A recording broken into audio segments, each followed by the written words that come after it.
Chapter 81. A burly man, a gaunt man. Just as the icy armored Yu Yan was about to reach him, the burly man slowly raised his fist to meet the incoming punch. Under normal circumstances, a soul master who has undergone the baptism of a 1,000-year soul ring can easily crush a great soul master with a 2-ring soul ring in terms of strength.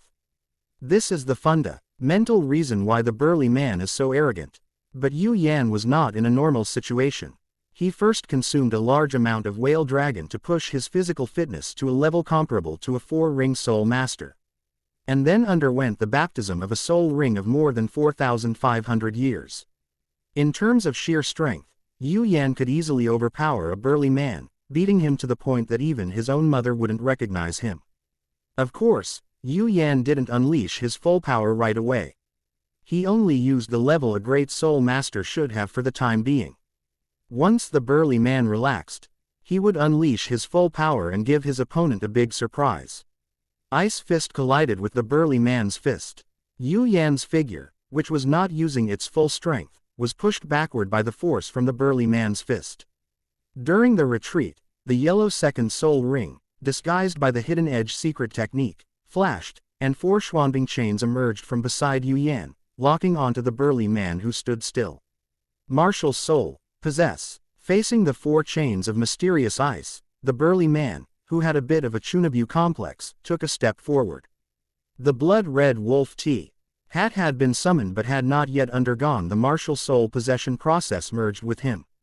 After completing the martial soul possession, the burly man's body swelled slightly, his fingernails transformed into sharp, dark red wolf claws, his canine teeth extended and protruded beyond his lips, dark red fur covered his arms, shoulders, back, and part of his cheeks, his eyes turned completely scarlet with vertical pupils. And a faint, nauseating bloody aura emanated from his body, making him resemble a humanoid wolf draped in blood-red fur. The burly man, quite pleased with his current appearance, swung his palm at the Xuanbing chains, intending to shatter them head-on and demonstrate his power in front of these 2 young and talented great soul masters. The ideal is beautiful, but the reality is harsh. The scene that the burly man had imagined, easily shattering the ice chains, did not occur. His palm landed on the ice chains, producing a dull thud. The chains were unharmed, but his palm was slightly numb from the impact. 4 chains of icy ice intertwined around the burly man, forming a frigid cage. Xiao Wu, who was lingering nearby looking for an opportunity, activated her second soul skill. Moonlight possession. Moonlight energy formed a long spear in Xiao Wu's hand. She held the spear and thrust it through the gaps in the Xuanbing chains towards the burly man. The burly man, who was beginning to feel the pressure, activated his second soul skill. His hands were enveloped in rich, blood-red soul power as he grabbed the spear that Xiao Wu was thrusting at him. Xiao Wu, who had no intention of holding back her strength, gave a light shout and increased the force in her hand.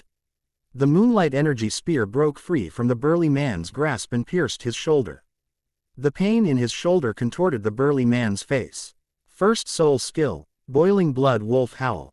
A Wu. The first spirit ring landed on the burly man. He raised his head and let out a huge wolf howl containing spirit power and blood energy. Because he wanted to start the battle, the burly man used his spirit skill with all his might and without holding back.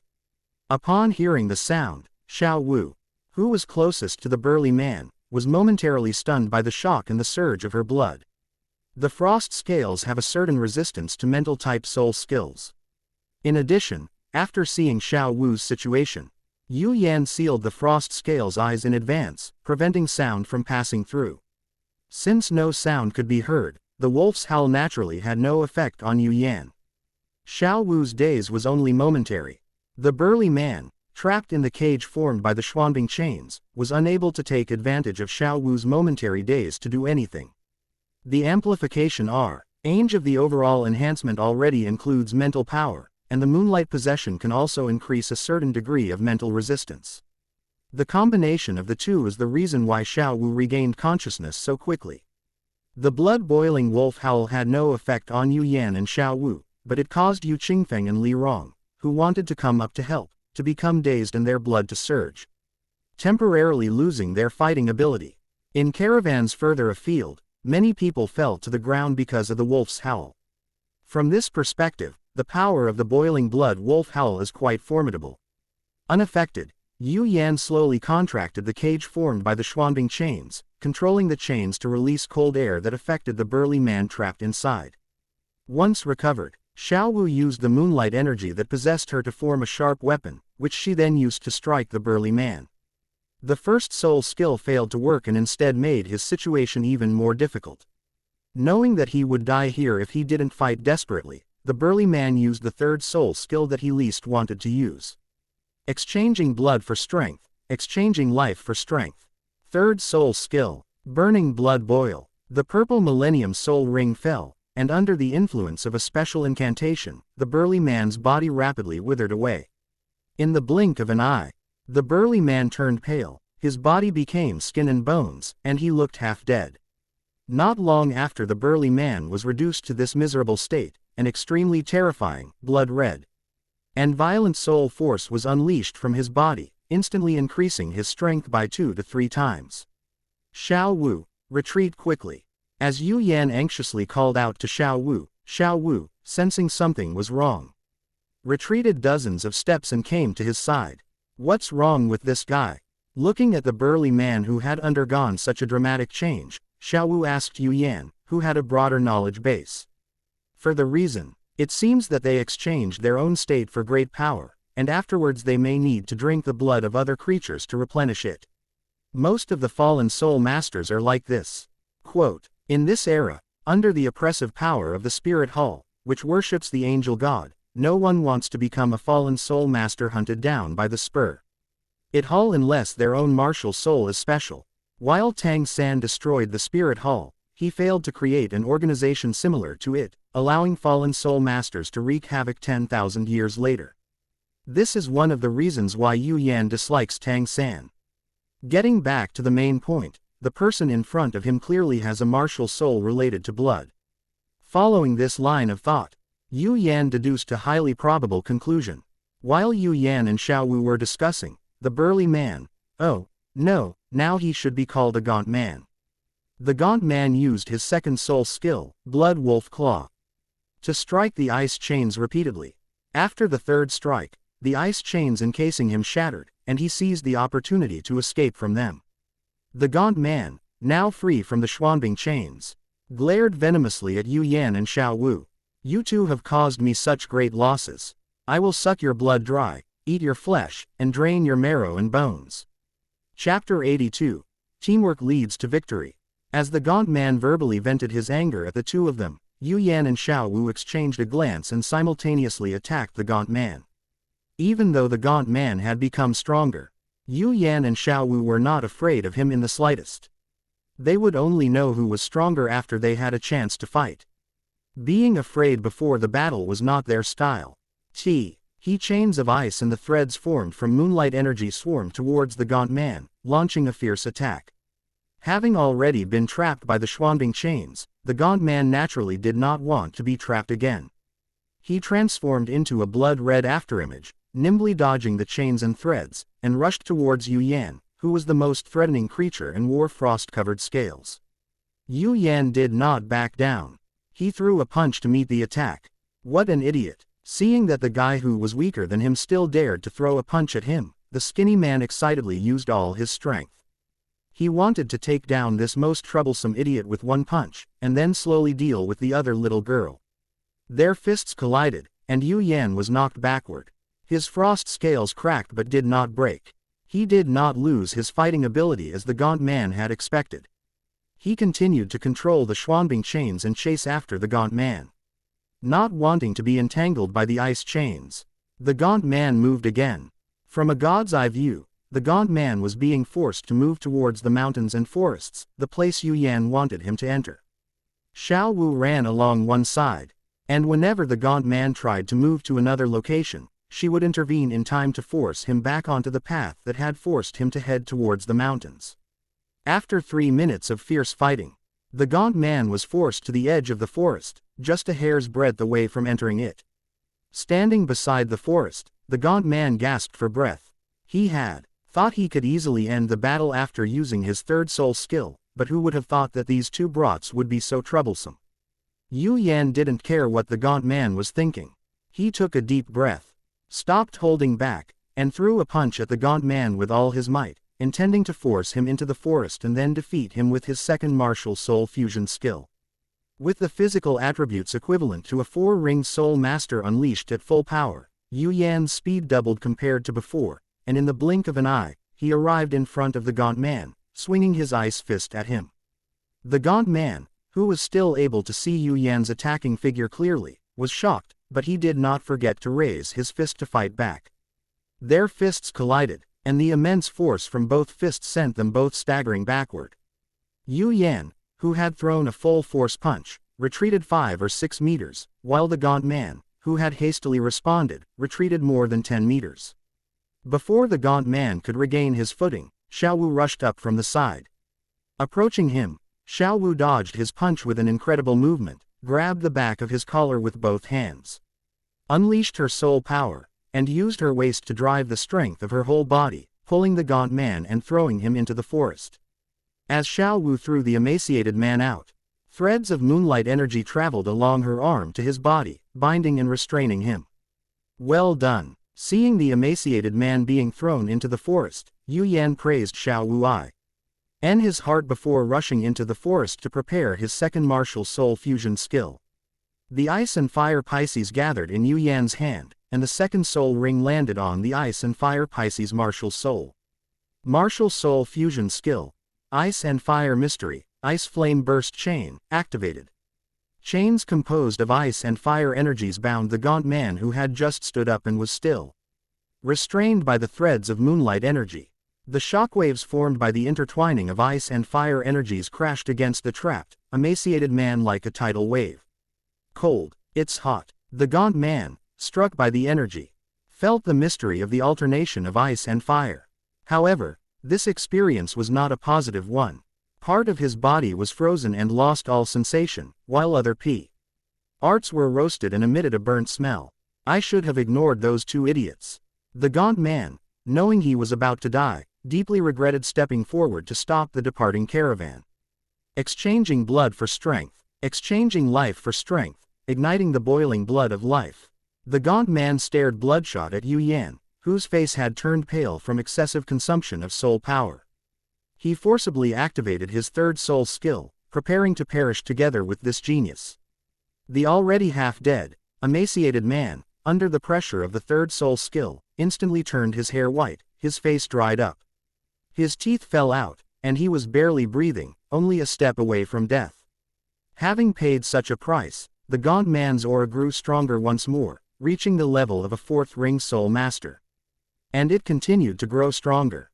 Yu Yan naturally couldn't just stand by and watch the gaunt man grow stronger again.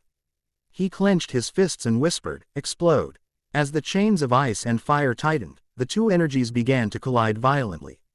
In this violent collision, the ice flame explosive chain exploded section by section, causing enormous damage to the emaciated man who was barely breathing, and a small mushroom cloud rose up. After detonating the ice flame explosion chain, Yu Yan, whose soul power was reduced to a mere wisp, leaned against a nearby tree, panting heavily. Xiao Wu approached Yu Yan, maintaining her martial soul possession state, and warily watched the small mushroom cloud rising in front of her. If the gaunt man hadn't died, she would be responsible for protecting Yu Yan. Don't worry, that guy is definitely dead. If he survives this explosion, I'll admit defeat. Yu Yan was very confident in his second martial soul fusion skill. I also think he won't survive, but we still need to be cautious. Xiao Wu was equally confident in Yu Yan's second martial soul fusion skill, but she would never let her guard down until she saw him die with her own eyes. As the smoke from the explosion slowly dissipated, a charred figure lay at the very center of the blast. This victory was a joint victory for Yu Yan and Xiao Wu. Neither of them could have been missing. Without the fish flame, there would be no final blow that would determine victory. Without Xiao Wu, there would be no chance to deliver the decisive blow. See, I told you he was dead. After waiting a while, looking at the motionless corpse, Yu Yan's tone was full of smugness. Killing a three-ring fallen soul master while being a great soul master, if word got out. Yu Yan might be able to compete for the title of the #1 genius among the younger generation on the entire continent. You're in this state, and you're still being proud. Xiao Wu, who could hear the smugness in Yu Yan's words, rolled her eyes at him and went over to help him up, wanting to take him away from the mountains and forests and onto a caravan's carriage to Soto City. I can still walk. You don't need to help me. Go and see if that fallen soul master has any treasures on him. If he doesn't have any treasures, then take his body with you. You can exchange that guy for money in the spirit hall. Quote, Yu Yan waved his hand, indicating that Xiao Wu didn't need to help him. He pointed to the unrecognizable corpse and explained to Xiao Wu what she should really be doing. After winning a battle, how could one not go and loot the spoils? Chapter 83, Killing and Looting. A great opportunity. There really is something. Xiao Wu approached the emaciated man's body to check if he had anything valuable on him, and found a necklace around his neck. The jade on the necklace emitted a faint, peculiar aura. The moment Xiao Wu saw this thing, she knew it was definitely a treasure. But she couldn't immediately identify what it was. What is that? Let me see it. With the idea of taking a shot even if there's no chance, Xiao Wu was sent to check if the gaunt man had any fish flames. Unexpectedly, he did have some treasures on him. Unable to recognize the item, Xiao Wu threw the necklace at Yu Yan. After catching the necklace, Yu Yan examined it carefully and roughly confirmed what it was. If I'm not mistaken, this necklace should be the storage soul tool he's always longed for. Yu Yan had learned about the characteristics of storage soul tools in detail from relevant books, and had also personally seen storage soul tools being auctioned at the auction in Hanhai City. His judgment was based on these 2 points. Yu Yan, who wanted to inject soul power into the necklace to confirm whether it was a storage soul tool, encountered an awkward problem. He only had a sliver of soul power left, and if he continued to mobilize it, he would run out of soul power. Xiao Wu, this necklace is probably a storage-type soul tool. Try channeling your soul power into the jade. I'm out of soul power. If you infuse your soul power into the jade and can sense the existence of a space, then this necklace is a storage soul tool. Having exhausted his soul power, Yu Yan tossed the necklace back to Xiao Wu, explaining the method of JUDG. Meant so that she could determine whether the necklace was a storage soul tool. Xiao Wu, whose condition was much better than Yu Yan's, took the necklace and poured her soul power into the jade on it. She then sensed a 3-dimensional space that was 1 meter long, 1 meter wide, and 1 meter high. In this 1 cubic meter storage space, gold soul coins occupy 70% of the space. As a fallen soul master on the run, he cannot store gold soul coins in the bank and can only carry them with him. Besides the gold soul coins, Xiao Wu also saw bags containing blood. These items took up another 20% of the space. Considering the gaunt man's identity, it wasn't hard to guess the purpose of the blood. Besides the gold soul coins and the bagged blood, Xiao Wu also saw 2 books and 3 boxes. This necklace is indeed the storage soul tool you've always longed for. Inside it is. Xiao Wu described in detail the items stored in the storage soul tool's memory space. After describing the items in the storage soul tool, she waited for Yu Yan to make a decision. Throw away the blood bags, we don't need these things. Then take out those 2 books and 3 boxes and let me see them. Upon hearing Yu Yan's words, Xiao Wu used her soul power to take out the book and box and throw them to Yu Yan. Then she began to clean the bag of blood from the storage soul tool. Yu Yan's decision was similar to Xiao Wu's. Xiao Wu asked Yu Yan simply because she wanted to know his ideas and thoughts. As for those 2 books, the moment Xiao Wu saw the titles, she knew Yu Yan would definitely be interested in them. After catching what Xiao Wu threw at him, Yu Yan first focused his attention on the 2 books, namely, Han Family Meditation Method, and Soul Beast Illustrated Guide.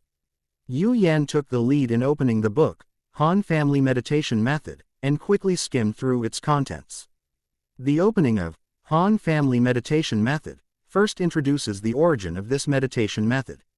The Han family martial soul is a weapon martial soul that mutated from an ordinary needle-type martial soul, namely the 1000 Machine Soul Guiding Needle. According to the book, although the 1000 Machine Soul Guiding Needle has a high quality, it has a significant flaw. To unleash the true power of the thousand machine soul-guiding needle, the soul power needs to circulate at a sufficiently fast speed, and the control over the soul power needs to be strong enough. In order to overcome the defects of the martial soul, the Han family, through the efforts of several generations, finally created this meditation method that can perfectly solve the defects of the thousand machine soul-guiding needle. The soul power cultivated through the Han family meditation method is characterized by its extremely fast circulation speed and its greater ease of control. After introducing the origin of this meditation method, the middle section records the names, soul power levels, and personal deeds of outstanding members of the Han family. This part of the content was not of much significance to Yu Yan, and his gaze quickly swept over it. After reading this part, the only conclusion Yu Yan could draw was that the Han family was in decline. Initially, the highest soul power level recorded in the book for the Han family members was 79 level Soul Saint, and the lowest was 61 level Soul Emperor. In the middle section, the soul power level of the person recorded in the book dropped to a maximum of level 58, Soul King. The last person to record this had a soul power level of only 38. The decline of the Han family is a true reflection of the saying that it is easier to conquer a country than to maintain it. After this section, we will learn the detailed practice, method and precautions for this meditation technique. Due to time constraints, Yu Yan only skimmed through the meditation method and confirmed that it was far superior to the basic meditation method he was currently practicing, which was provided by the Spirit Hall. After reading Han Family Meditation Method, Yu Yan also glanced through Soul Beast Compendium. Compared with the ordinary Soul Beast Compendiums circulating on the market, this Soul Beast Compendium introduces more types of soul beasts and is more detailed. After all, it is knowledge accumulated by the Han family over hundreds of years, so its content is naturally more detailed than the Soul Beast encyclopedias on the market. This is truly a great opportunity. Xiao Wu, we're so lucky, these two books. Yu Yan's pal, face was full of smiles as he shared what he had seen with Xiao Wu. Having anticipated this, Xiao Wu smiled after hearing Yu Yan's story. After switching to this meditation method, their cultivation speed will increase significantly, which is definitely a good thing, and she has no reason not to be happy. Yu Yan tossed the two books to Xiao Wu, asking her to store them in her storage soul tool, and then focused her attention on the three boxes in front of her. With the excellent works, Han Family Meditation Method, and Soul Beast Illustrated Guide, preceding him, Yu Yan was even more curious about what was in these three boxes. Upon opening the first box, Yu Yan saw a dagger about the length of a palm, roughly 16 or 17 centimeters long. The blade gleamed with a cold light and looked very sharp. Yu Yan took out his dagger and examined it carefully. Xiao Wu, who had finished processing all the bags of blood, also came over. She looked at Yu Yan for a while, and then at the dagger in his hand. Yu Yan, who knew little about cold weapons, handed the dagger to Xiao Wu to test its sharpness, asking her to aim it at the trees in front of her to see how it fared. Xiao Wu, holding a dagger, swung it a few times before stabbing it into the large tree in front of her. Chapter 84 Bamboo Scrolls in the Box, 4 Kinds of Immortal Herbs. The dagger was far sharper than Yu Yan had imagined. It pierced the tree with ease, as easily as piercing soft tofu. Wow, it's so sharp. Xiao Wu, who hadn't used much strength, looked at the gleaming cold light on the dagger after pulling it out and couldn't help but exclaim in amazement. Would you like to use it to chop the rock again? Yu Yan was amazed by the dagger's sharpness and also wanted to know where its limits lay. Upon hearing this, Xiao Wu picked up a stone from the ground and threw it into the air, then seized the opportunity to swing it forcefully. The dagger sliced through the middle of the stone, cutting it in two with remarkable smoothness. Bending down to pick up the stone that had been split in two, Yu Yan looked at the smooth-cut surface and once again marveled at the sharpness of the dagger. It was the withered man's second soul skill, Blood Wolf Claw, that prevented him from using weapons normally. Otherwise, if he had used this dagger, Yu Yan and Xiao Wu would have had to consider how to deal with its sharpness. After thinking for a moment, Yu Yan activated his first soul skill, Frost Scale Armor, Condensing Armor. He then took it off and handed it to Xiao Wu, asking, her to try attacking the frost scale armor with a dagger. The dagger pierced the frost scales, but failed to penetrate them and became stuck. This dagger can be very useful in battle, but unfortunately it doesn't suit my fighting style. Xiao Wu, you can use it. Seeing that Xiao Wu wanted to give him the dagger, Yu Yan explained his plan for the dagger, saying that his soul skill was also incompatible with the style of the dagger. This dagger can only be used to its fullest potential when it's with Xiao Wu. That makes sense, then it's mine. Xiao Wu didn't hesitate and immediately sheathed the dagger, casually tucking it into her waistband so she could use it in battle. There's no need to keep it on your waist. You can just put it in your necklace. When you need it, just take it out of the necklace. That's more convenient. Seeing Xiao Wu place the dagger at her waist, Yu Yan pointed to the necklace storage device in her hand, indicating that she should put the dagger there. Hearing this, Xiao Wu looked at Yu Yan in surprise. Are you sure you want me to use it? Haven't you always wanted a storage soul tool? I really don't have the habit of wearing necklaces, especially not a women's necklace. I want a storage soul tool so that it's convenient to carry some things. We're together almost every day, so it doesn't matter who has the storage soul tool. Yu Yan's explanation brought a bright smile to Xiao Wu's face, and she happily put the necklace on. Yu Yan didn't notice Xiao Wu's expression. His gaze was fixed on the second box. The second box was slowly opened, and inside was a yellowish-brown stone. The stone emitted a faint fluctuation of soul power, indicating that it was no ordinary object. After looking at it for a long time without finding anything, Yu Yan put the stone back in the box and told Xiao Wu to put it in her necklace for safekeeping. They would deal with it later when they found out what the stone was good for. Compared to most people on Duluo continent, Yu Yan can be considered knowledgeable, but he doesn't know everything. There are things and areas he doesn't understand at all. The third box was opened, and inside was an ancient, dusty bamboo scroll. The moment Yu Yan took out the bamboo slip and opened it, a look of surprise appeared on his face. The bamboo slip clearly recorded information about 4 kinds of immortal herbs and how to use them. 2 of which were immortal herbs that had never appeared in the original work. The first is the Acacia Heartbreak Red, the second is the Crystal Dragon Blood Ginseng. The third is the Clear Jade Core, and the fourth is the Pure Moon Duckweed. The Lovesick Red is a divine treasure with comprehensive effects and its medicinal properties are easily absorbed. When picking it, one must think of one's beloved, be sincere and earnest, and spit out a mouthful of blood and sprinkle it on the petals before picking and using it. Crystal Dragon Blood Ginseng, a naturally born 8th grade herb that has evolved over 10,000 years, grows in places where dragon blood is spilled, and has extraordinary effects on dragon and sub-dragon martial souls. The Clear Jade Core, a crystal flower formed from pure life energy, symbolizes the purest and closest state to the Tao of life's origin. It can purify impurities, hidden injuries, and the mixed energy, accumulated from incorrect cultivation in the origin of a martial spirit, allowing the martial spirit to return to its purest and most perfect state. The pure moon grass is a magical herb that can only grow in special environments. Under ample moonlight, and by chance, it has the function of purifying impurities in a martial soul and replenishing its deficiencies. The bamboo slips also record taking the Acacia Heartbreak Red with Crystal Dragon Blood Ginseng together can maximize the effects of both.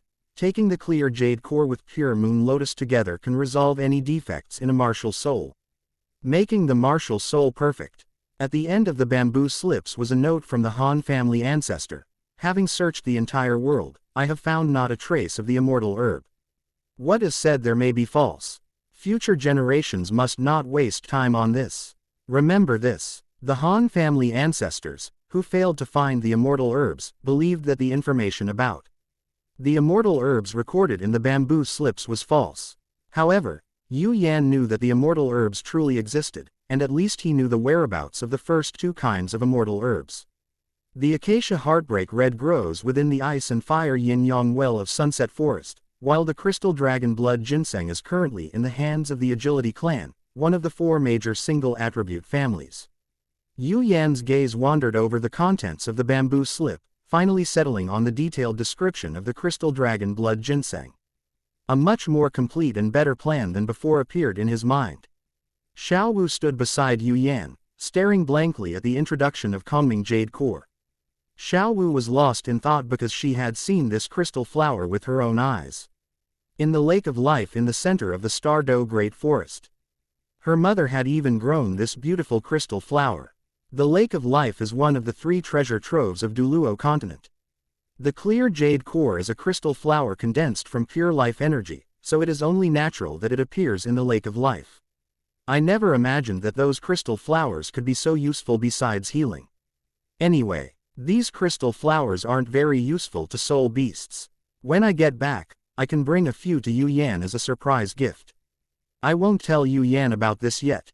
I'll bring the immortal herb, the clear jade core, and put it in front of him. That'll scare him to death, he. To be honest, after reading the introduction of the calming jade core, Xiao Wu felt that it was a terrible waste for them to use it as a healing herb. After carefully reviewing his plan and confirming that there were no major problems, Yu Yan put the bamboo slip back into the box and handed it to Xiao Wu. Xiao Wu placed the box in her storage soul tool, dragged the withered man's corpse, and walked out of the forest. Regardless of their plans, their current priority remains following the caravan protected by Yu Qingfeng to the nearby city of Soto. Chapter 85 Crystal Flame Gold, found you. My esteemed soul master, you all. Seeing Yu Yan and Xiao Wu emerge from the forest, the caravan leader, who hadn't fled for various reasons, stared in disbelief at the 2 who walked out unharmed. There was a senior cultivator in seclusion in the mountains.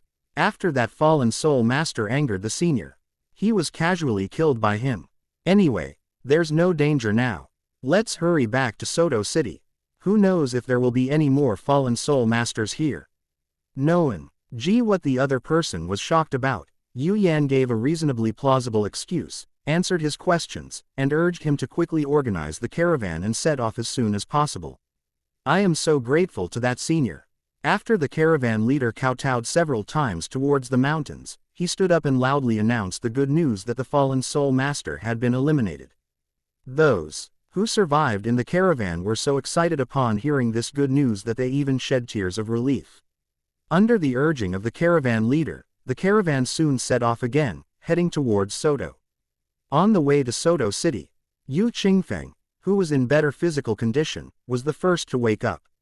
After looking around a few times, he looked at the scenery rushing past the window and curiously looked at Yu Yan.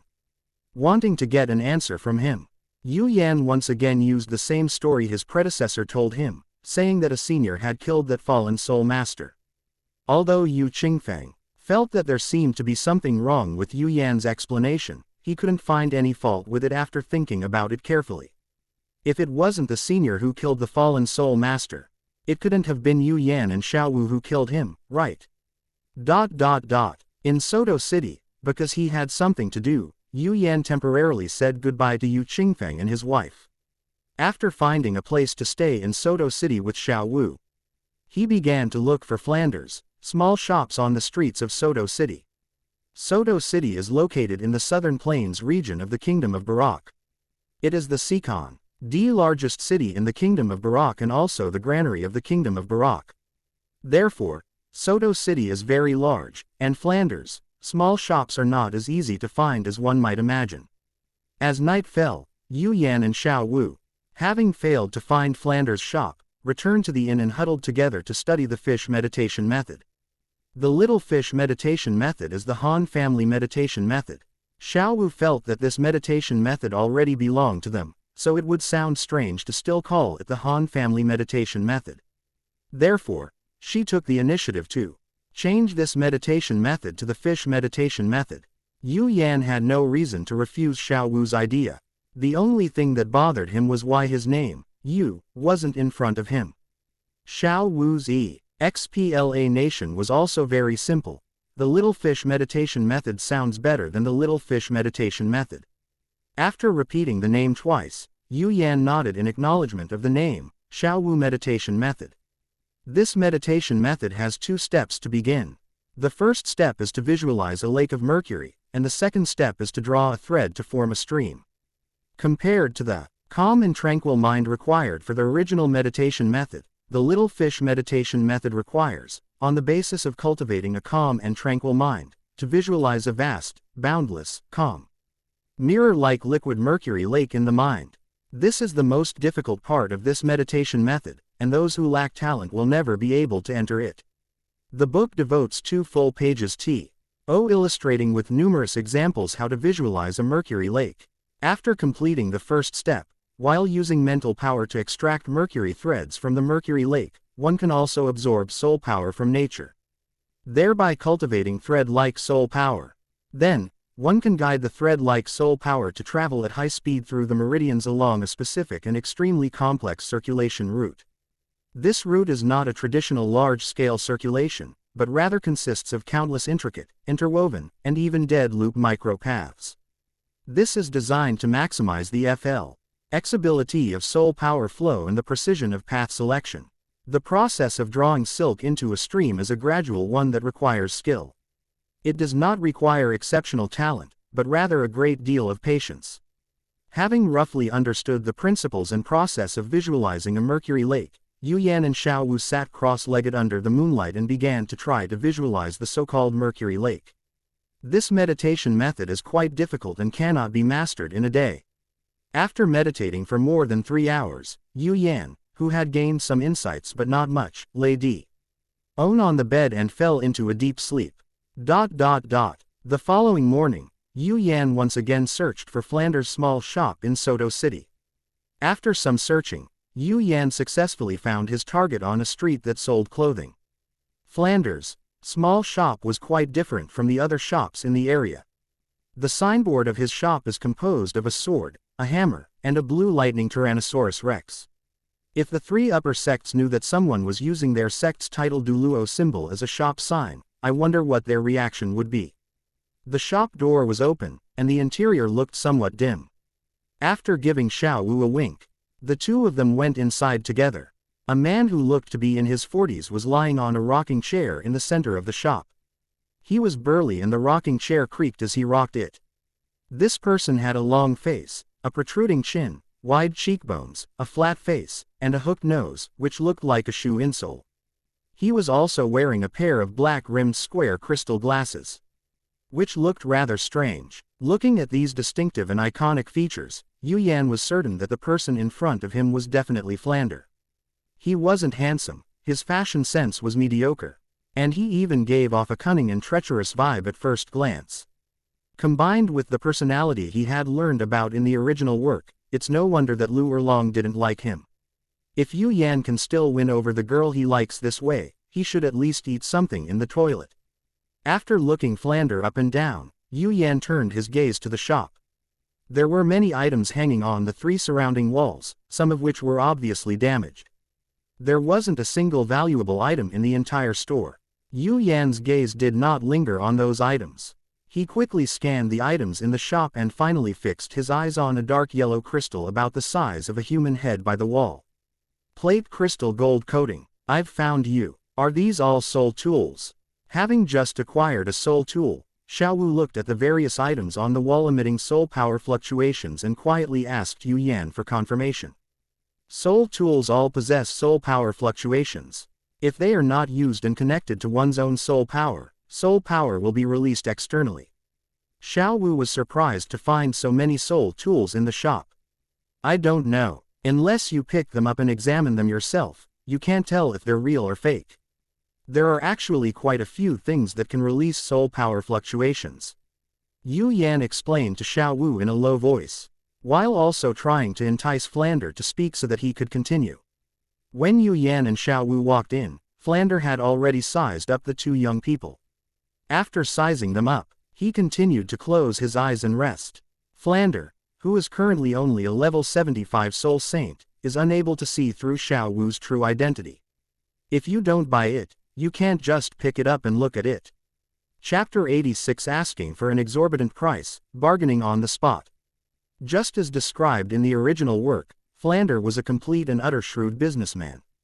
When he first appeared, he asked for 100 gold soul coins for a stone whose effect he himself did not understand. After Tang San agreed without hesitation, he raised the price to 500 gold soul coins without any reason, showing his true colors. There were countless similar actions later on. Yu Yan doesn't like Tang San, nor will she like Flander, who has a lot of bad habits. Isn't it normal to look at things carefully when buying them? Besides, how can you determine the quality of a product or whether you need it if you don't look at it carefully? Upon hearing Flander's words, Yu Yan looked at Flander and casually posed a few questions to him. These are not ordinary goods. They were obtained by me and my friends in the ruins years ago. Whether you can find any benefit from them depends on your luck. Flander reclined in his chair with his eyes closed as he explained the goods in the small shop. He was right about that. Everything in the shop was indeed obtained from the ruins. What Flander's didn't say was that everything in the shop was useless junk. He wouldn't put the really good stuff here to sell. Really? Then I'll have to take a good look. I'm quite confident in my judgment. Yu Yan looked at the soul tools emitting soul power fluctuations on the 3 walls, appearing intrigued. Knowing that Yu Yan had come looking for an opportunity, Xiao Wu also looked at the various goods hanging on the wall and began to think about which one was the opportunity that would make Yu Yan make a special trip. Looking at the 2 children whose interest had been piqued, Flander, half reclining in his chair, smiled. He liked these self-important rich kids. Yu Yan and Xiao Wu were not from wealthy families, but after earning a lot of money, their clothes naturally became better as well.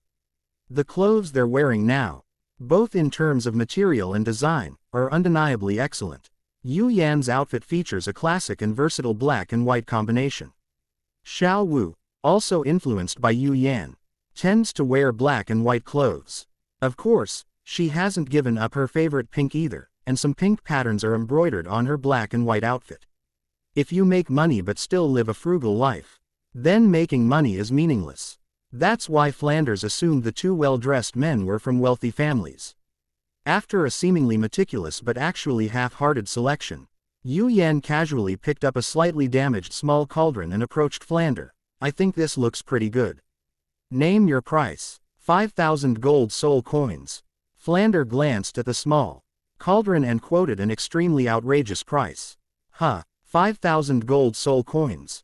You shady merchant, you really dare to ask for 5,000 gold soul coins? This small cauldron is so obviously damaged, and why?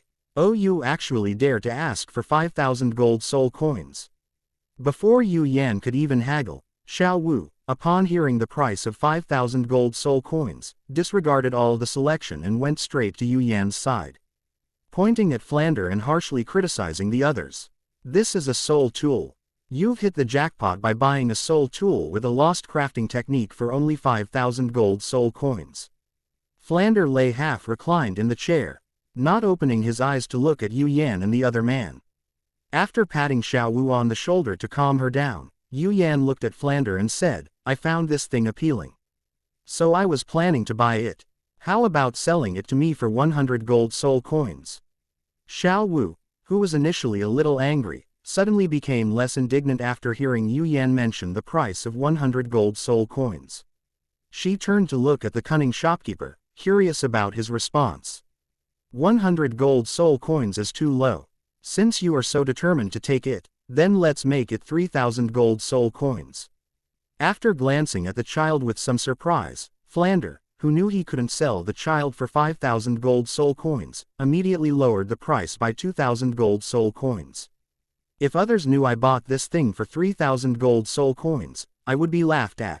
200 gold soul coins is really the most I could ask for. This is a great find from the ruins, 1,000 gold soul coins. That's really the best price I can ask for. 240 gold soul coins, that's the highest price I can offer, and that's only because it was once a soul tool. Yu Yan tossed the small cauldron in his hand and placed it on the table next to him, giving his final ultimatum in an extremely serious tone. You yourself said it. This is a soul tool, 600 gold soul coins, this is the lowest price I can offer. Sensing that Yu Yan had placed the small cauldron on the table, Flander emphasized that it was a soul tool and then offered what he considered a reasonable price. If you let me input my soul power, as long as it still has even the slightest effect, I can buy it for 5,000 as you initially said. After making his decisive move, Yu Yan gave his final bottom line, 300 gold soul coins. And I also want to take one more thing with me. If it's okay. Great, if not, forget it. You think you can buy 2 items from me for 300 gold soul coins? Absolutely not. Flanders rejected the proposal outright without a second thought. Don't worry, I won't take those things on the wall that emit soul power fluctuations. Yu Yan glanced casually at the shop, then pointed to a slab of crystal gold near the door. How about that dirty crystal? It has a lot of impurities, but it's the ugliest crystal I've ever seen. I'll take it back and show it to my friends for fun. These 2 items are 300 gold soul coins, how about it? Flander glanced at the dirty crystal, then stared at the expressionless Yu Yan for a while before nodding. All right, consider it charity. Take both items for 300 gold soul coins. The small cauldron was indeed a soul tool before, but now it's just a complete piece of junk. The soul power fluctuations emanating from the cauldron were added by him using special methods. As for that dirty crystal, he tried to sell it, but there was no way to get it. Everyone likes crystals that are pure in color and crystal clear, and nobody likes dirty crystals with a lot of impurities. He could sell the 2 items for 300 gold soul coins, making a huge profit. Deal. If I hadn't taken a liking to this little cauldron, I wouldn't have spent 300 gold soul coins to buy these 2 items. Yu Yan picked up the small cauldron he had put down, looking quite pleased with it. Xiao Wu, who understood from Yu Yan's actions that his target was the crystal, took out 300 gold soul coins from the necklace around her neck and slammed them on the table next to her. She then put the crystal into her storage soul tool with some disdain. After the money and goods were settled, Yu Yan, holding the small cauldron, led Xiao Wu out of the shop. I made another 300 gold soul coins for free. Picking up a gold soul coin and smelling its aroma, Flander waved his hand and put all the gold soul coins into his storage soul tool. Chapter 87 Natural Hidden Weapons, Terrifying Power. After walking quite a distance, Xiao Wu approached Yu Yan and whispered, "Is that ugly crystal the reason you came to Soto City?" Right. The reason they didn't tell Xiao Wu beforehand was because they were afraid she would reveal something that would prevent Flander from selling them the plate crystal gold. Now that the plate crystal gold has been obtained, Yu Yan naturally has no need to hide it anymore. What's so special about it? There are too many people around here, I'll tell you when we get back to the hotel. Eager to know what was so special about the dirty crystal, Xiao Wu lost all interest in continuing her stroll outside and dragged Yu Yan back to the hotel.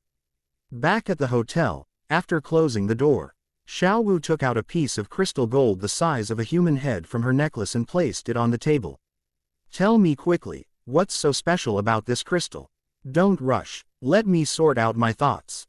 After briefly recalling the information about the golden crystal and shards, Yu Yan, under Xiao Wu's expectant gaze, began to speak. Under certain conditions, when naturally formed crystals are affected by external factors, some golden thread-like objects will be produced inside the crystal. These golden threads are called crystal hair or hair gold, which means that they are like hair in the crystal. You mean this crystal is rutilated quartz, but I don't see any gold threads at all. Did you see a fake book somewhere? Upon hearing Yu Yan's description, Xiao Wu picked up the crystal with both hands, held it up to the sun, and tried to find the golden hair that Yu Yan had described within it. Unfortunately, Xiao Wu only saw chunks of dark gold condensation inside the crystal, and did not see any golden hair. Don't be in such a hurry, I haven't finished speaking yet. After taking the crystal hair-like substance from Xiao Wu's hand, Yu Yan continued to explain to Xiao Wu the formation process of the crystal hair-like substance. The rutile in rutilated quartz is usually random and rare. However, some rutilated quartz that Avenue existed for a long time will gather together inside the crystal after the amount of rutile reaches a certain level, forming a plate-like shape. This is called plate quartz. The formation of plate quartz takes a very long time. So plate quartz is also known as the best quality rutilated quartz. Based on my description, take a close look at the dark gold inclusions in this crystal. Doesn't it perfectly match my description? Pointing to the dark gold crystal plate inside the crystal, Yu Yan, having finished her explanation, handed the crystal to Xiao Wu, letting her examine it herself. As a result, Xiao Wu examined the crystal that Yu Yan handed her very seriously. After a thorough examination, Xiao Wu confirmed that what Yu Yan said was true. According to you, this thing is indeed precious. But what exactly is its use? After listening to Yu Yan's introduction, Xiao Wu was more curious about the use of the plate crystal than whether it was precious. Let me keep you in suspense for now, I'll show you in a bit. Taking the crystal from Xiao Wu's hand and placing it on the ground, Yu Yan closed all the doors and windows. Then, he summoned the ice fish to possess his bod. Qian used his soul skill to condense frost scales on his and Xiao Wu's bodies to protect them. Taking a deep breath, Yu Yan channeled his soul power and punched the crystal on the ground with all his might. Under Yu Yan's powerful punch, the crystal shattered and turned into dust. At the same time the crystal turned to dust, countless golden specks of light surged out from within the crystal, landing in various parts of the room and making tinkling sounds, casting a golden glow over the room. Yu Yan bent down, picked up a small golden particle, and handed it to the dazed Xiao Wu. This is the real reason I came to Soto City. And also the great opportunity I mentioned. Taking the small golden particles, Xiao Wu squeezed them hard and found that they were slightly soft but very elastic. And she couldn't flatten them even with her strength. So, you still haven't said what this thing is used for. After briefly testing the small golden particles, Xiao Wu asked that crucial question again. The rutile quartz within rutilated quartz is a naturally formed weapon. As Yu Yan explained, he picked up another small golden particle from the ground and infused it with his soul power. The soul power cultivated through the Zhontian Gong can affect naturally formed hair. Meditation is the prototype of the Zhontian Gong type of cultivation. The soul power cultivated through norm Al meditation can naturally affect the naturally formed hair gold. Driven by her soul power, the golden particles slowly extended in Xiao Wu's eyes, and in a short while they transformed into a golden thread as thin as a hair. This golden thing, about 3 inches long, floated in Yu Yan's hand. Empty jade core, origin of characteristics. In the lake of life, in its extremely calm and undisturbed, ethereal, state. Pure life energy deep within the lake is highly condensed and purified of impurities, forming crystals. This symbolizes the purest state of life's origin, closest to the Tao form, floating in the deepest part of the lake, unaffected by the water flow. It is a smooth, white jade pillar, about half a foot long and as thick as an infant's wrist, flawless throughout, emitting a soft, tranquil, and calming pure white light. Approaching it can soothe distracting thoughts, as if the soul is cleansed. Core benefits. Martial soul purification, sublimation, core E. Volution. This does not directly change the form, but rather purifies the impurities, hidden injuries, and mixed aura, accumulated through cultivation within the martial soul's origin. It restores the martial soul to its purest state, closest to its innate awakening state. Effects include significantly improved control over the martial soul, smoother release of soul skills, and more concentrated power. Implicit improvement in martial soul quality, such as from low quality to medium quality, or medium quality to near high quality, breaking the shackles on martial soul potential caused by improper early cultivation or hidden injuries, laying a perfect foundation for future higher level evolution, such as second awakening. Special effects. It is most effective on martial souls that size, purity, and control, such as spiritual, elemental, and light attributes, and may even give them additional characteristics such as elemental affinity or spiritual clarity. Soul power condensation breakthrough, stable breakthrough, provides extremely pure and easily absorbed life essence energy. Its main function is not to provide a massive amount of soul power, but to extremely compress and purify the user's existing soul power, and gently but firmly break through bottlenecks. The breakthrough speed is relatively slow, may take several days, but after success, the soul power is condensed like mercury. The foundation is extremely solid, and the quality of soul power at the same level far exceeds that of others. It is especially suitable for soul masters who are stuck at key bottlenecks such as level 50, level 70, level 90. Huge cost limitations, extremely high mental requirements. The refining process demands an absolutely clear and tranquil mind. Any distracting thoughts, greed, or murderous intent will pollute the jade core's energy, resulting in either a significant reduction in effectiveness or, in severe cases, a backlash of pure energy that can burn the soul. Suitable for those with a pure heart and unwavering will. It does not offer drastic changes in form.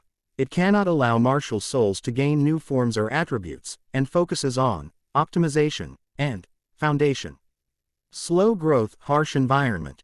It requires the lake center to be in a state of absolute calm for a long time, no powerful soul-beast battles, no energy storms in order to slowly condense. Only one strand may condense at a time. Chapter 88. Deciding to leave, encountering 3 shit. When collecting the golden grains, Xiao Wu felt that picking them up one by one was a bit slow. She remembered what Yu Yan had said about the characteristics of the golden grains. She had a flash of inspiration and activated her second soul skill after her martial soul possessed her. The bright moonlight energy surrounded Xiao Wu, flowing through the room as she waved her hand. The golden threads scattered on the ground straightened in the moonlight energy, swirling in this ray of moonlight. And finally all floated around Xiao Wu. The cool, bright moonlight and the shimmering golden threads reflected each other around Xiao Wu, making her appear somewhat like a hermit. That's much faster. With a wave of her hand, Xiao Wu placed all the gold coins into the box. Moonlight energy can also control these gold hairs. In that case, Xiao Wu, you seem to be more suitable to use this gold hair weapon than I am. Yu Yan cannot remotely control the gold-making device like Xiao Wu can, and the gold-making device does indeed require remote control to achieve its best effect. Those who try to master the art of Fajin, a type of gold-making technique, cannot unleash its true power. Those who find Fa Jin ruthless and have no good feelings towards him can actually unleash Fa Jin's true power. This really shows how unpredictable life can be. Yes, judging from the results, that is indeed the case. Recalling the scene when she controlled the golden hair, Xiao Wu nodded gently, her feelings somewhat complicated. She had just been saying that this weapon was insidious, but then she realized that she was the most suitable person for it. It would be strange if Xiao Wu's feelings weren't complicated. Stop thinking about all that nonsense, let's think about what to name this weapon. Seeing Xiao Wu's somewhat complicated expression, Yu Yan made an excuse to try and distract her. In the Tang clan's hidden weapons, the gold-plated weapon is called the Dragon Beard Needle. Yu Yan doesn't intend to use this name. He's not a member of the Tang clan, so there's no need to continue calling it the Dragon Beard Needle. It's his freedom to name this weapon whatever he wants to give it a name. We really need to think about this carefully. Fa Jian sounds a bit strange. After a moment's thought, Xiao Wu suggested a name she thought was good. How about Jin Hong Si? The name, Golden Rainbow Silk, is composed of gold, meaning golden, rainbow, meaning rainbow. Out representing the weapon's speed as fast as light and lightning, and silk, meaning its thread-like appearance when unfolded. What Xiao Wu could think of, Yu Yan could naturally think of as well. In order to ensure that Xiao Wu would not feel guilty about using it in the future, he quickly nodded and said, "This is indeed a good name. Let's call it Golden Rainbow Silk." After resolving the most important issue of the gold-plated crystal, Yu Yan lay in bed, pondering whether or not he should go to Shrek Academy. Before coming here, out of curiosity, Yu Yan planned to go and take a look. But after actually arriving here, various problems arose that caused hesitation. Given Shrek Academy's chaotic and disorganized nature, he was somewhat worried that getting close might attract unnecessary trouble. After sitting in the courtyard for a long time and thinking it over, Yu Yan finally gave up the idea of going to visit the old and dilapidated Shrek Academy. A wise person does not stand under a crumbling wall. There is no need to put oneself in potential danger for the sake of a little curiosity. Let's get out of here as soon as possible. There are many important things to do. There's no need to waste precious time here. The following morning, after placing their luggage in the storage soul tool necklace, Yu Yan and Xiao Wu finally managed to walk around outside without carrying their luggage. Leaving Soto City was a last-minute decision. Yu Yan planned to say goodbye to Yu Qingfeng and his wife, who were recuperating in Soto City, before leaving.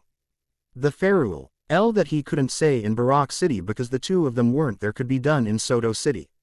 Since there was no rush, Yu Yan and Xiao Wu strolled around the various stalls in Soto City. heading towards the place where Yu Qingfeng and his wife were recuperating. Boss Dai, look over there. There's a super pretty girl, even prettier than the girl you introduced me to last night, he. At a bookstall, Yu Yan and Xiao Wu were looking for interesting books when they felt several gazes fall on them, followed by an extremely frivolous voice. Yu Yan frowned and looked toward the source of the sound.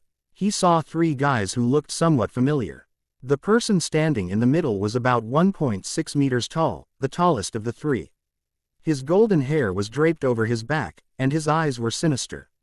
With double pupils, his deep blue eyes held an innate arrogance and nobility. The man standing on the left was thin, dressed in simple gray clothes, with neat short gray hair, a handsome face, and a pair of affectionate peach blossom eyes, giving him the air of a playboy. The man standing on the right was a chubby little guy with red hair styled in a mohawk. He was staring at Xiao Wu with lecherous eyes. With such a peculiar appearance, and considering that the chubby boy had just called him Boss Dai, how could Yu Yan not understand the identities of the 3? Dai Mubai, who fled here in a sorry state from the Star Luo Empire, now acts like a coward. Ma Hongjun, a lecherous and sleazy man who has loved visiting brothels since childhood. And the Oscars, which received very few negative reviews but still had quite a few minor issues. The 3 people in front of us are all quite young.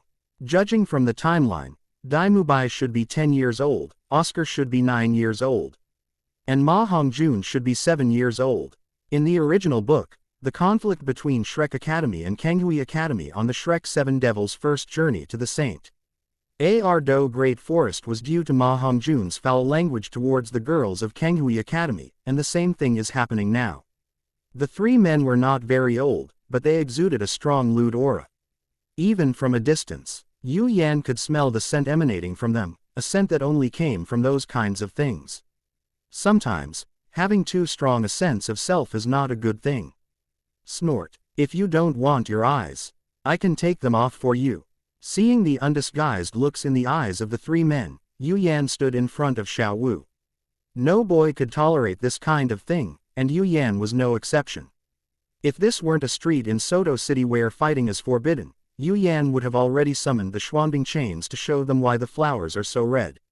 Xiao Wu, who originally wanted to teach those 3 sleazy guys a lesson, suddenly felt a little different when Yu Yan stood in front of her. Having grown up under Flanders' teachings that those who dare not cause trouble are mediocre, the 3 lacked awareness of their own potential for provoking trouble. All they felt was anger at Yu Yan's arrogant words. Heh, kid, you're pretty arrogant, aren't you?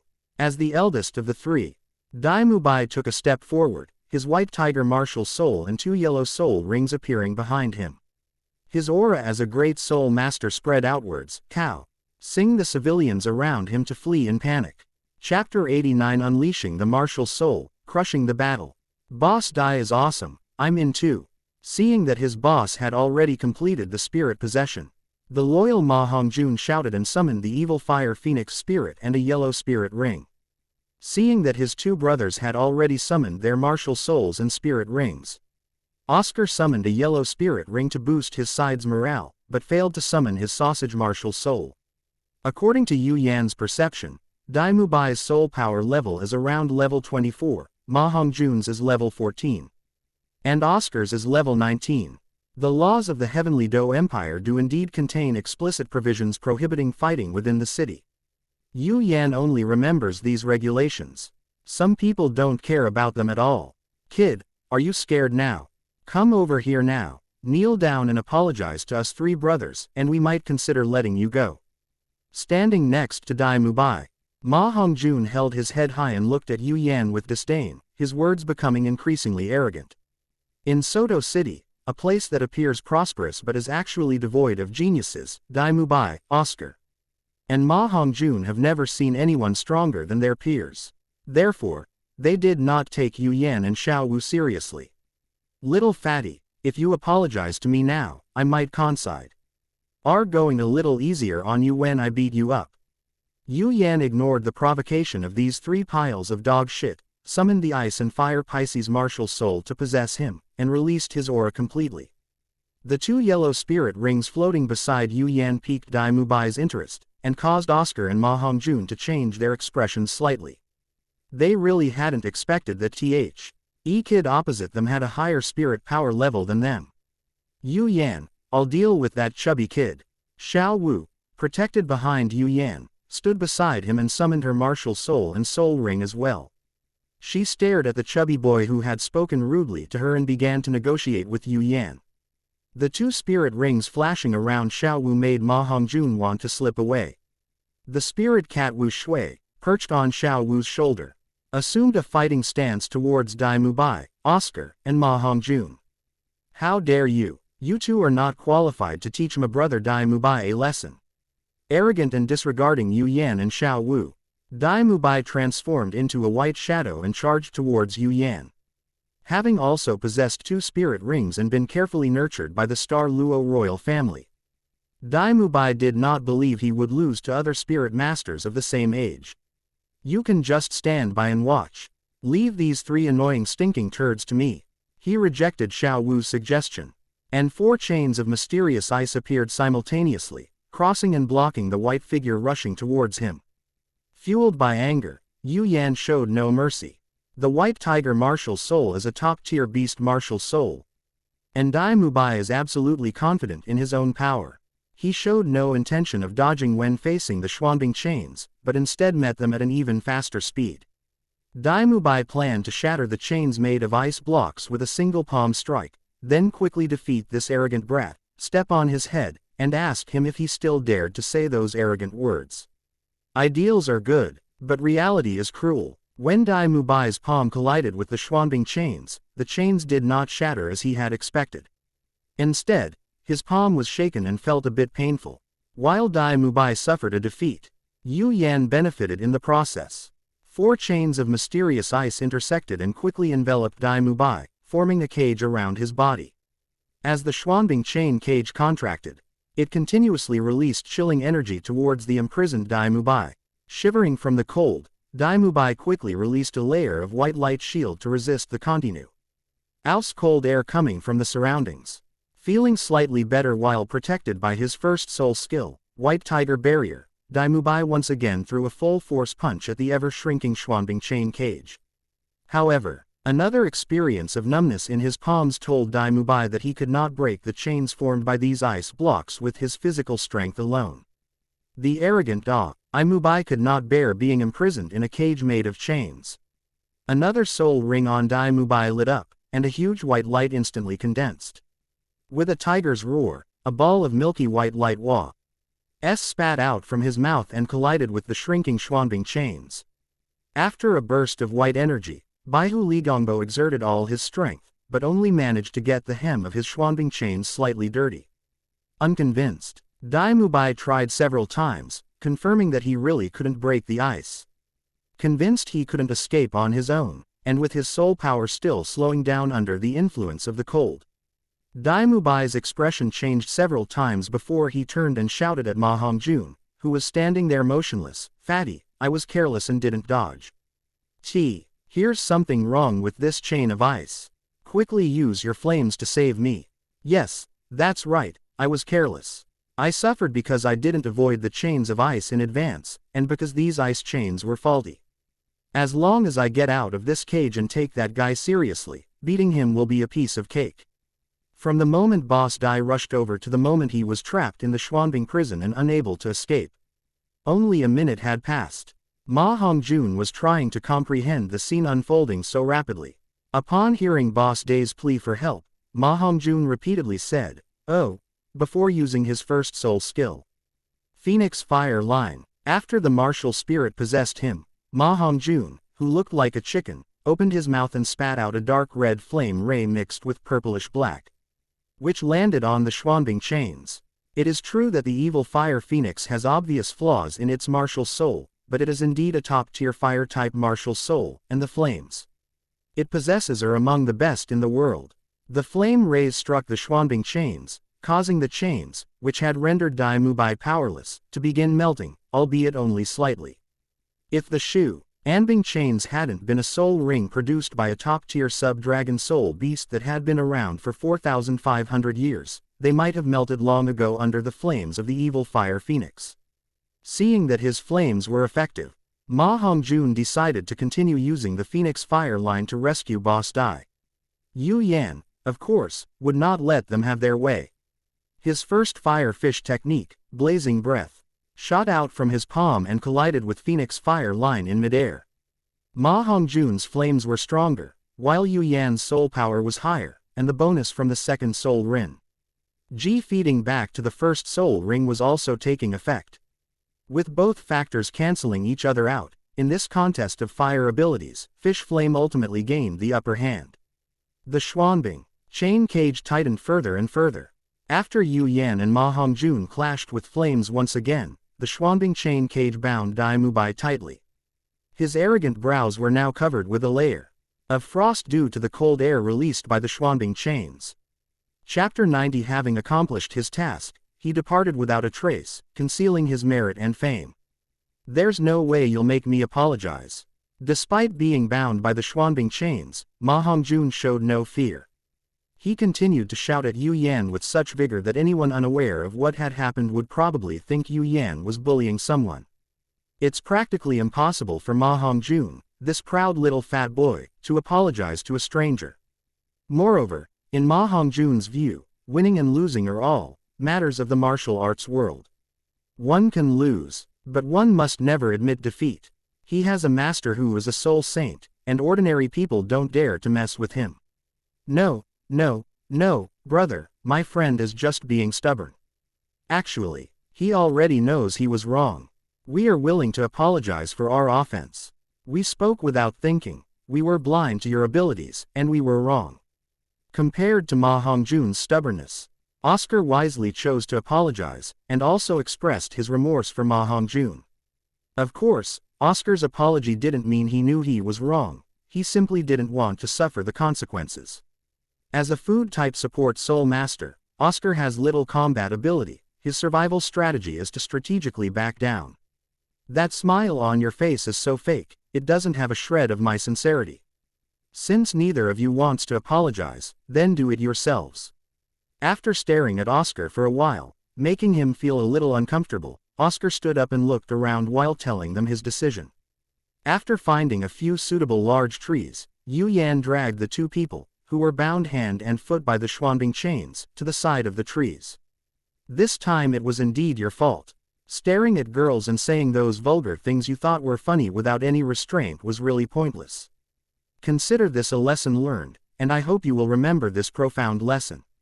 As they spoke, the Xuanbing chains turned, binding Ma Hongjun and Oscar to a large tree. Realizing what this guy was up to, Ma Hongjun's face suddenly turned red. He glared angrily at Yu Yan, as if he wanted to tear Yu Yan to pieces with his eyes. Brother, could you teach us a lesson in a different way? If not, you can just punch us a few more times. Oscar looked miserable, he didn't want to learn this lesson and would rather be beaten up. This time, he didn't admit his mistake, probably because he realized that Yu Yan could see through his false pretense. The suggestion is invalid. I still think this method is better. After confirming that the two could not escape on their own, Yu Yan turned around and led Xiao Wu toward the west of Soto City. The icy chains binding Scar and Ma Hongjun will slowly melt in 2 hours, at which point they will be able to break free on their own. This means they will be tied to this kind of display for more than 2 hours. This plaque is a bustling commercial street with a huge flow of people. Beating up Oscar and Ma Hongjun wasn't the real lesson for them, tying them up here was the real lesson. After such an incident, Yu Yan naturally couldn't stay in Soto City for long. He didn't even have time to say goodbye to Yu Qingfeng and his wife, and left directly. Flander is extremely protective of his own. If he knew how he treated his two precious disciples, who knows what he might do. Given our current weakness, it's best to make a run for it as soon as possible. Haha, Yu Yan, I feel like the two of us are running away after doing something bad. Xiao Wu looked very happy as she walked towards the kingdom of Haagen-Dazs. We were just educating 2 kids who were a little off-center, so why did we do something bad? We call it leaving quietly after accomplishing our task and keeping our merits hidden. Holding Wu Shui, Yu Yan heard what Xiao Wu said and emphasized that he had corrected what he had said. You They accomplished your task and left without a trace, concealing your merit and fame. You're quite the smooth talker. Xiao Wu recited a line from Yu Yan's words, praising its poetic beauty, before Ning to ask a question she had been wondering about. Yu Yan, I smelled a very different scent on that fat guy and the skinny guy. I noticed you frowned when you smelled it. Do you know what this scent is? Can you tell me? Yu Yan could smell the scent on Ma Hongjun and Oscar, and Xiao Wu could naturally smell it too. Yu Yan knew what that tasted like, but Xiao Wu didn't. Yu Yan really couldn't discuss and explain this topic to a 7-year-old girl, but she couldn't resist Xiao Wu's persistent questions. In the end, Yu Yan gave a response that wasn't really an answer. You'll find out about this later. There's no point in discussing it now. After staring at Yu Yan for a while and thinking deeply, Xiao Wu stopped dwelling on the question and started talking to Yu Yan and Xiao Wu about other topics. In Soto, Oscar and Ma Hongjun were trapped in a big tree. Looking at the crowds coming and going, they knew that they had really made a fool of themselves. That despicable guy, I'll definitely get my hands on him after I get out of here. Feeling the gazes of passers-by, the redness on his face never faded.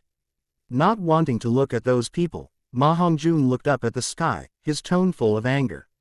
Fatty, that guy is a grand soul master. The two of us are no match for him. Oscar sighed and pointed out this very harsh truth. So what if he's a great soul master? My teacher is a soul saint.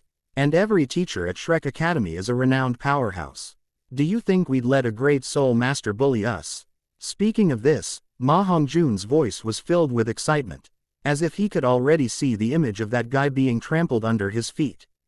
After an incredibly long and agonizing 2.5 hours, the Xuanbing chains binding Ma Hongjun and Oscar began to dissipate.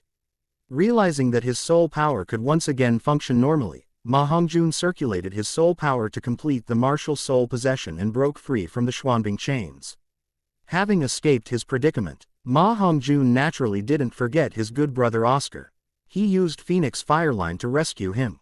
After escaping the predicament, Ma Hongjun, who was not seriously injured, went straight to his teacher's shop in Soto City with Oscar. Flanders, fiercely protective of his own, immediately slammed his fist on the table and prepared to lead his disciples and Stu Dents to seek revenge upon hearing that his apprentice had suffered such a humiliating disgrace. The three of them searched the city of Soto for 3 days but found no trace of their enemies, Yu Yan and Xiao Wu. The biggest gain for the three of them over these 3 days was learning the name of their enemy. Yu Yan's martial soul is so special that even in Soto City, a simple inquiry will reveal his situation. You damned Yu Yan, just you wait, I will definitely come back for revenge. Unable to find Yu Yan, Ma Hongjun angrily vowed to settle scores with him, then went back to doing what he was supposed to do. He had no plans, no ideas, he simply kept saying he wanted revenge. Chapter 91 Reflections triggered by the Stardo Great Forest. 3 days after leaving Soto, it was a cloudless, full moon night. Yu Yan and Xiao Wu found a pretty good spot in the Sword Mountain Range, where the kingdoms of Barak, Hagendas, and Sylves meet. After setting up alarm measures around the area, they prepared to enjoy the benefits of the monthly moonlight. Tonight, as the moonlight fell, Yu Yan did not directly absorb it. He remembered his promise to Xiao Wu to fill her second soul ring before discussing cultivation. Yuehua was drawn over by Yu Yan and, without any refining or transformation, was directly transmitted to Xiao Wu, who was in her martial soul possession state. Xiao Wu, who received the moon essence, infused it into her second soul ring. The second soul ring, which no longer concealed its own color, now showed the color of moonlight due to the large infusion of moon essence. This signifies that the moonlight energy is fully stored, meaning that Xiao Wu can control more moonlight energy and can unleash even greater power in an instant. Under normal circumstances, it would take a year or even longer to fully store up moonlight energy. A fully charged moonlight possession should be a reduced burst state that requires a long period of energy accumulation before it can be used. Now, thanks to the addition of Fish Flame as a cheat, it has become a powerful soul skill that can be easily filled and used. Yu Yan, your second spirit ring has reached its maximum capacity for storing moonlight. We can begin cultivation now. Upon hearing Xiao Wu's reminder, Yu Yan transferred a portion of his moonlight to Xiao Wu and then closed his eyes to begin refining his own moonlight. Having received the moonlight, Xiao Wu also began to cultivate with her eyes closed. Wu Shui, who was lying between Yu Yan and Xiao Wu, could clearly feel the soul power around her becoming denser after the two began refining the moonlight. Immersed in such rich soul power, Wu Shui stretched out herself and tried her best to absorb this high-quality and continuous soul power. After a night of cultivation, Yu Yan was only one step away from level 24. If he cultivated diligently for another 3 to 5 days, he would be able to break through to level 24 smoothly. Xiao Wu, let me see your full power moonlight possession. Yu Yan opened his eyes and saw Xiao Wu, who seemed eager to show off what she had gained the night before. Instead of leaving her hanging, Yu Yan spoke first, asking her questions so that she could use that as an opportunity to express herself. Well then, I'll reluctantly let you take a look. The appearance of the second soul ring, which had remained unchanged in color despite the hidden edge technique, immediately drew Yu Yan's attention to its transformation.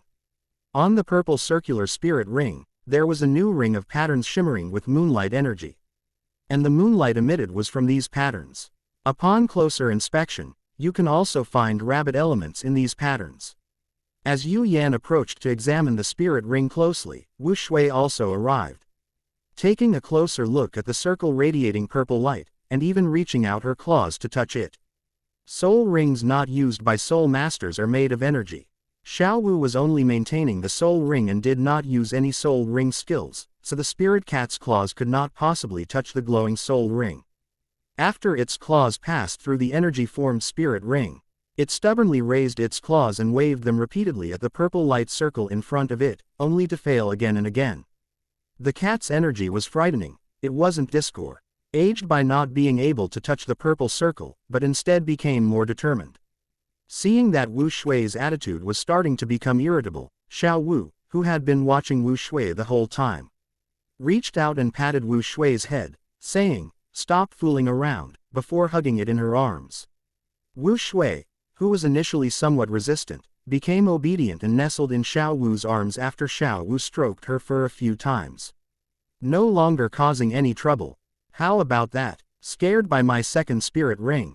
After comforting Wu Shui, Xiao Wu looked at Yu Yan, her tone full of pride as she asked. I'm a little envious. I didn't expect your spirit rings to be able to change like this. Show me your spirit skills. He wasn't saying he envied Xiao Wu's soul skills to make her happy, he genuinely envied her. If he could, Yu Yan would also like to add some decorative patterns to his own soul rings. Without hesitation, Xiao Wu activated her second soul skill after her martial soul was attached to her body. Moonlight energy appeared on her body, and the amount of moonlight energy that filled her was twice as much as before. With so much extra moonlight energy, meditation can be defined as a system of practices that trains the mind, enhances inner awareness, and achieves inner peace by consciously guiding attention and cultivating specific mental states, such as focus, awareness, and compassion. Active process. Meditation is not about passively spacing out or not thinking about anything, but about actively guiding and adjusting attention and awareness. Mental training. It trains our mind just like physical exercise, enhancing its flexibility, stability, and strength. Core of awareness. The core goal of most meditations is to enhance awareness. The ability to be aware of the present moment, including inner thoughts, emotions, bodily sensations, and the external environment without judgment. Diverse goals. Different meditation methods have different focuses, such as stress reduction, improving focus, cultivating compassion, gaining insight, and pursuing spiritual growth.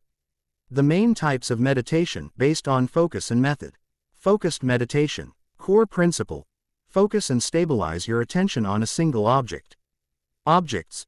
Breath most common, candle flame, a word such as calm or hum, sound, singing bowl, a part of the body, an imagined scene, etc. Process. When you notice your attention wandering, gently bring it back to the target object.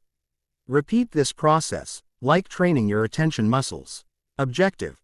To improve focus, stabilize the mind, and reduce mental distraction, to lay the foundation for deeper levels of meditation. Mindfulness open awareness meditation. Core principle.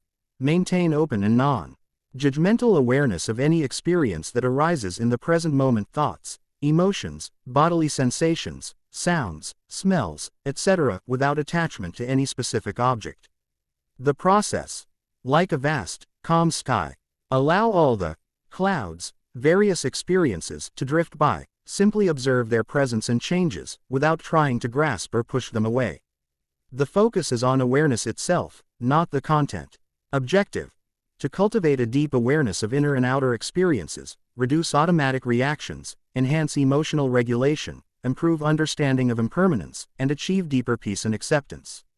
Meditation on compassion and love. Core principle. Consciously cultivate positive qualities such as loving-kindness, compassion, joy, and equanimity. The process usually involves silently reciting specific phrases such as, "May I be safe, healthy, happy, at ease. May you be safe, healthy, happy, at ease." Directing warm and friendly wishes in turn to oneself, loved ones, neutral people, difficult people, and even all sentient beings. Objective. To soften the heart, reduce hostility and criticism, enhance empathy and connection, and improve well-being. Chapter 92. Ice Soul Grassland, Beast Academy. Being lost in thought wasn't their style. After gazing at the Stardow Great Forest and reflecting on their own things, they embarked on their journey once again. Not in a good mood. Walking through the Stardow Great Forest, Yu Yan looked at the silent Xiao Wu and took the initiative to start a conversation. Yes, there is a bit. When answering Yu Yan's question, Xiao Wu couldn't help but mentally criticize Yu Yan.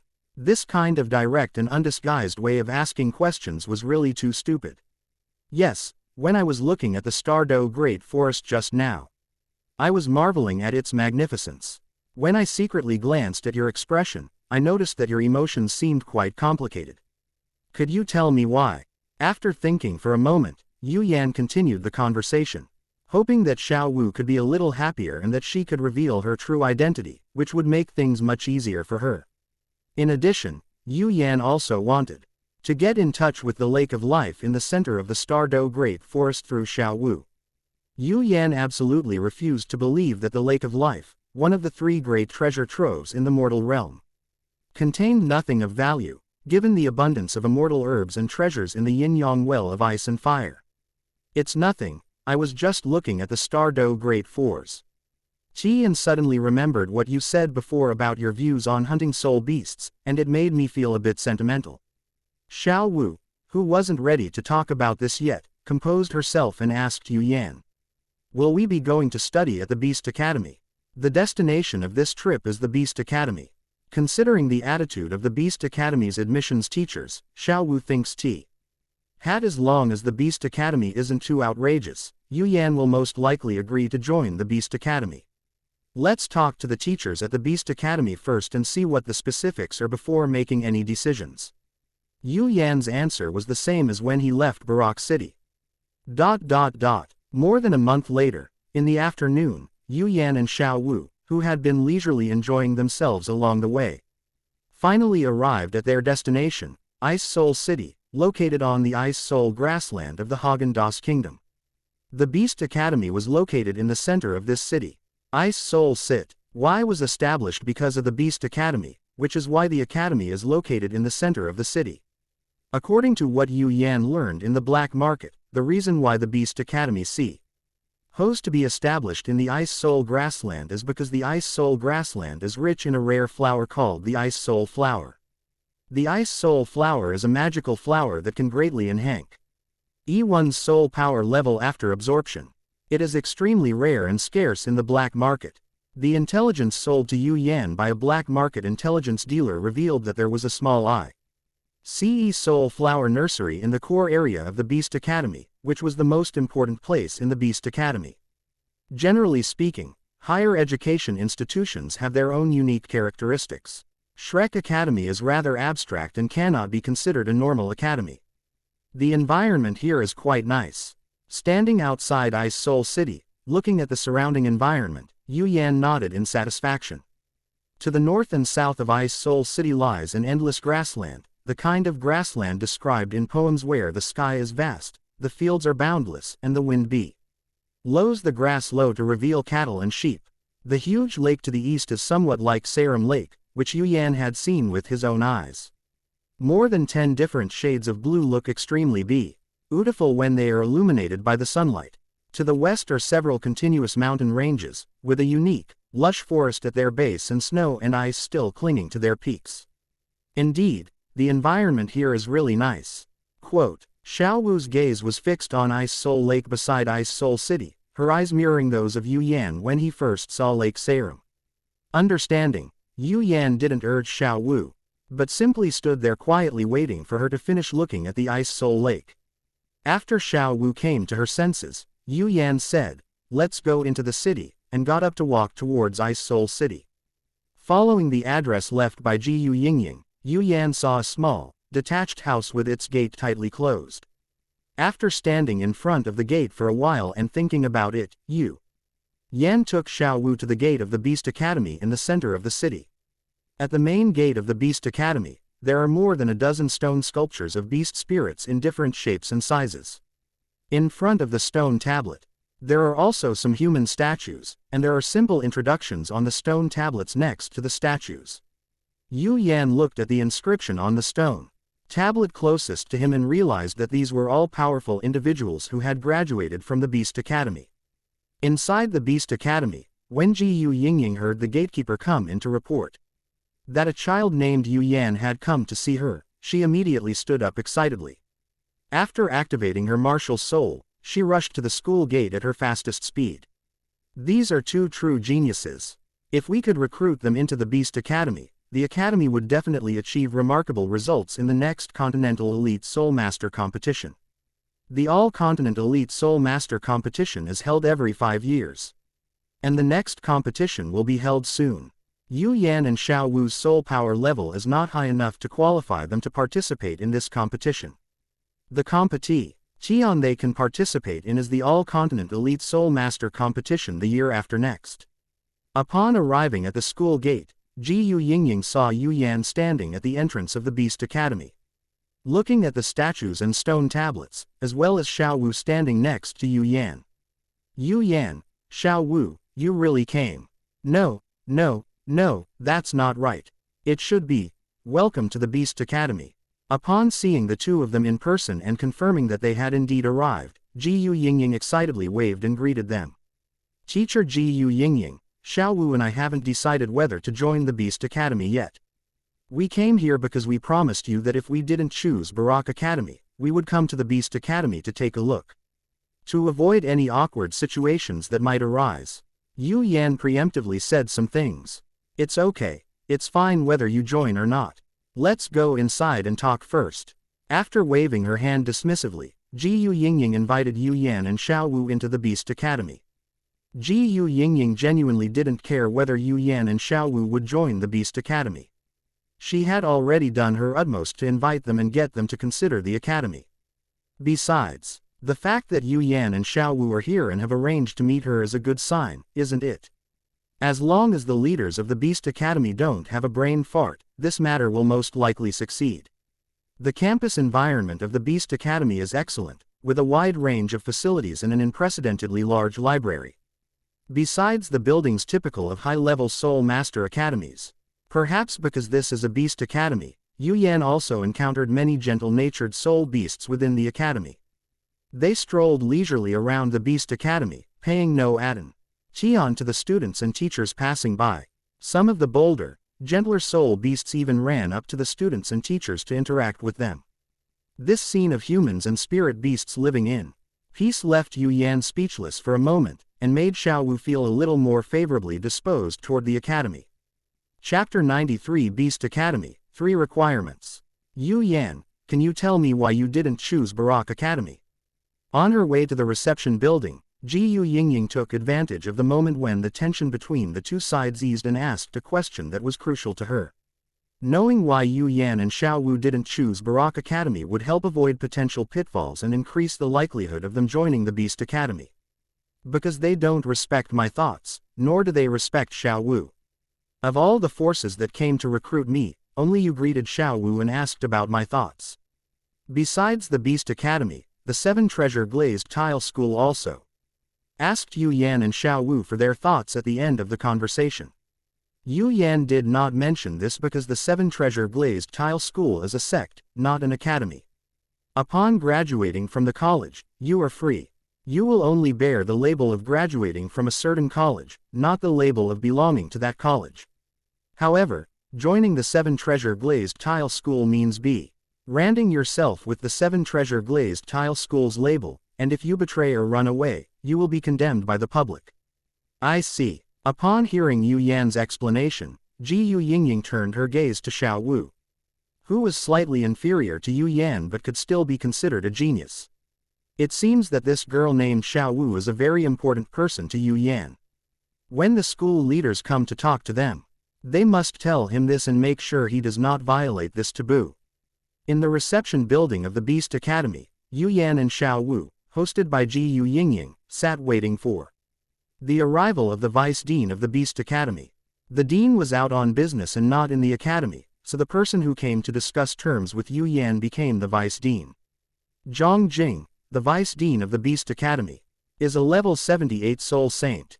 Her martial soul is the mutated Ice Soul Horse, inherited from the first Dean of the Beast Academy. She is absolutely qualified to represent the East Academy in negotiating terms with Yu Yan. Sitting by the window, Ji Yu Yingying, who had been watching outside, saw Vice Dean Zhang Jing rushing over. Ji Yu Yingying, who wanted to inform and remind the Vice Dean, said goodbye to Yu Yan and Xiao Wu and left the meeting room. She stopped Zhang Jing outside and told her about the things to pay attention to in the communication. Teacher Ji Yu Yingying, we really owe you a lot this time.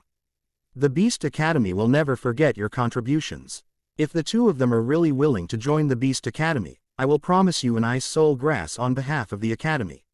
Of course, even if those two don't join the Beast Academy, the Academy will still give you a reward. After listening to Ji Yu Yingying's report, Zhang Jing, who believed in the principle of rewarding merit, immediately promised a reward. Upon hearing Vice Dean Zhang Jing's promise, Ji Yu Yingying's face lit up with ecstasy. She had been stuck at level 39 for 2 or 3 years. With the help of the Ice Soul Grass, she might be able to break through to level 40 and become a 4-ring Soul Master. Having already known part of the answer, Zhang Jing stood in front of the reception hall, took a deep breath, composed herself, and strode in. Yu Yan, Xiao Wu, hello. I am Zhang Jing, the Vice Dean of the Beast Academy. Please tell me your conditions as much as possible, and I will try my best to meet them. Knowing that Yu Yan disliked beating around the bush, Zhang Jing got straight to the point after greeting him. Knowing that Yu Yan disliked people who disrespected Xiao Wu, Zhang Jing also greeted Xiao Wu. Vice Dean Zhang, since you're so straightforward, if you can agree to my 3 requests, I will join the Beast Academy and help you win the championship of the next Continental Elite Soul Master competition.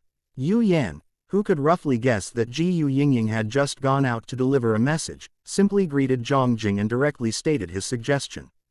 The Beast Academy agreed to his 3 requests. Yu Yan would help them win the Continental Elite Soul Master tournament. This was a mutually beneficial exchange. Yu Yan couldn't guarantee he would win the next All-Continent Elite Soul Master tournament, but he was confident that he could win the tournament 7 years later, even if he went alone. Therefore, Yu Yan was able to brazenly saw why that he wanted the Beast Academy to grant him 3 requests. Yu Yan, you may not know about the Continental Elite Soul Master tournament. The teams that win the championship are all. Before Zhang Jing could finish speaking, she was interrupted by the 2 yellow spirit rings rising from Yu Yan's body and the level 24 spirit power emanating from him. She stared blankly at the 2 spirit rings floating up and down on Yu Yan's body, remembering the fact that Yu Yan was only 7 years old this year. Xiao Wu chuckled and also displayed her spirit rings and level 24 spirit power. Now, you should believe me, right?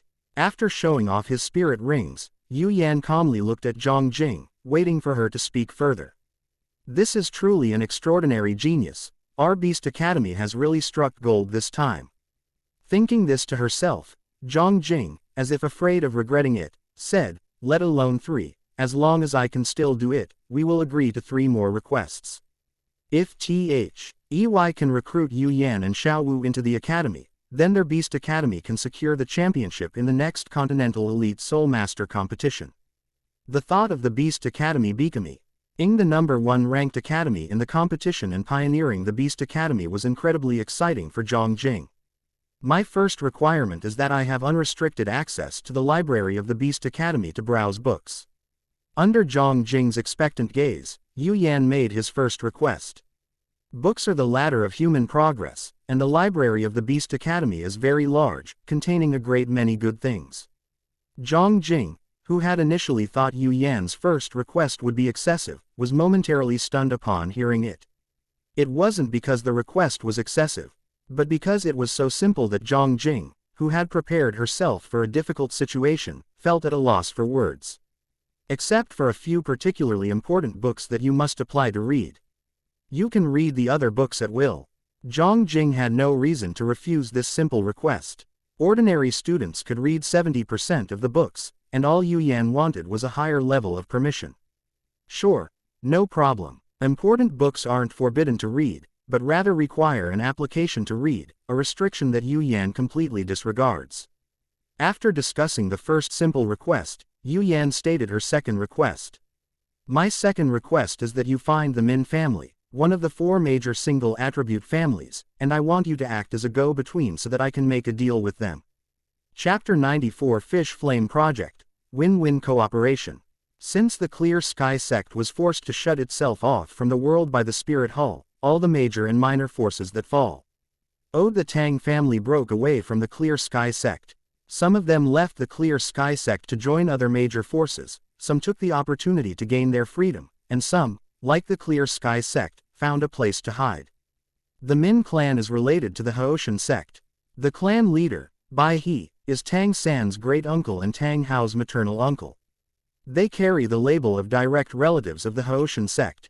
In addition, due to certain reasons within the Min clan, their daily life is extremely difficult, so difficult that they have to think carefully before taking out 150 gold soul coins. The fact that a family that owns a soul Duluo has to think carefully before offering 150 gold soul coins shows just how hard life the Min family is living. Yu Yan inquired about the whereabouts of the Min clan in order to obtain the crystal dragon blood ginseng from them. He didn't know where the Min clan was now, as the original book did not mention their hiding place. He was somewhat worried that the Min clan might resort to underhanded tactics when he was sent as a great soul master to make a deal with them. As the saying goes, one should not have the heart to harm others, but one's hold not be without the heart to guard against others. He had to be cautious in his actions. Therefore, Yu Yan needs a middleman of sufficient influence to help him find and contact the Min clan. Quote, all you need is for us to help you contact the Min family. You don't need us to do anything else. Zhang Jing hesitated for a moment before confirming the overly simplistic second requirement with Yu Yan. Yes, all you need to do is help me find and contact the Min clan. Whether the transaction succeeds or not is none of your business. Yu Yan was confident that the Min clan would agree to the deal because his trump card was whale glue, a method to increase the absorption of soul rings, a killer move that no one in this era could refuse. Between the unused crystal dragon blood ginseng and the whale glue that comprehensively enhances the strength of the younger generation of the family and makes the family's future brighter, the Min clan should be able to distinguish which is more important. Is that really it? Because the requirements were too simple, even though Yu Yan had confirmed it again, Zhang Jing was still somewhat unwilling to believe it. Hearing Zhang Jing's uncertain question, Yu Yan replied affirmatively. That's really how it is. No problem, we also agree to the second request. The Min clan is located in Dragon City of Snow Spirit Province. We can set off anytime you wish. While agreeing to Yu Yan's second request, Zhang Jing also revealed the current location of the Min clan. The 4 major families with a single attribute are highly sought after. The Haoshan sect was hiding behind its mountain gates. The Beast Academy invited the younger generation of the Strength clan, the Defense clan, and the Agility clan to study at the Beast Academy, but unfortunately they were rejected. However, this also allowed the Beast Academy to learn the detailed addresses of the 3 races. I haven't thought of a third request yet, but I can assure you that it won't be something that will put you in a difficult position. This is a lie. Yu Yan had already thought of his third request. His third request was to have the Beast Academy help him contact Poison Duluo Dugu Bo so that he could have a chance to communicate with Dugu Bo. Yu Yan's third requirement is based on obtaining the Crystal Dragon Blood Ginseng of the Min clan. Before obtaining the Crystal Dragon Blood Ginseng, there is no need to make this requirement. Dugu Bo's Azure Serpent, despite its name containing the character for serpent, is actually a dragon species. The Crystal Dragon Blood Ginseng, a celestial herb nurtured over tens of thousands of years on land sprinkled with the blood of a true dragon, along with several precious auxiliary herbs, can perfectly resolve He flaws in the Azure Serpent's martial soul, bringing about its martial soul evolution. Before obtaining the Han family bamboo slips, the success rate of using the Crystal Dragon Blood Ginseng to omit the evolution of the Jade Serpent was 50%. After obtaining the Han family bamboo slips, having a definite method, his success rate was 100%, with absolutely no possibility of failure. The method of evolving martial souls using Crystal Dragon Blood Ginseng was used to resolve the Azure Serpent venom on Dugu Yan's body. They used the method of concealing poison in the soul bone to resolve the poison in Dugu Bo's body. This was the method by which Yu Yan exchanged the ice and fire yin-yang eyes in Dugu Bo's possession, a fair trade that benefited both parties, and Dugu Bo had no reason to refuse. One cannot consume multiple immortal herbs. Although the Crystal Dragon Blood Ginseng is also compatible with his ice and fire Pisces martial soul, the blazing apricot and the eight-cornered mysterious ice grass in the ice and fire yin-yang eye are clearly more compatible with the ice and fire Pisces. They definitely won't make things difficult for us. Yes, it's definitely something you can do. And I won't make things difficult for you. After receiving a positive answer from Yu Yan, Zhang Jing quickly nodded in agreement to the request that Yu Yan hadn't voiced. If agreeing such a simple request could get Yu Yan, a genius, into the Beast Academy, she had no reason to refuse. After granting all of Yu Yan's requests, Zhang Jing turned to Xiao Wu and asked, "Xiao Wu, what do you want?" Xiao Wu, who hadn't planned to make any requests and hadn't expected Zhang Jing to ask her what she wanted, pointed at herself and asked Zhang Jing in return, "Me?" "Yes, we agreed to Yu Yan's 3 requests. So we'd like to know what your requests are." Zhang Jing looked at Xiao Wu, waiting for her to state her request. Zhang Jing's attitude in asking Xiao Wu what her requirements were, regardless of her purpose, made Yu Yan feel quite favorably toward them. Xiao Wu, who had never thought about this question at all, looked at Yu Yan sitting next to her, hoping to get an answer from him. Yu Yan conveyed to Xiao Wu with his eyes that she could make any request she wanted without asking him. After getting the answer from Yu Yan, Xiao Wu pondered for a while and suddenly thought of a very suitable request. "Vice Dean Zhang, on our way to the Beast Academy, we heard that the Beast Academy has a rare flower called Ice Soul Flower that can enhance soul power cultivation. I would like to have a few Ice Soul Flowers for cultivation." Upon hearing Xiao Wu's request, Yu Yan silently gave her a thumbs up. The Ice Soul Flower was indeed of great use to the two of them now. "No problem. Even if you don't make this request, you two geniuses will still receive a certain amount of Ice Soul Flowers for cultivation every year after joining the Beast Academy. As for the Ice Soul Flower you requested, I will communicate with the leadership and deliver it to you as soon as possible." Faced with Xiao Wu's request, Zhang Jing did not hesitate for a second. She immediately agreed to Xiao Wu's request and made a promise. After discussing some minor details, Yu Yan and Xiao Wu exchanged a glance, then turned to Zhang Jing and said, "We are willing to join the Beast Academy." All right. On behalf of the Beast Academy, I welcome you to join us. Teacher Ji Yu, please take these two to complete the enrollment procedures. I'll have to excuse myself from now on. Zhang Jing, who was surprised that things were going so smoothly, stood up excitedly, gave Ji Yu Yingying a brief explanation, and then walked towards the center of the academy as fast as she could. To avoid any unforeseen complications, she decided to take out the Ice Soul Grass first and fulfill Xiao Wu's request. Chapter 95 Enrollment Procedures, Beast Academy. The admission procedures for the Beast Academy are not complicated, especially with the endorsement of Vice Dean Zhang Jing. The two of them were admitted at the fastest speed in the history of the Beast Academy. Watching Yu En and Xiao Wu complete their enrollment procedures. Ji Yu Yingying finally felt relieved. With the ice soul grass, breaking through to the soul sect realm was just around the corner. Shall I show you around the campus? Ji Yu Yingying, who was secretly pleased with herself, wanted to befriend these two young geniuses and then suggested taking them on a tour of the campus.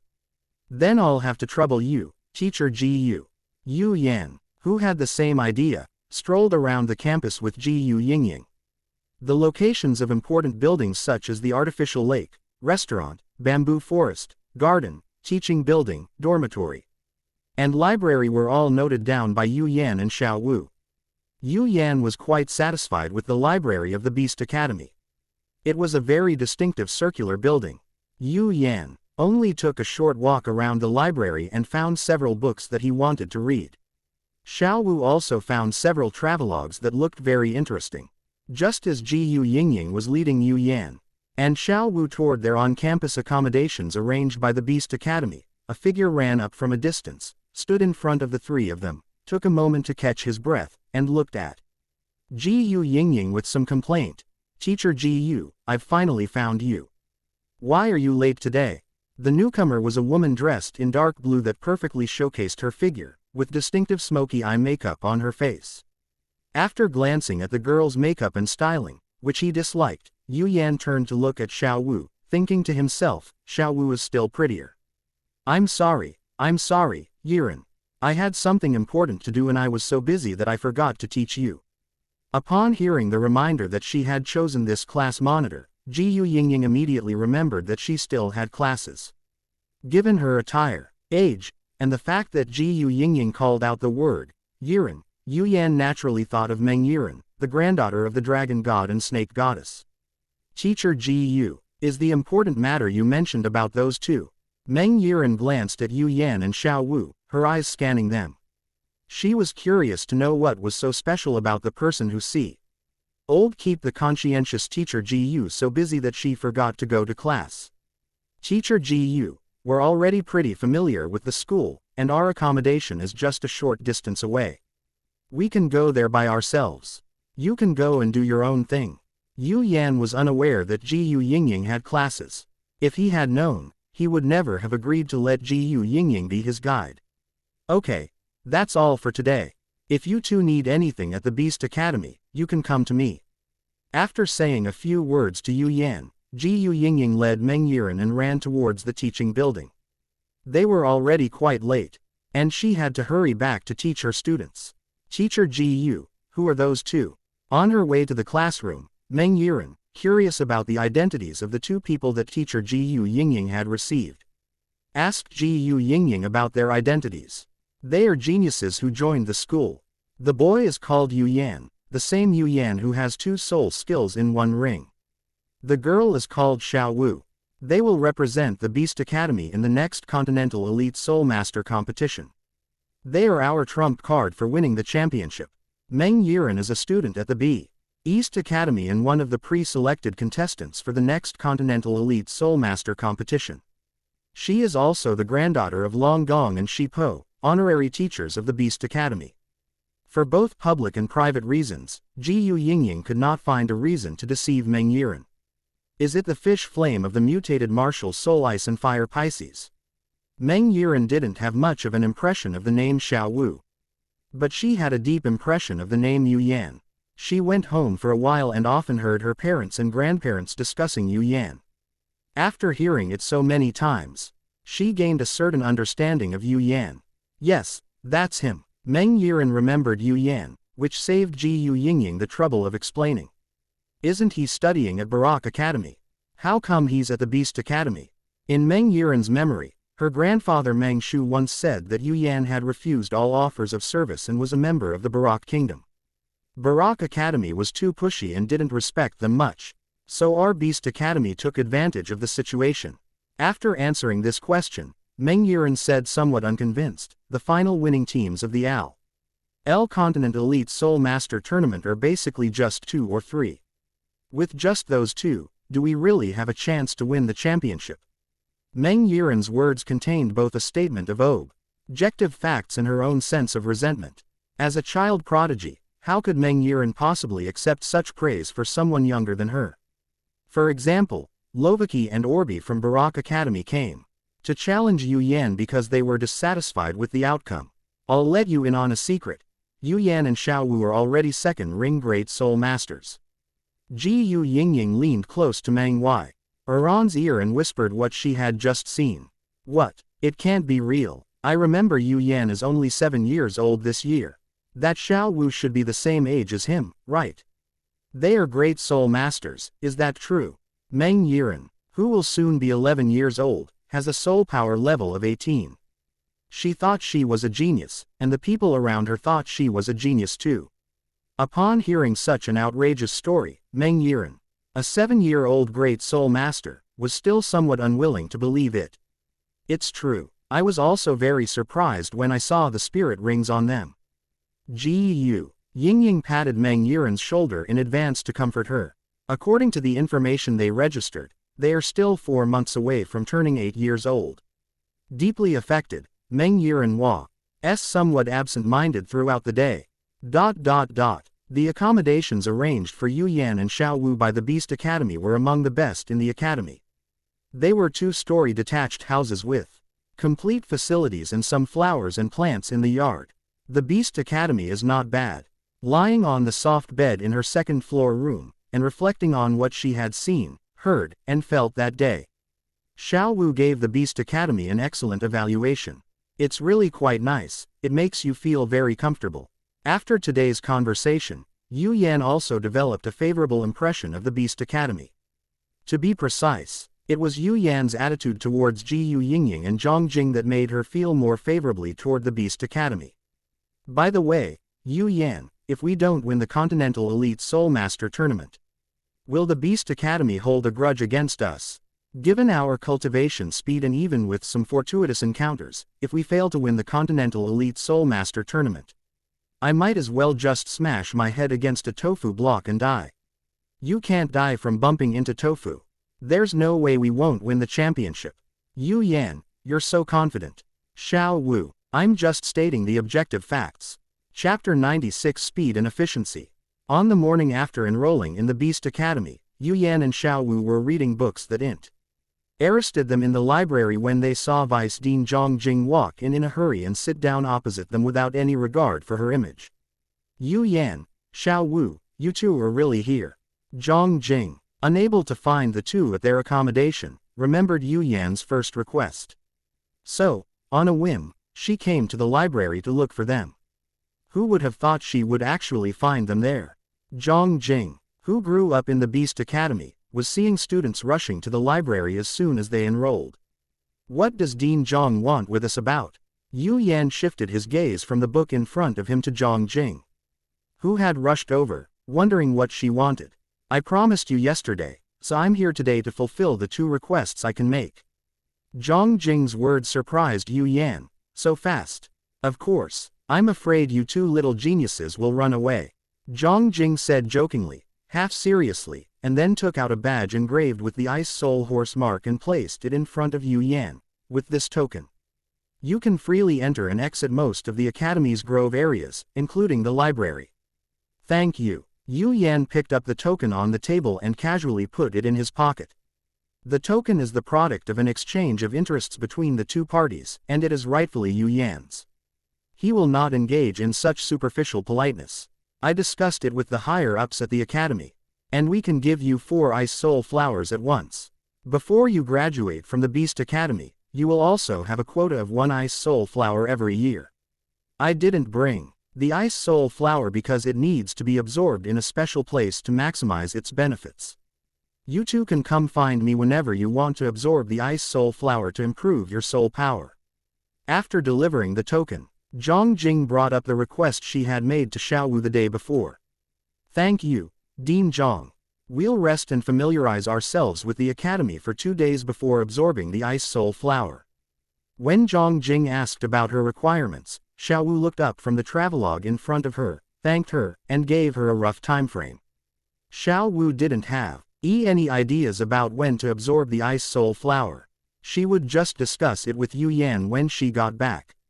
In any case, Yu Yan would make the best decision, and she would just follow his arrangements. After giving a reply, Xiao Wu focused her attention back on the travelogue in front of her.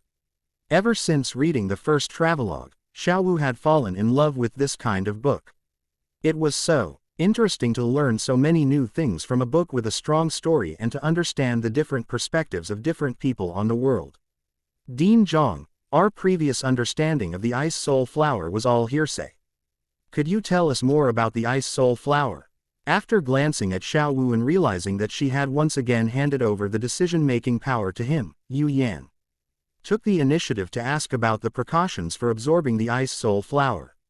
You should already know the basic information about the ice soul flower, so I won't go into details. I'll focus on what you should pay attention to when absorbing the ice soul flower. Having experienced various things, Zhang Jing knew what Yu Yan really wanted to ask. She sorted out her thoughts and spoke to Yu Yan. The ice soul flower does indeed grow in a land filled with cold air, just as the rumors say. Because of this, the ice soul flower has its own special cold air. After consuming and refining the ice soul flower, it takes more than a month to dissipate this special cold air. Based on the characteristics of the ice soul flower and the land where it grows, the Academy has built a hot spring. When you absorb the ice soul flower in that hot spring, you can minimize the effects of the residual cold. After that, you just need to spend a week to wipe away the cold. That's about it. Is there anything else you'd like to ask? It's great to talk to smart people. Sometimes you don't need to be too direct, and they'll understand what you mean. After listening to Vice Dean Zhang Jing's explanation, Yu Yan pondered for a while and then asked, "What are the effects of that cold energy remaining in my body?" Don't worry about that. This cold air won't have any effect on you. Since the establishment of the Beast Academy, so many people have absorbed the ice soul flower, and none of them have had any problems. Zhang Jing's words, coupled with her confident tone, completely dispelled any lingering worry in Yu Yan's heart. Just as Xiao Wu said, "We'll find you in 2 days to absorb the ice soul flower and increase our soul power level." Alright, I won't disturb you too while you're reading. Bye-bye. After finishing her business, Zhang Jing stood up, waved goodbye to the two, and left the library at a very fast pace to attend to other matters. After finishing a long story, Xiao Wu put down her book and stretched. Looking up, she saw Yu Yan engrossed in his book, sunlight streaming through the window illuminating his profile, and the wind ruffling the stray hairs on his forehead. Yu Yan is reading a book, and she's reading so intently. Life at the Beast Academy is simple and austere. The dormitories, canteen, and library are the main places where Yu Yan and Xiao Wu spend their time. Because of their low-key approach, Yu Yan and Xiao Wu's enrollment did not cause much of a stir at the Beast Academy, at least not for now. On their 3rd day at the Beast Academy, Yu Yan and Xiao Wu found Vice Dean Zhang Jing right on time and asked her to take them to consume the ice soul flower. Following Zhang Jing, after verifying their identities twice, they said through a tall wall and arrived at the center of the Beast Academy, where they saw the ice soul flower field growing on white soil. The flowers of the ice soul flower are irregularly shaped like frozen snowflakes and are generally ice blue. Apart from this, the ice soul flower is not much different from ordinary flowers and plants. The land that nurtured the ice soul flower exuded a chilling aura. Even standing on the edge of this land, one could feel the biting cold.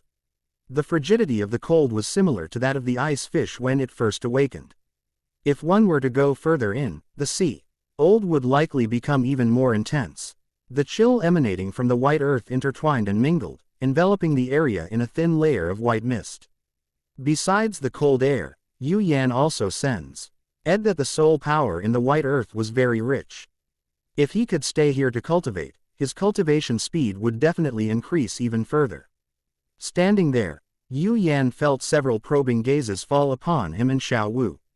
The fact that Yu Yan could sense them meant that their strength wasn't very high, and also that they didn't intend to hide themselves. "I'll go into the ice soul flow. W field to pick some ice soul flowers for you. You two stay here and don't wander around." After Yu Yan and Xiao Wu finished admiring the scenery, Zhang Jing gave them some instructions, then Qian Eld her soul power into the ice soul flower field and used scissors to cut off 2 palm-sized ice soul flowers. Chapter 97 Ice Soul Flower, Soul Power Enhancement. After picking 2 ice soul flowers, Zhang Jing led Yu Yan and Xiao Wu away from the ice soul flower field and arrived at a house outside the field. Yu Yan's first impression of this house was that it had an indoor hot spring. Okay, we've completely redesigned the third soul skill, closely aligning it with the soul beast system, the essence of martial souls, and the combat logic of Duluo continent. We've used the Sun and Moon, Dragon Blood Tree, as the source of the soul ring and designed the Ice and Fire Pisces soul skill in its fusion skill to better reflect the style of the original work. Soul Beast, Sun and Moon Dragon Blood Tree, Grade 3005,000 years old, companion plants of the sub-dragon species. Feature: an energy node growing in an ancient forest or the place where dragons fell. The trunk is spirally coiled, half deep blue like cold jade, flowing with starlight moonlight, the other half crimson like lava, flowing with golden veins sunlight. The leaves are translucent crystals, with veins flowing like dragon's blood. Core: a chaotic fruit grows at the heart of the tree, containing a faint but pure yin-yang dragon essence. Habits: grows by absorbing the essence of the sun and moon and the dragon energy of the earth's veins. It can release paralyzing pollen, moon, and luring, berserking pollen, sun, to protect its territory. When threatened, the blue branches release absolute zero freezing air, and the red branches spew molten lava. The roots can extract the target's life force and soul power. Ice Fish's third soul skill, mysterious yin dragon entangling silk derived from the side branch of moonflower. Soul skill form: the ice fish martial soul swims, and hundreds of nearly transparent, mysterious yin silk, with fine dragon scale patterns condense around its body, shooting SWI, FTLY and silently toward the target area. Soul skill type: continuous status weakening, single target, small area. Core effect: soul-eating binding. After dragon's threads hits the target, it is not a strong control, but rather parasites on the target's soul power shield or body surface like a leech. It continuously drains soul power, equivalent to the target losing a small amount of soul power per second, which is converted into a small amount of ice soul power to replenish itself, and interferes with the smoothness of its soul power execution, manifested as a slight increase in the cast.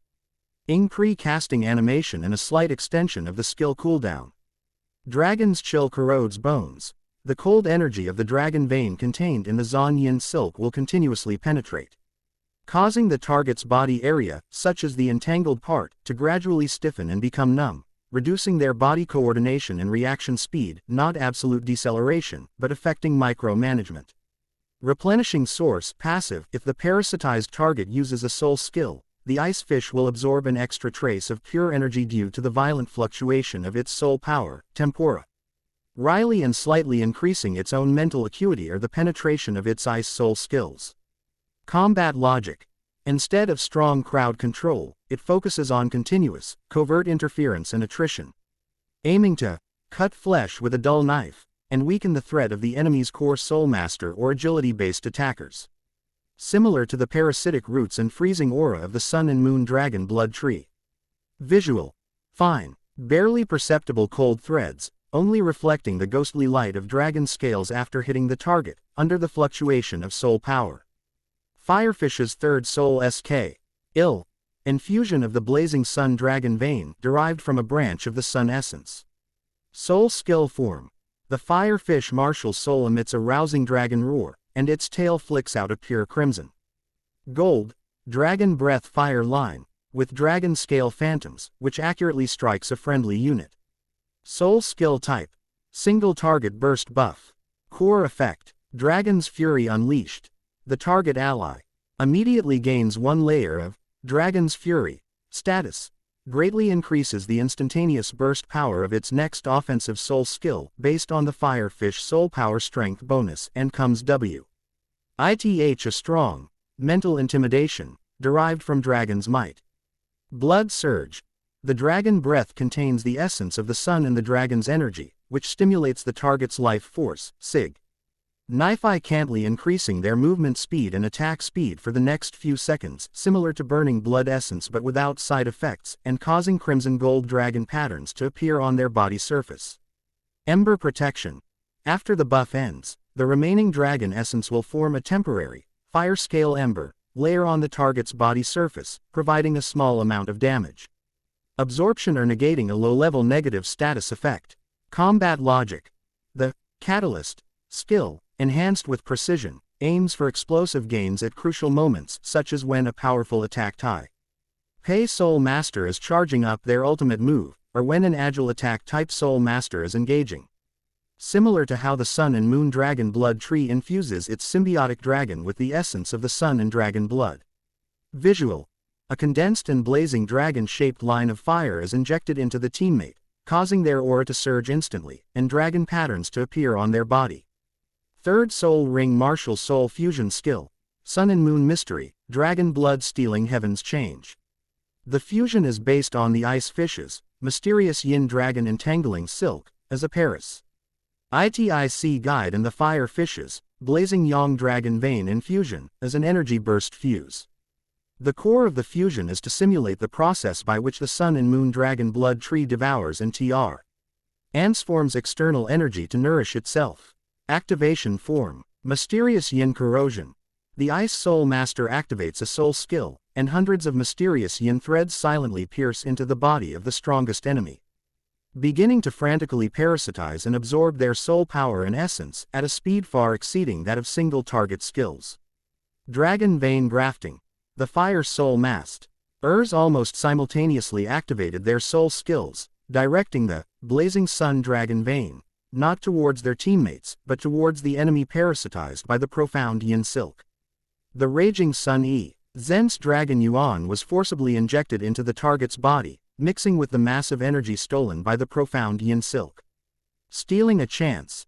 Two alien energies within the enemy's body, the Pow of cold parasitism plus the fiery foreign dragon essence, violently clash, annihilate, and erupt, instantly causing massive true damage originating from the internal explosion and plunging their power and blood into a severely chaotic state, dizziness, stiffness. Dragon Rejuvenation. This violent energy tide, generated from the annihilation of the enemy's own essence, blood, soul power, sun essence, dragon essence, and Zon Yin Silk, was forcibly drawn out by the ice and fire Pisces through the Zon Yin Silk. It transformed into a torrent of interwoven crimson and blue, with surging dragon shadows, feeding back to a designated core-friendly member, usually an offensive or control-type character, enabling them to. It instantly restored a large amount of soul power and healed his injuries. Gain a powerful fusion shield with flowing ice and fire patterns. The next attack will be accompanied by a chaotic dragon roar. Shockwave originating from the dragon essence will in the feed energy. Core logic. The parasitic detonation feedback chain reaction, a sophisticated combination that turns the enemy's power into one's own. Highly effective at breaking through, instantly crippling or even killing a key target, provided that the parasitism is successful and the target can withstand the energy injection explosion. Reversing the tide. Supporting teammates can instantly change the regional battlefield situation, extending the life and increasing the damage of your own core. High risk, high reward. If the enemy is too strong or the parasitism is not successful, the fusion skill will fail and the soul power backlash will be severe. If the parasitism is successful but the target dies too quickly, the energy feedback will also be greatly reduced. Visuals. The enemy is pierced by countless cold threads, and then instantly penetrated by golden and red fire lines. The energy inside his body explodes like a furnace, and the gushing energy flow transforms into a dragon shape and is absorbed by his teammates. Design highlights summary, fitting the Duluo continent style. Soul beast traits become manifested. Ice-type moves parasitic freeze, drain, moonf. Lower dragonblood trees chilling parasite ability. Fire techniques, stimulating burst, dragon vein, sun essence dragon blood tree essence infusion characteristic. Fusion technique, energy plunder. Conversion, the divine tree's way of survival, devouring the essence of heaven and earth to nourish itself. Tactical depth priority. Ice skills do not aim for hard crowd control, but focus on stealthy interference, continuous weakening, and seizing opportunities. Fire skills are not group-wide auras. They aim for precise targeting, instantaneous bursts, and extreme enhancement. Fusion technique. Ks are sophisticated tactical combo techniques that rely on coordination, target selection, and timing. Strengthen the essence of martial spirit. Techniques like Mysterious Yin Silk, Dragon Breath Fire Line, and Energy Grafting demonstrate the materiality of soul skills and the application of energy, life rules more effectively than simple light and shadow effects. Self-consistency in setting. The effects of the soul skills are strictly derived from the survival instincts and attack methods of the Sun and Moon Dragon Blood Tree. Visually concrete and unique. Parasitic cold threads, dragon-patterned fire lines, internal energy explosions, dragon-shaped feeding flow, etc., are visually striking and highly recognizable. Chapter 98 Snow Dragon Province, the Min Clan. Another week passed, and after Yu Yan and Xiao Wu consumed and refined the Ice Soul Flower once again, their soul power level successfully broke through to level 26. Tisk tisk tisk, still 7 years and 10 months away, 26 levels of soul power. You two are really monsters. Looking at Yu Yan as he walked out of the bath, Zhang Jing glanced at Yu Yan, then at Xiao Wu sitting by the bath soaking her feet, her eyes filled with shock.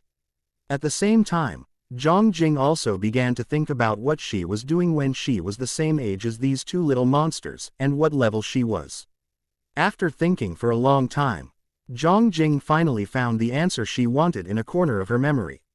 When she was 7 years and 10 months old, she was immersed in the joy of breaking through to level 15 and in the praise of the people around her. I'm no genius whatsoever, just lucky. Not knowing how to respond to Zhang Jing's words, Yu Yan paused for a moment and then gave a rather universal answer in response to Zhang Jing's words. Yu Yan, can't you be a little more arrogant and conceited, or at least have some youthful pride? That way, you'll still have some flaws, and you can give your peers some psychological comfort. She is incredibly capable and humble. Zhang Jing has never met anyone like her before. Luckily, I am not in the same generation as someone like her, otherwise I would feel really inferior. Looking at history, my achievements are nothing to speak of. Yu Yan calmly brushed aside Zhang Jing's teasing and steered the conversation elsewhere. When are we leaving for Dragon City? For someone whose ultimate goal is to become a god, he would not feel any pride until he becomes the number one among the younger generation on the continent. If Yu Yan couldn't become a god and achieve immortality after arriving in the fantastical Duluo continent, wouldn't his time travel have been in vain? Currently, the number one young person in Duluo continent should be Qian Runshui, who has an innate level 20 soul power. Only after that can Yu Yan possibly be ranked next. Fortunately, Qian Runshui was not very bright and insisted on wasting time by becoming an undercover agent, which gave Yu Yan the opportunity to catch up with and surpass her. We'll set off tomorrow and come back quickly. Once we get back, I'll be busy with the elite Soul Master team for the entire continent. I might be quite busy then. So if you need anything, just contact teacher Ji Yu Yingying directly. As always, Zhang Jing chatted casually with Yu Yan and Xiao Wu about what she was going to do next, and even let out a soft sigh. She sighed because the future of this year's Beast Academy team was so predictable. They would probably make it to the finals, but end up at the bottom. Thinking of this, Zhang Jing looked at Yu Yan and Xiao Wu. The next all-continent elite Soul Master competition must give everyone a big surprise. Time flies, and the next morning, Zhang Jing, Yu Yan, and Xiao Wu rode the Ice Soul Horse Demon beasts trained by the Beast Academy, speeding towards Dragon City in the Snow Spirit Province in the northernmost part of the Duluo continent. The Ice Soul Horse, a soul beast raised by the Beast Academy, is extremely fast, easily covering 2,000 to 3,000 kilometers a day. To the north of the Ice Soul Grassland lies the Dayao Province, where the capital of the Heaven Do Empire, Heaven Do City, is located. This is also the largest province in the Heaven Do Empire. After several days of continuous travel heading north, the three of them finally arrived at their destination. Longcheng. Dragon City is the closest major city to the far north.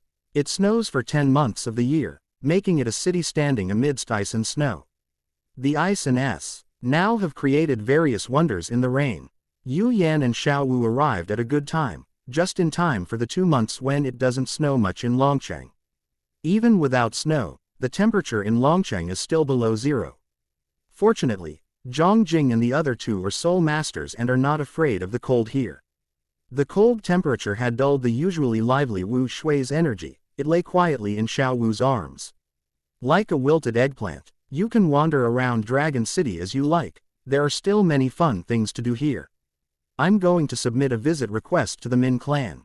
And I'll formally pay them a visit tomorrow. This visit is for peaceful trade, and we come with goodwill. Submitting an application letter before the formal visit allows the Min clan to prepare. This is the standard procedure. Arriving at someone's door without prior notice is somewhat like being a rude guest and would be unpleasant. Thank you for your help, Dean Zhang. No trouble at all, it's nothing. Zhang Jing waved her hand calmly. I'll go now. Watching Zhang Jing leave, Xiao Wu looked at Yu Yan expectantly. Yu Yan, I read in a travelogue that this is the season for Dragon Sea. Try to catch big fish in White Dragon Lake. Fishing in White Dragon Lake seems like a lot of fun. I saw it in the travelogue. Shall we go fishing? Xiao Wu learned about fishing at Beilong Lake from a rather peculiar travelogue about soul masters. The reason why that soul master's travelogue is considered somewhat bizarre is because its author was an extremely obsessed fisherman, and his travelogue is entirely about fishing. Having read many travelogues, Xiao Wu knows all the fun things in various places like the back of her hand, something Yu Yan can't do. No problem, let's go fishing and see who catches the biggest fish. Since he had nothing to do and didn't want to spoil the fun, Yu Yan immediately waved his hand and went fishing with Xiao Wu. The fishing activities at Beilong Lake have indeed attracted many fishing enthusiasts. They gather around the lake, holding fishing rods and staring intently at the fishing rods in front of them. If there is even the slightest movement of the fishing rod, they will lift the rod and fight with the big fish underwater. Chieftain, are you saying that the Beast Academy is coming to visit us again? In the somewhat dilapidated Bu-T still clean and tidy council hall of the Min clan, all the high-ranking members of the Min clan gathered together to discuss the visit application letter submitted by the Beast Academy. To be honest, they haven't received anything like this in a long time since the Min clan declined. Yes, Zhang Jing, the vice dean of the Beast Academy, will be visiting us tomorrow morning at 10 a.m. with a student. Bai He, the patriarch of the Min clan, nodded. He had summoned his clansmen to inform them of this matter and to ask for their opinions. They're probably here to invite the geniuses of our clan to join their Beast Academy again. I remember they invited us when we left the Haoshan sect, but we refused. I didn't expect that after so many years, they would still be thinking about it. Of course, I've also heard that the Beast Academy's performance in the last 2 all-continent elite Soul Master tournaments has been quite disappointing, and they're probably planning to have our Min clan help them out. The Min clan has one flaw. They are extremely proud. Even though they are not doing well at the moment, they still believe that the Beast Academy must have something to ask of them. Chapter 99. Engraved in the Bone. An unexplained pride. Alright, these things are fine to be said in private. You must not say these things when the Vice Dean of the Beast Academy comes tomorrow. Listening to the sounds around him, a look of weariness appeared on Baihe's face.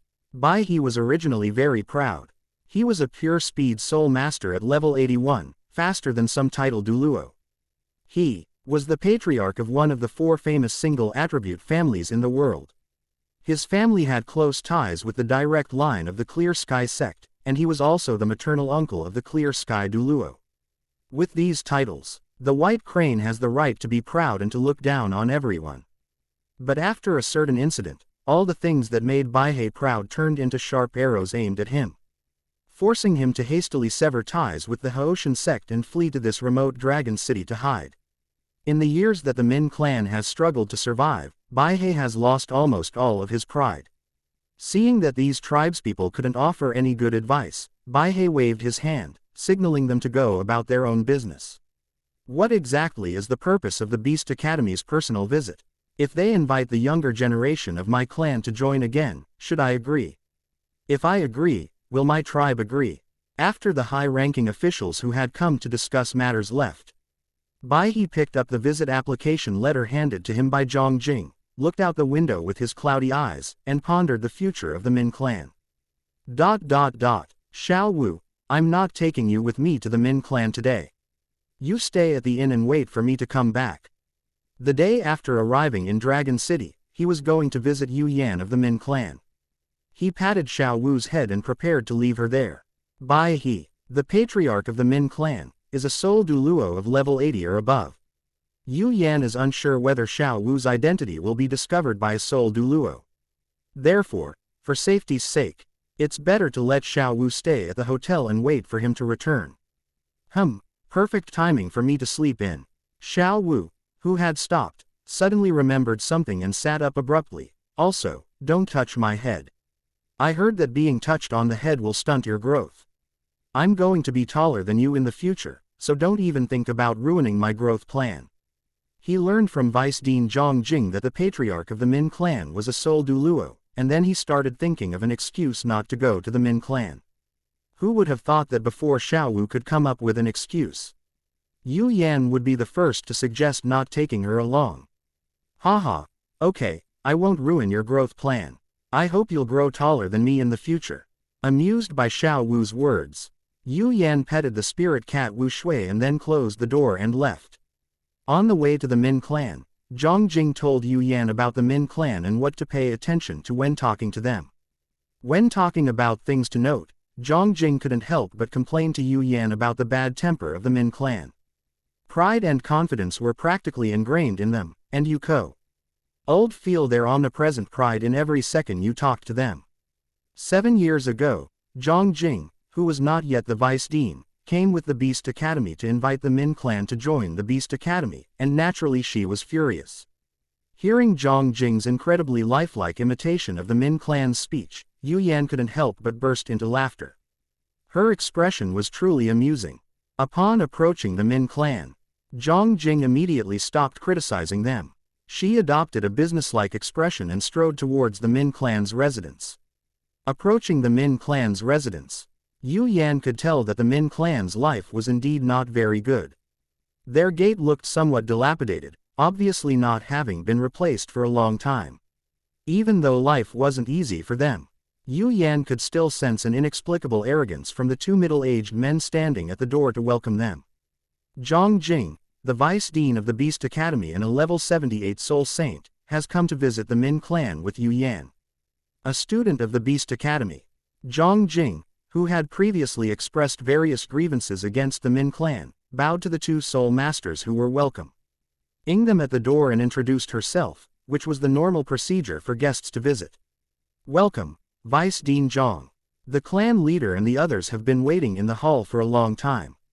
Please come with me. The two soul masters standing at the door bowed casually and invited Zhang Jing and Yu Yan to enter the Min clan's interior.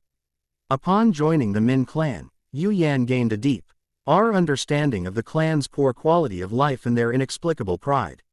Upon arriving at the reception hall, Yu Yan saw a tall, thin, white-haired, youthful-looking old man sitting in the main seat. He was scrutinizing Zhang Jing and Yu Yan as they entered, seemingly trying to see through their background.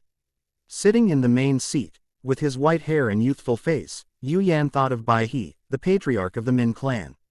It's been a long time since I've seen Chief White Crane. I didn't expect you to still be so energetic. Upon entering, Zhang Jing greeted Bai He with a cupped hand salute. It has indeed been a long time since we last met. I never imagined that the little girl who used to follow behind Vice Dean Li would now be the Vice Dean of the Beast Academy. Things have really changed quickly. Bai He, whose memory wasn't particularly good, thought of the girl who used to follow behind Vice Dean Li when she saw Zhang Jing. Bringing up these matters again also suggests that Bai He is trying to curry favor with Zhang Jing, as he wants to find an opportunity to break the Min clan's predicament. Chief White Crane, I have come here today because of the new students our academy has enrolled. I would like to make a deal with you. After exchanging a few pleasantries with Bai He, Zhang Jing revealed the purpose of her trip and introduced Yu Yan to everyone.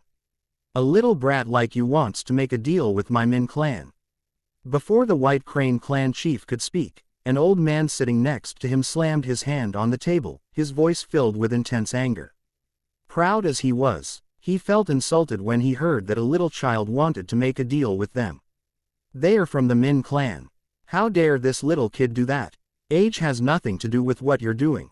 After casually mocking the old man, Yu Yan looked directly at Bai He and said, I do have a business deal that I'd like to discuss with you privately, Chief Bai He. If you agree, I will offer you 500 gold soul coins regardless of whether our deal goes through or not. The Min clan is truly short of money. Bai He is a reasonable person, and Yu Yan took advantage of this to bluntly offer a high price of 500 gold soul coins. Of course, offering 500 gold soul coins was also a way for Yu Yan to indirectly prove his strength. You, fifth brother, that's enough. The Beast Academy has come all this way to visit us. How can you be so rude? This time, it was Bai He who got angry. He slammed his hand on the table, scolded his fifth brother a couple of times, and then, using some excuse, kicked the members of the Min clan out. After only Zhong Jing, Yu Yan, and Bai He remained on the scene, Bai He composed himself slightly. Sorry for making this a spectacle for you all, young man. What kind of deal would you like to discuss with me? Chapter 100. Don't even think about it, a deal is struck. Bai He was willing to show the utmost goodwill to this wealthy young man who had just given away 500 gold soul coins, especially since he was a student representing the Beast Academy. Teacher Zhong, could you give Chief Bai He and me some private space? With only Chief Bai He remaining from the Min clan, Yu Yan turned to Zhong Jing, hoping she could give the two of them some private space. Okay, I'll wait outside. Just call me if you need anything. Realizing she shouldn't be there anymore, Zhong Jing stood up, bowed to the white crane, and took her leave. After Zhong Jing left, Bai He looked Yu Yan up and down, wondering what kind of deal the little guy wanted to make with him. Chief White Crane, I've heard that you have a crystal dragon blood ginseng in your household. That's why I've come here.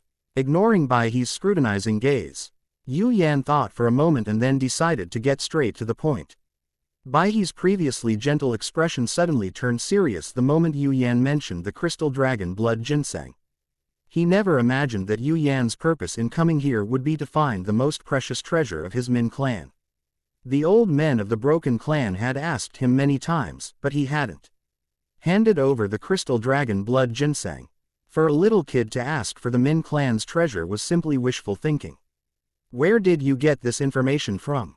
Amidst her anger, Bai He was also curious about where Yu Yan, this little kid, had gotten this information from. That's not important. I can use gold soul coins to make the transaction. How many gold soul coins are needed to buy crystal dragon blood ginseng? Or are there other conditions? Senior White Crane, you can tell me, and we can discuss it. Yu Yan didn't take Bai He's questioning to heart. Instead, he smiled and asked Bai He what he needed.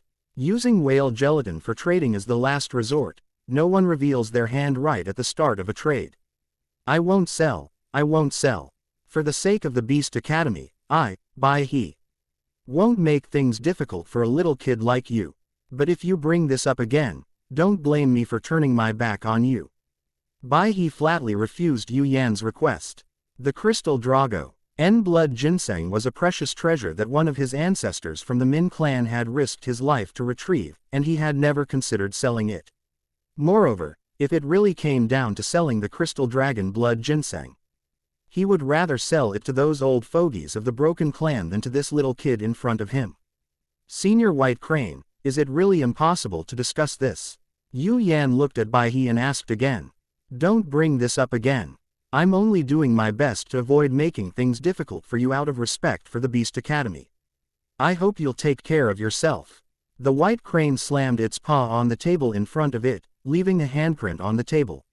If Zhong Jing, the vice dean of the Beast Academy, hadn't been outside, and if his Min Si Lan hadn't been relatively weak in combat, he would have already taught Yu Yan a lesson. Senior White Crane, please don't be angry. Since you don't like the ordinary conditions, why not look at some extraordinary ones? Bai He, who was annoyed and about to scare away Yu Yan with the soul power fluctuations of a soul Duluo, was so shocked when he saw the two soul rings on Yu Yan's body that he stopped in his tracks. He rubbed his eyes in disbelief, staring dumbfounded at the two spirit rings surrounding Yu Yan's body, his gaze fixed on the purple one. As is well known, a soul master's second soul ring is yellow. and the recorded maximum lifespan is 764 years. But why is Yu Yan's second spirit ring purple? This is illogical. The white crane's facial expressions were incredibly varied, changing so rapidly that Yu Yan was amazed. Senior Baihei, I am willing to use the method of absorbing a 1,000-year soul ring with my second soul ring in exchange for the crystal dragon blood ginseng of the Min clan. After saying this, Yu Yan paused slightly and began to observe Baihei's expression. When he noticed that Baihei's breathing had become heavier, he continued, "What does Senior think?" After listening to Yu Yan's words, Baihei fell silent, pondering the gains and losses for the Min clan in this matter.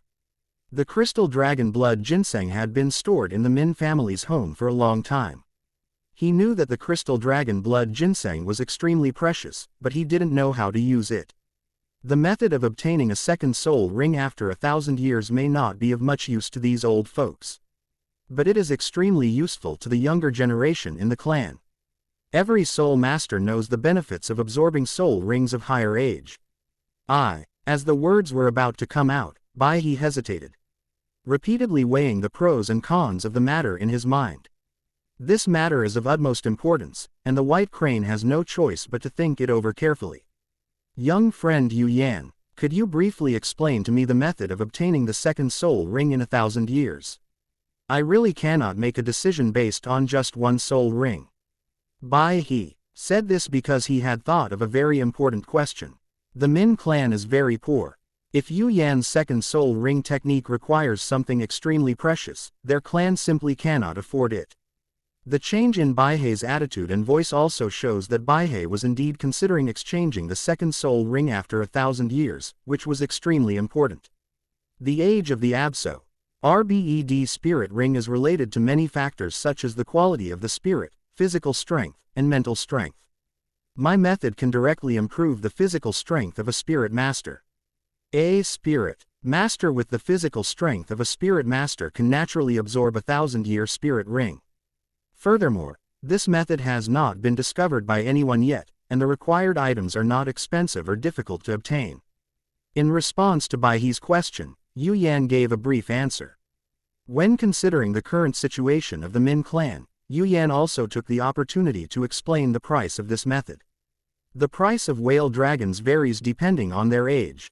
The Min clan can purchase whale dragons from different years according to their own circumstances and benefit from them. Is this really true? Baihei stood up excitedly and looked at Yu Yan eagerly, wanting to get a positive answer from him.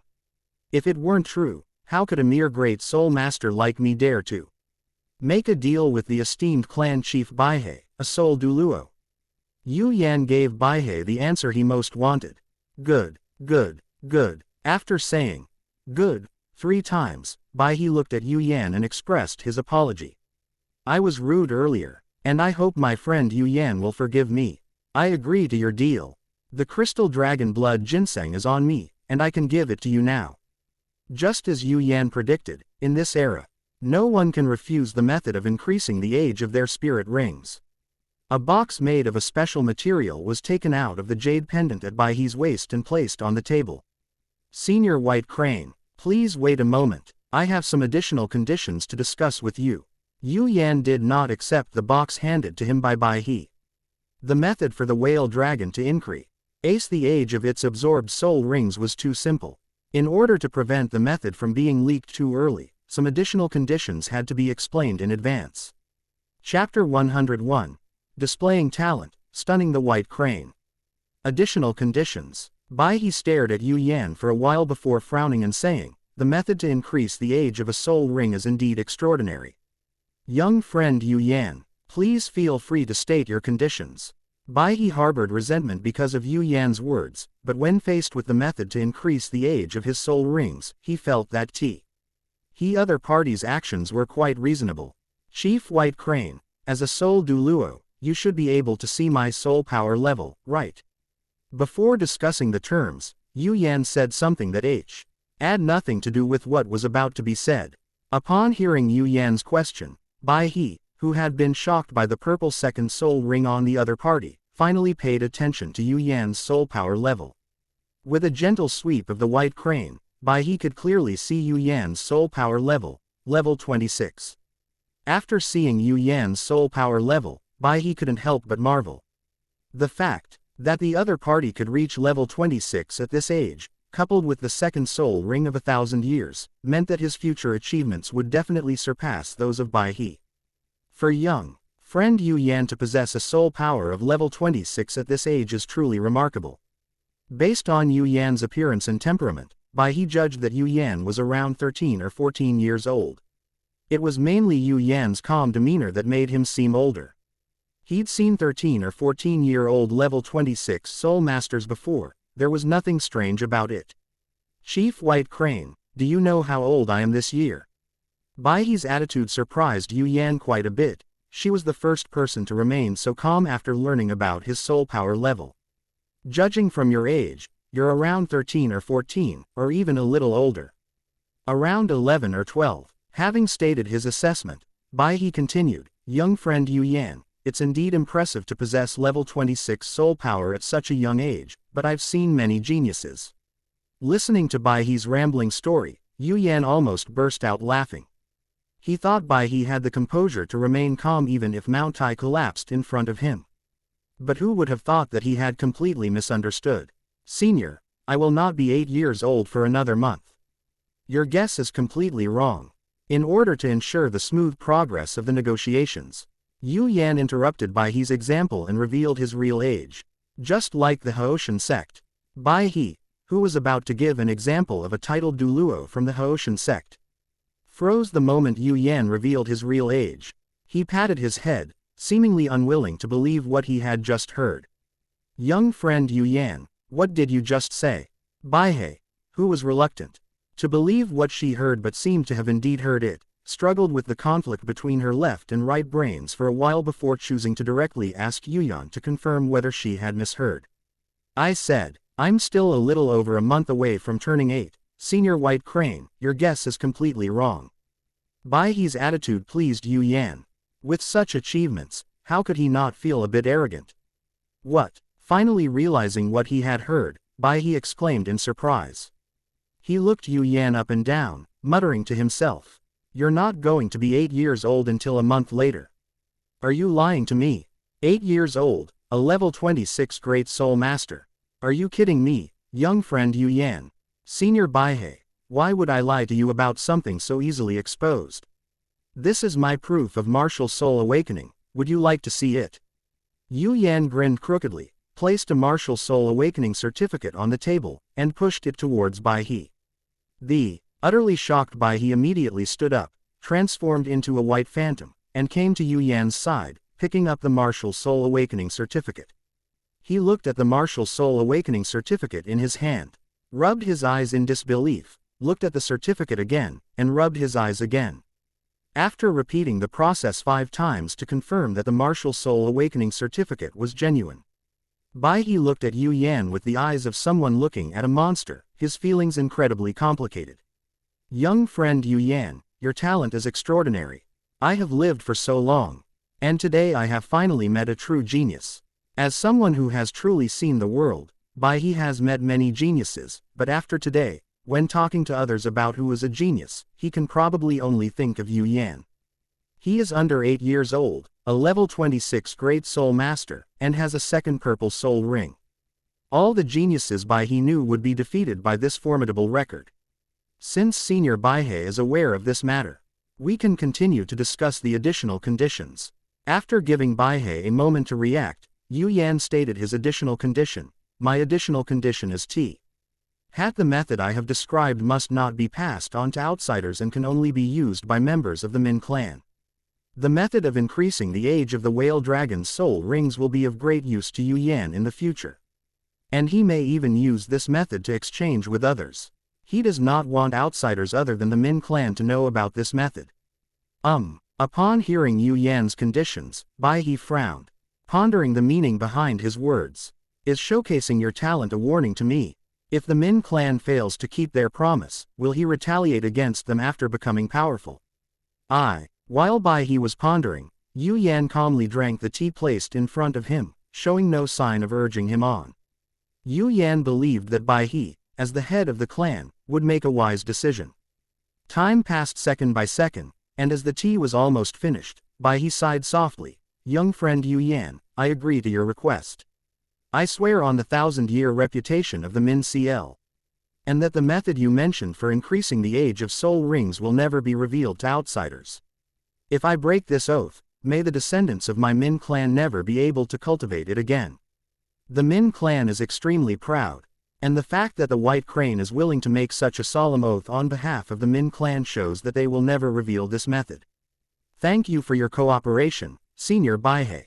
Seeing that the plan was proceeding as he had expected, Yu Yan breathed a sigh of relief while offering a perfunctory thank you to Senior Baihe. Young friend Yu Yan, He purple second soul ring is too conspicuous. The Min clan is not good at fighting. I am worried that if others find out, they will capture my clansmen and torture them to extract confessions. Bea raised another very practical question. He could guarantee that his clan would not actively leak information, but he could not guarantee that his clan members would not be passively leaked information through various strange methods. Senior Baihe, rest assured, I have a solution to your concerns. As Yu Yan finished speaking, the purple soul rings surrounding him slowly turned yellow. The high D-Den Edge secret technique can change the color of a soul ring. Yu Yan plans to give the Min clan a modified version of the technique, making them owe him a favor. The emasculated hidden edge secret technique can only change a purple soul ring into a yellow soul ring, it cannot change freely. Soul rings can change color. Upon seeing this, Baihe's mouth dropped open in astonishment. He felt like a country bumpkin who had never seen the world. Chapter 102 The deal is made, White Crane makes a request. What? Young friend Yu Yan, what exactly is going on? Shocked and speechless, Baihe looked at Yu Yan with pleading eyes, hoping to get a definite answer from him. I accidentally obtained a self-created soul skill that can change the color of soul rings. With this skill, I don't need to worry about being discovered. Yu Yan took out a piece of paper from his pocket and handed it to Baihe, letting him look at it as he pleased. The paper contains only a small portion of the content, which Baihe can look at will without worrying that he can remember or learn it. After Baihe had looked at it for a while, Yu Yan continued, this self-created soul skill is not included in the transaction. You owe me a favor. So this self-created soul skill is yours. Okay, I agree. As the saying goes, if you have too many lice, you won't be afraid of being bitten. Having already come this far, Baihe felt that it wouldn't matter if he agreed to one or two more conditions. Moreover, owing a favor to a current genius and future powerhouse, and establishing contact with him, is something many people would beg for. Senior White Crane, you're doing well. I'll tell you the method to increase the age of your absorbed soul rings right away. Yu Yan sincerely praised the other party and told Baihe about the method of taking whale glue to improve physical fitness, thereby increasing the age of his soul ring absorption. Whale glue, I never imagined that whales and dragons could have such wonderful uses. The White Crane, who had been shocked several times before, was not as shocked as he had imagined when he heard that the whale dragon, which was said to have such wonderful uses for aphrodisiacs and virility enhancement, was actually not as shocked as he had imagined. I have explained the method. May I have the crystal dragon blood ginseng now? Yu Yan promptly reminded him that everything was just preparation, a process, and that the crystal dragon blood ginseng was his main purpose in coming to the Min clan. With a gentle push, Baihe moved the box Kontai Ning the crystal dragon blood ginseng towards Yu Yan. With great excitement, Yu Yan opened the box and saw a crystal clear, blood-red ginseng. There was a distinct layer of protrusions on the surface of the ginseng, which, when connected, formed a 5-clawed dragon soaring into the sky. Approaching the crystal dragon blood ginseng, one can smell a faint, refreshing fragrance.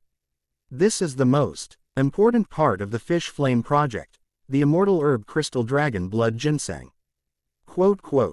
Phase 4. Mastery and Transformation Level 61 to 80 Soul Emperor Right Pointing Arrow Soul Duluo. Objective: successfully condense the yin-yang fish soul core to obtain the true form of the martial soul.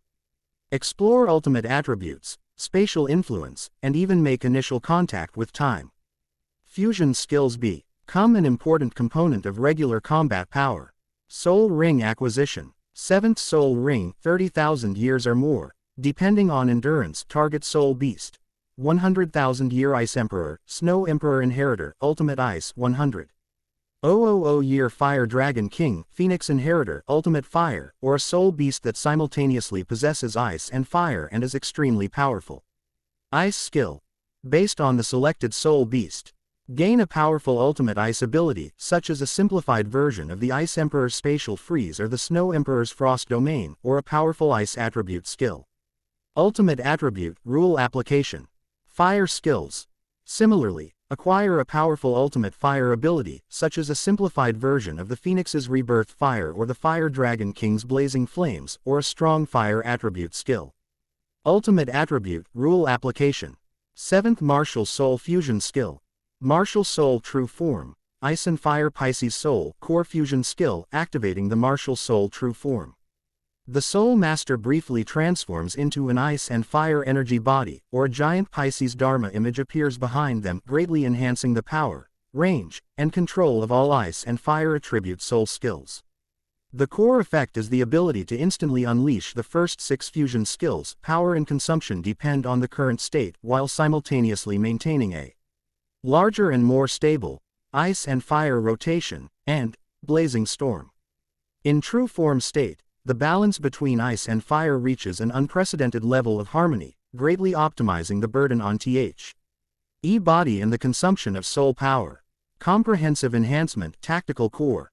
8th Soul Ring, 50,000 years or more, target soul beast. Dark demon evil god tiger, containing the mysteries of space and time. 2-headed dark gold terror claw bear king, extreme power. Offense and defense combined. Mysterious existence deep in the Stardow Great Forest, such as a powerful soul beast with space or special rules. Ice Fire Skill. Gain a powerful skill that combines ice and fire properties or special rules. For example, if hunting space-type monsters, Void Ice Path creates an Ice Cries. Tall Path that allows for instantaneous teleportation over short distances. Flame Leap tears space with flames to achieve instantaneous teleportation. If hunting a strength defense type, Frost Bar Rear summons an indestructible frost shield. Burning Sky Battle Body greatly increases strength and defense for a short time, and attacks are accompanied by armor-piercing flames. If hunting Seal Entities, Eternal Ice Prison, an ice prison with sealing attributes. Annihilation Starfire, a special flame with destructive attributes. 8th Martial Soul Fusion Skill, Time-Space Condensate. Ion Flame, Ice Ember Severing Void. 8th Ring Fusion Skill. The fusion skill embodies the special rule ability of the 8th ring. Temporal Condensation.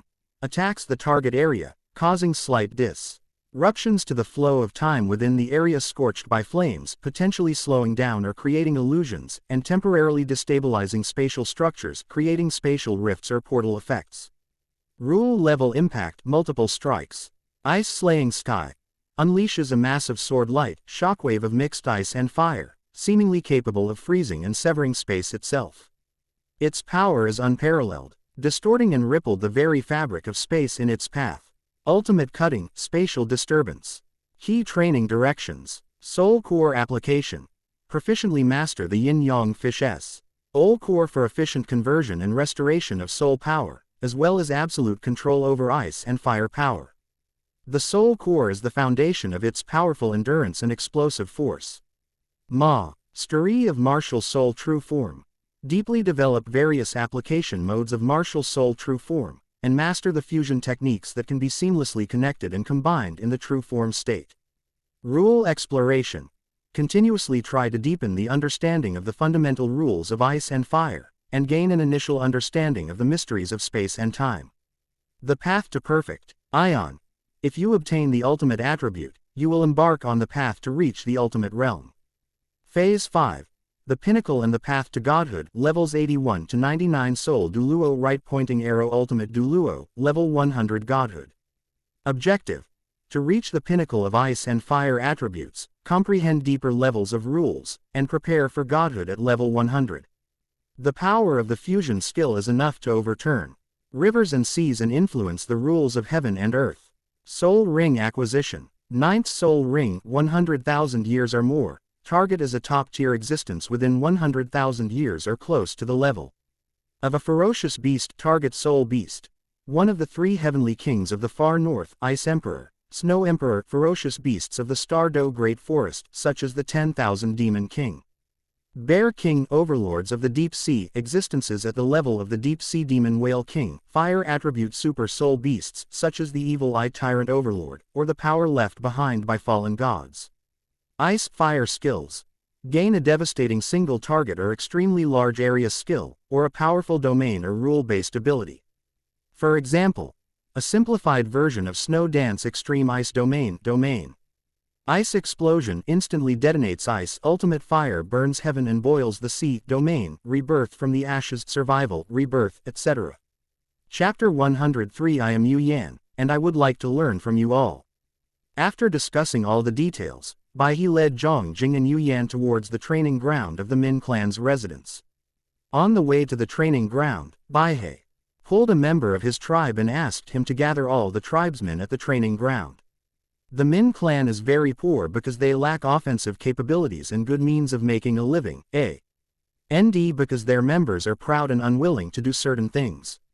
Some old stubborn members of the clan still yearn for the old days, hoping that the Haoshan sect, which has been closed off from the mountains for more than 7 years and has ignored them, will reopen its gates and make a strong comeback, leading them back to their former glory.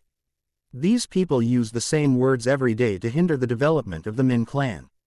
They didn't even consider that if the Haoshan sect truly cared for them even a little bit, the Min clan wouldn't have ended up like this. Sigh, being a clan leader is hard. Being a clan leader of a bunch of stubborn old men is even harder. Having endured years of harsh realities in society, Bai He longs to change everything, but has yet to find a good solution.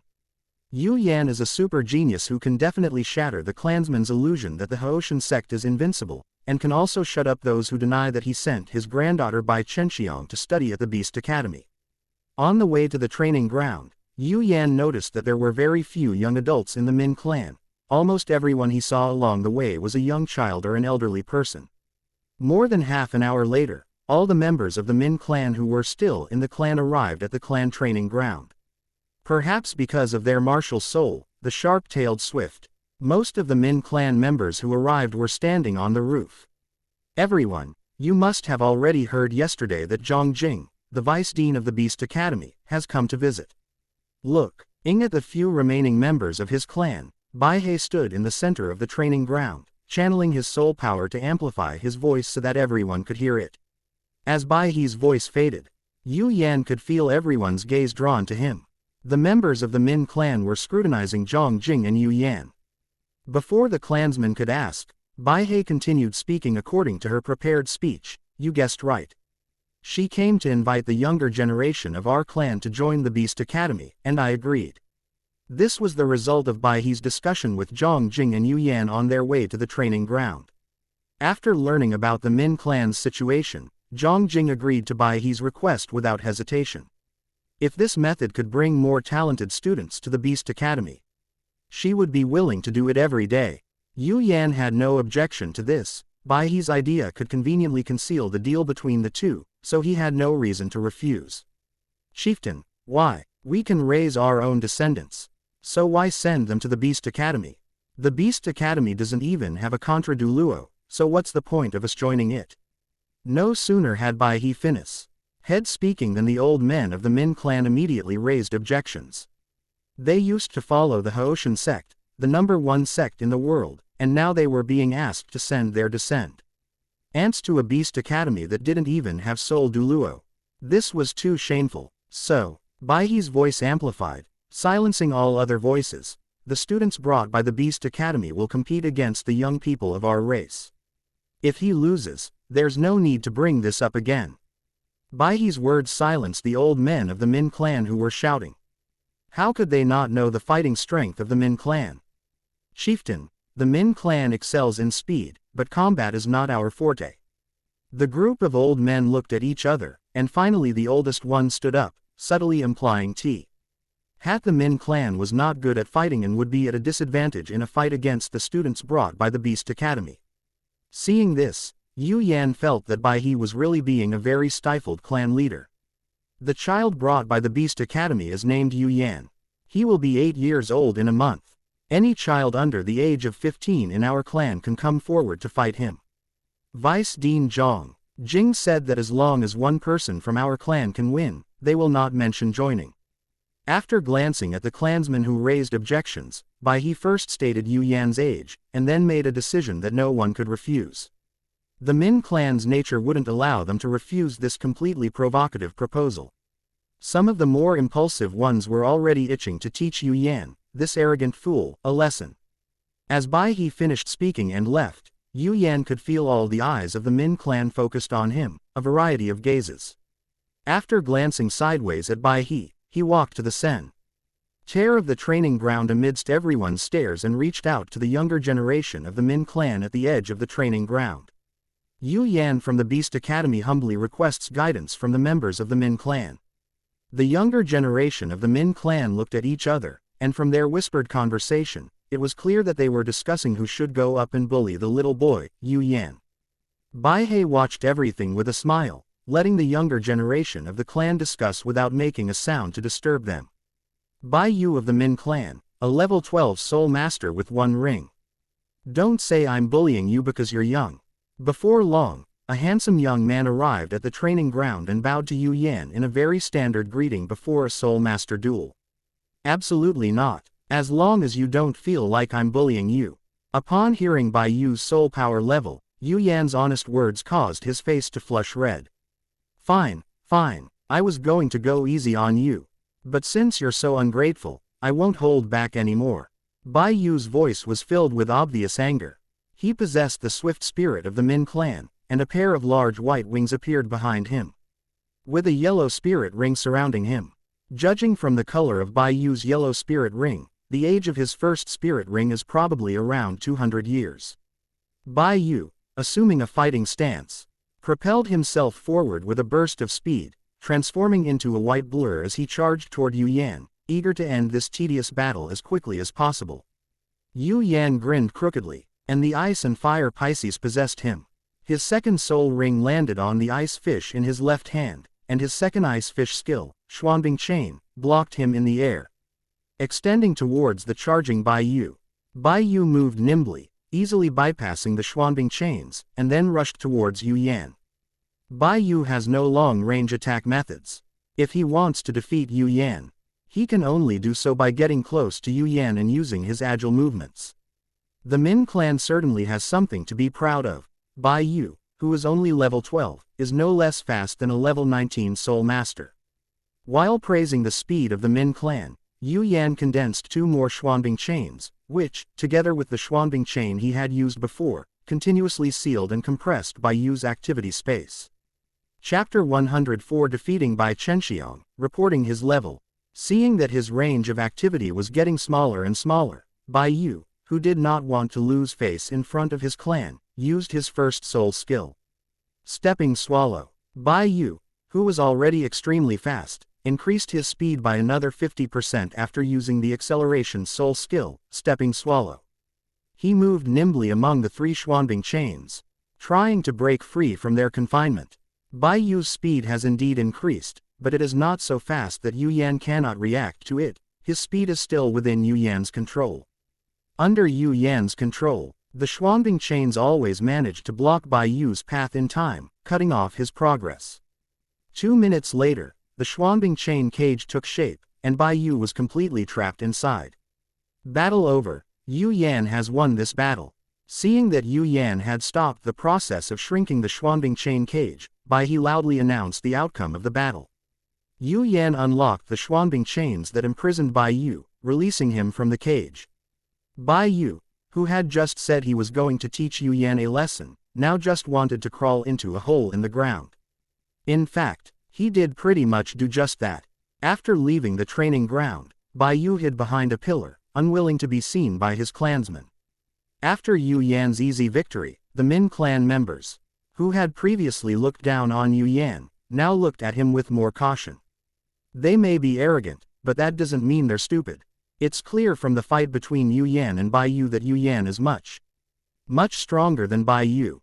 If Yu Yanjun is indeed under 8 years old this year, as the clan leader said, then he is indeed a remarkably talented genius. After announcing Ing the result of the duel and observing the reactions of the clansmen for a while, Bai He called out to his granddaughter, Chenxiang, you will fight the next battle. Knowing Yu Yan's situation, he understood that if he didn't let his granddaughter Bai Chenxiang play now, she probably wouldn't have a chance to play at all. Okay, Grandpa. A slender, beautiful young girl leapt lightly to the opposite side of Yu Yan. She looked at Yu Yan curiously, as if trying to see through him. Bai Chenxiang of the Min clan, a level 14, One-Ring Soul Master. Perhaps because of Yu Yan's performance just now, Bai Chenxiang, who acknowledged Yu Yan's strength, spoke in a much better tone than Bai Yu had spoken earlier, and the inexplicable arrogance ingrained in their bones was gone. Please, if others treat me with respect, I will treat them with even greater respect. Bai Chenxiang's tone became polite, and Yu Yan's tone naturally followed suit. After her spirit possession, a pair of large white wings also appeared behind Bai Chenxiang. After learning from the previous battle that Yu Yan was no ordinary spirit master, she immediately activated her first spirit skill, illusion. In the instant of its forward charge, Bai Chenxiang transformed into 5 afterimages, surrounding Yu Yan from 5 different directions.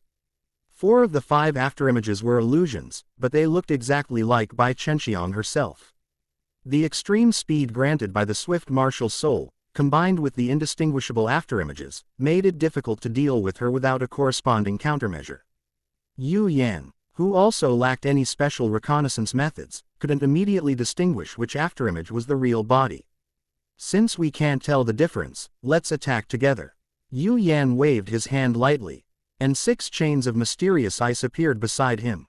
In pursuit of ultimate speed, the Min clan's soul rings have always been those of extremely fast soul beasts, and therefore, their soul skills are all quite similar. Ice Fish's third soul skill, Mysterious Yin Dragon Entangling Silk, derived from the side branch of Moonflower. Soul skill form, the Ice Fish martial soul swims, and hundreds of nearly transparent, mysterious yin silk, with fine dragon scale patterns condense around its body, shooting swiftly and silently toward the target area. Ol skill type, continuous status weakening, single target, small area. Core effect, soul-eating binding. After dragon's threads hits the target, it is not a strong control, but rather, parasites, on the target's soul power shield or body surface like a leech. It continuously drains soul power, equivalent to the target losing a small amount of soul power per second, which is converted into a small amount of ice soul power to replenish itself, and interferes with the smoothness of its soul power execution, manifested as a slight increase in the casting pre-casting animation and a slight extension of the skill cooldown. Dragon's chill corrodes bones. The cold energy of the dragon vein contained in the Zhan Yin silk will continuously penetrate, causing the target's body area, such as the entangled part, to gradually stiffen and become numb, reducing their body coordination and reaction speed, not absolute deceleration, but affecting micromanagement. Replenishing source passive If the parasitized target uses a soul skill, the ice fish will absorb an extra trace of pure energy due to the violent fluctuation of its soul power, temporarily and slightly increasing its own mental acuity or the penetration of its ice soul skills. Combat logic. Instead of strong crowd control, it focuses on continuous, covert interference and attrition, aiming to cut flesh with a dull knife. Weaken the threat of the enemy's core soul master or agility-based attackers. Similar to the parasitic roots and freezing aura of the sun and moon dragon blood tree. Visual. Fine, barely perceptible cold threads, only reflecting the ghostly light of dragon scales after hitting the target, under the fluctuation of soul power. Firefish's third soul skill, infusion of the blazing sun dragon vein. Derived from a branch of the sun essence. Soul skill form. The firefish martial soul emits a rousing dragon roar, and its tail flicks out a pure crimson gold, dragon breath fire line, with dragon scale phantoms, which accurately strikes a friendly unit. Soul skill type, single target burst buff. Core effect, Dragon's Fury unleashed. The target ally immediately gains 1 layer of Dragon's Fu. Rai status, greatly increases the instantaneous burst power of its next offensive soul skill based on the Firefish soul power strength bonus, and comes with a strong mental intimidation derived from Dragon's might. Blood surge. The dragon breath contains the essence of the sun and the dragon's energy, which stimulates the target's life force, significantly increasing their movement speed. ND attack speed for the next few seconds, similar to burning blood essence but without side effects, and causing crimson gold dragon patterns to appear on their body surface. Ember protection. After the buff ends, the remaining dragon essence will form a temporary, fire scale ember layer on the target's body surface, providing a small amount of damage absorption or negating a low-level negative status effect. Combat logic. The catalyst skill, enhanced with precision, aims for explosive gains at crucial moments, such as when a powerful attack-type Soul Master is charging up their ultimate move, or when an agile attack-type Soul Master is engaging. Similar to how the Sun and Moon Dragon Blood tree infuses its symbiotic dragon with the essence of the Sun and Dragon Blood. Visual. A condensed and blazing dragon-shaped line of fire is injected into the teammate, causing their aura to surge instantly, and dragon patterns to appear on their body. 3 Soul Rings Martial Soul Fusion. Skill. Sun and Moon Mystery, Dragon Blood Stealing Heaven's Change. The fusion is based on the Ice Fishes, Mysterious Yin Dragon Entangling Silk, as a parasitic guide, and the Fire Fishes, Blazing Yan. G Dragon Vein Infusion, as an energy burst fuse. The core of the fusion is to simulate the process by which the Sun and Moon Dragon Blood tree devours and transforms external energy to nourish itself. Activation form. Mysterious Yin Corrosion.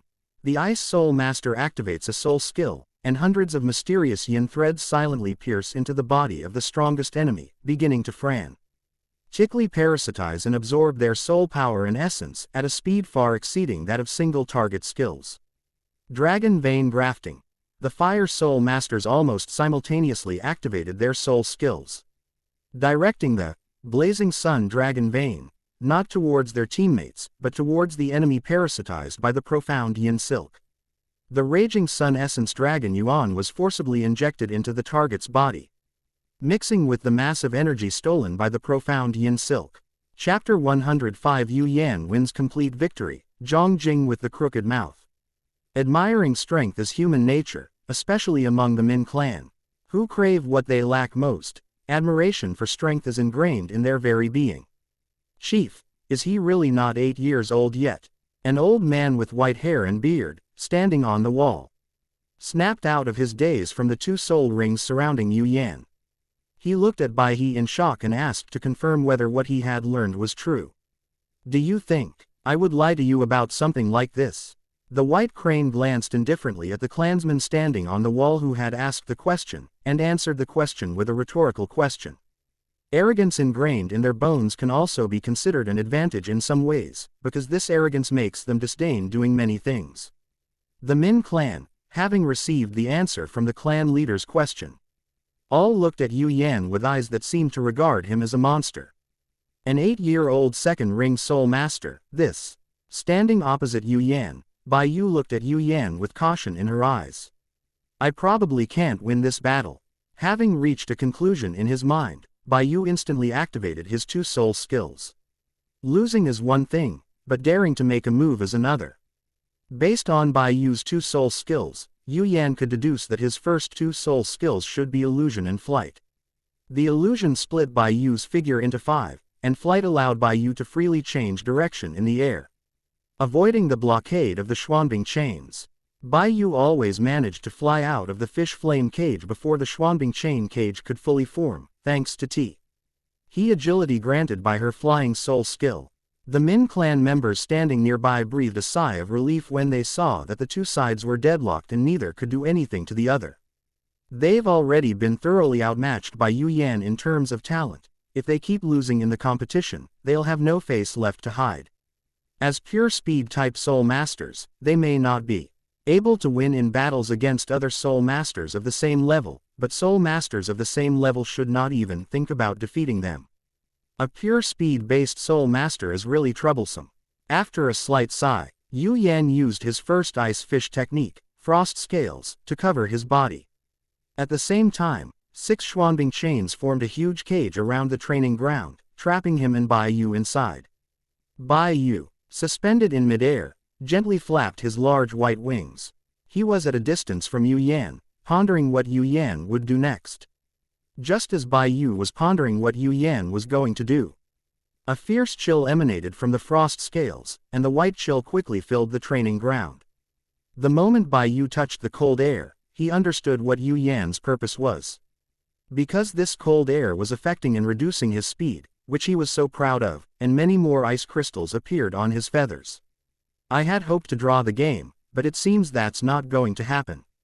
After muttering to himself, Bai Yu's figure blurred as he rushed towards Yu Yan at lightning speed, intending to make one last move. Upon approaching Yu Yan, Bai Yu adjusted his posture, channeled his soul power into his feet, and kicked straight at Yu Yan in a knight's kick stance. Bai Yu's foot landed on Yu Yan's frost-covered scales, but the attacker, Bai Yu, actually felt some pain.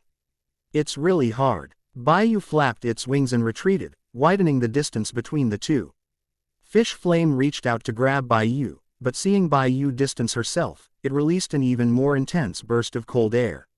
The back-and-forth battle lasted for 5 minutes, and finally ended with Bai Yu, whose wings were covered in ice crystals and whose movement speed was greatly restricted, being bound by Xuanbing chains.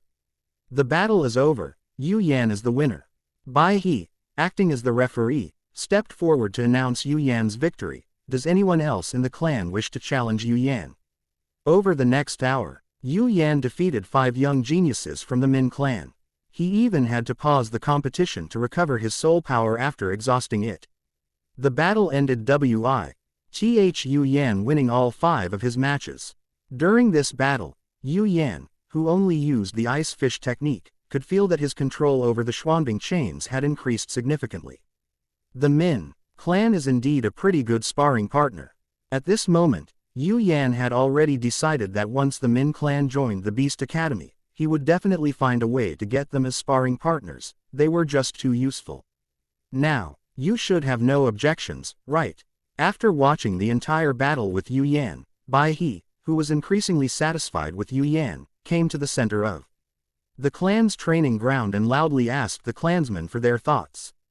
The old men of the Min clan, who were under the shadow of a series of defeats, had lost their previous arrogant and refusing attitude and had already accepted the clan leader's arrangements. It seems everyone agrees. So, as agreed, my granddaughter Bai Chenxiang will join the Beast Academy. As for the other eligible children, it's up to them. Taking advantage of the silence among the tribesmen, Bai He loudly announced his decision. He could make decisions for his granddaughter, but not for the children of his tribesmen. Standing next to Zhang Jing, Yu Yan could clearly see that the corners of Zhang Jing's mouth were almost turned up to the sky. Even if the crooked-mouthed Dragon King were present, he wouldn't dare to say that he could completely surpass Zhang Jing in terms of crooked mouth. As a representative of the Beast Academy, after Bai He finished explaining the arrangements, she also came to the center of the training ground and introduced the Beast Academy to the Min clan, explaining that the Beast Academy's simulated training ground was suitable for the Min clan and what benefits the young people of the Min clan could gain by joining the Beast Academy. This is the part where Yu Yan dislikes the most, the leader's speech. After more than 20 minutes, Zhang Jing finally finished speaking. After exchanging a few words with Bai He, she went to Yu Yan's side and left with him. The Min clan still has many things to deal with, and it's inconvenient for them to stay here. Sensing that, Yu Yan and Zhang Jing had left the Min clan's residence, Bai He called out the names of several core elders and disciples of the clan, asking them to stay and hold a small meeting in the clan's council hall. I made a deal with Yu Yan using my family's treasured crystal dragon blood ginseng. Inside the Min clan's family council hall, the white crane sitting in the main seat was always spouting explosive news. Before the elders could object, Bai He explained how Yu Yan had used whale glue to strengthen his physical body and thus increase the time it took to absorb a spirit ring. He also NTIONED Yu Yan's hidden purple second spirit ring, which was 1,000 years old, and demonstrated a self-created spirit skill that Yu Yan had given as a favor, revealing the hidden spirit ring color. Because what Bai He said was so shocking, it took more than 10 minutes for those present to fully understand what the clan leader was talking about. The elders of the Minji clan, who understood what the clan leader was talking about, did not criticize the clan leader, Bai He. In fact, if they were in their shoes, they would also agree to the deal. Anyone who doesn't change is a fool, Chapter 106. A few things about the Min clan. 10 years of soul beast Wu Shui. As the saying goes, one must be strong to forge iron. The sharp-tailed swifts of the Min clan granted them unparalleled speed. Among beast martial souls of the same rank, but did not provide them with a matching physical strength. The swift's body is designed entirely for speed, but humans are not swifts. The human body is not designed purely for speed. In theory, the Min clan could be even faster, but their bodies limit that speed. The ancestors of the Min clan once conducted an experiment and found that when the speed of the swift was pushed to its limit, various problems would cause discomfort and unavoidable damage to itself. Consuming whale dragons through special methods can enhance their physical strength, meaning their bodies can withstand greater speeds. After enhancing physical strength, one can absorb spirit rings of higher age, which means that the boost provided by spirit rings will be significantly increased. The boost from the previous spirit ring will also increase the absorption time of your next spirit ring. It's a snowball effect. The more the elders of the Min clan thought about it, the more they understood. And their breathing became heavier. They were happy for the bright future of their clan, but also lamented that they were born at the wrong time. If only I had been born a few years later, I could have encountered something like this. This thought simultaneously arose in the minds of several elders in the council hall. You few are the most talented among the younger generation of my Min clan. The clan's wealth is limited and cannot allow everyone to enjoy the benefits brought by the whale dragon. At this point, Baihe let out a long sigh, looking at the several younger members of the clan who had been specially summoned. I will use the clan's funds to focus on training a few of you. You must keep this matter to yourselves and not utter a single word about it, understand? The whale dragon was meant to be given to these young people, and they would find out about it sooner or later. So when calling people in for a meeting, the white crane also called them in. Understanding the importance of this matter, the young members of the Min clan immediately swore an oath with their martial spirits that they would never reveal it. You all go back first. I still have some things to discuss with the elders. Chenxiang, go to my residence and wait. I have some things to tell you in a while. The first part of Baihe's speech was addressed to the younger generation of the clan, while the second part was addressed to his granddaughter, Bai Chenxiang. After the younger members of the clan left, Baihe then discussed a heavy topic with the clan elders, the issue of purchasing the whale dragon. Perhaps we can cooperate with the other 3 major single-attribute families. I think they won't refuse our cooperation. One of the elders sitting in the council chamber proposed a feasible solution. Let's not talk about this again. I have promised Yu Yan that I will never tell anyone about the wonderful uses of the whale dragon. Only we can use the whale dragon. This is also part of the deal. Baihe looked at the elder who had made the suggestion and emphasized. Given the talent Yu Yan has displayed, he will definitely surpass my Min clan in the future. He told me this during the transaction, and now I'm going to tell you as well.